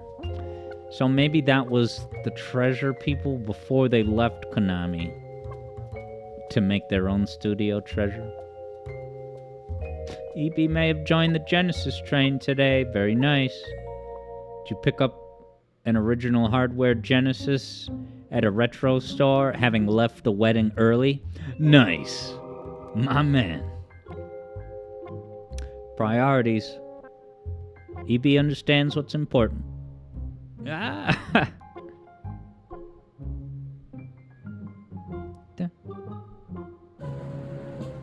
That classic motif. Da da da da. Tum to tum tums.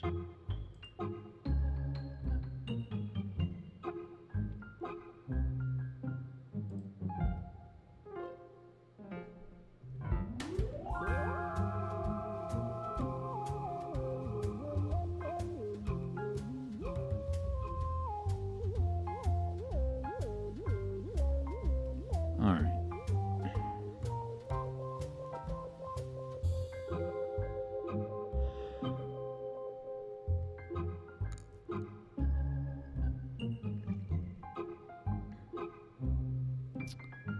So when he gets to 244, I think he's going to travel soon. And once he's at 244, I'm pretty much should be probably good to go. Wow, JJ confirms that there are some games all available at his local game shop right now. Rocket Knight Adventures, Super Fantasy Zone, and even Streets of Rage 2, damn. And yeah, Keo, as far as new Rystar art, you know, it might have been crowdsourced, but it was officially posted to like a Sega, maybe even the Sonic the Hedgehog Twitter account. So it's pretty cool to see. Yeah, in addition to just being great artwork.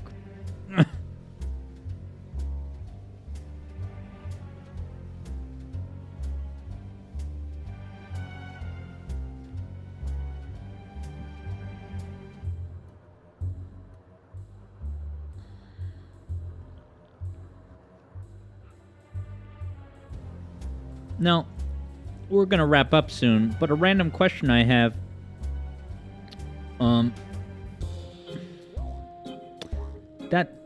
Those two squares at the lower left-hand corner, the red and green, is that an emulator thing, or would you also even see that on an original Sega CD console? Eblo also adds Vector Man. Keel mentions Gunstar Heroes. Gunstar Heroes is another one that I wanted to like, but it was too frantic. And I do like I like Serious Sam. That's a very frantic first-person shooter, but somehow Gunstar Heroes was too much for Alex. EB's phone's dying, so he's gonna catch us later. See you later, man. I almost missed that.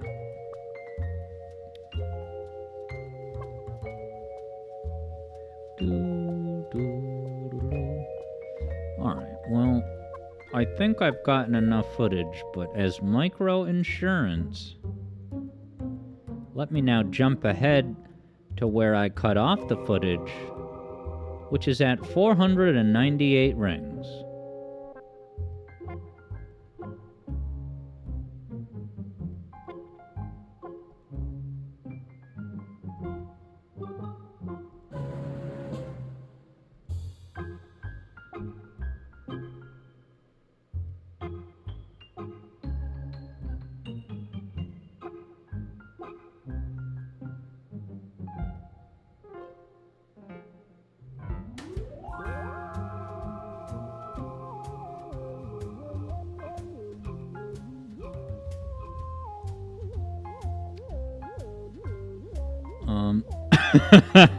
JJ played Gunstar Heroes blind on co-op with Problem Pimple, and they finished the game. Keo congratulates JJ specifically.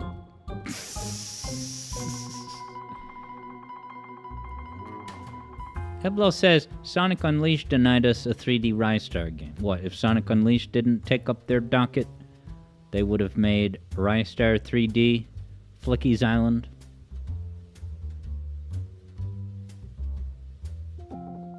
Yeah, that's why JJ's memory of the game is forever tainted because of PP. Hey, take back Gunstar Heroes, play through the whole game with Wonder Woman on stream, so that will supplant that spot in your memory bank.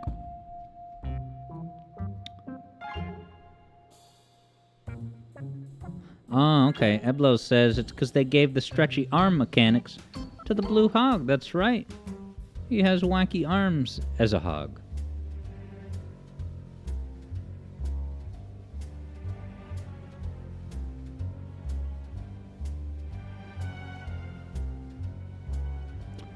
Gunstar was supposed to be a game JJ played with J1. It's one of his childhood classics.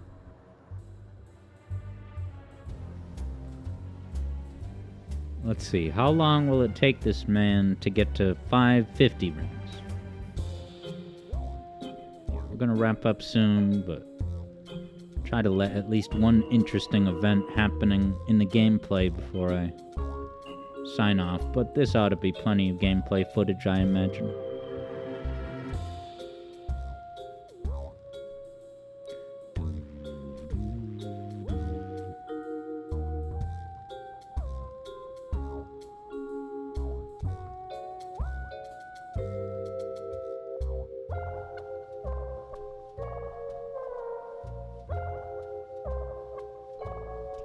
Let me take a quick pulse check of the Alex Yard Adventure channel. Being that it's a hot Friday night, the views are blazing, I hope.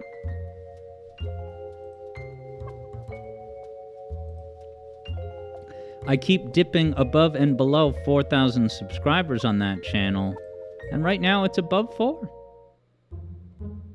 See how long that lasts, man. Kio's got some thoughts. What, did that Reacts guy finally post his reaction to my content? Nice, Charles Martinet has crossed 300 views, that's great.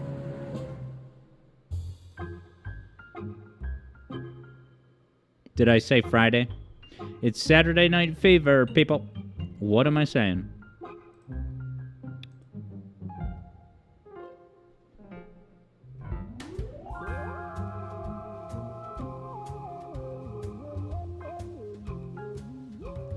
You have only experienced Sonic 3 1.1k views.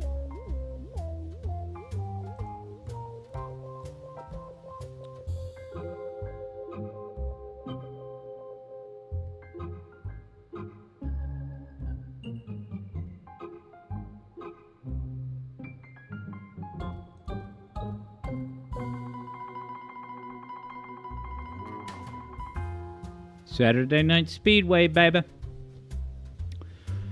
Alright, well, Sanic got to 557 rings. That's a lot.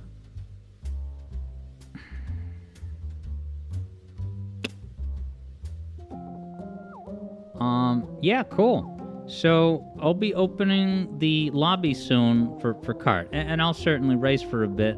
I said I would race for an hour, and I still would. So let's do it. But yeah, thanks for hanging out, everybody, as we trek forward into Alex Yard Next. This exciting, mandatory new chapter of my career.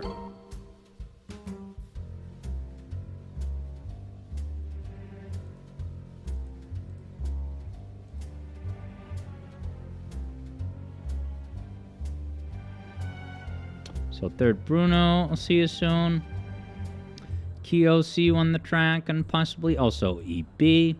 JJ, have a good one, unless we see you on the track. Eblo, have a great evening. Shadow Ops, always great to have ya.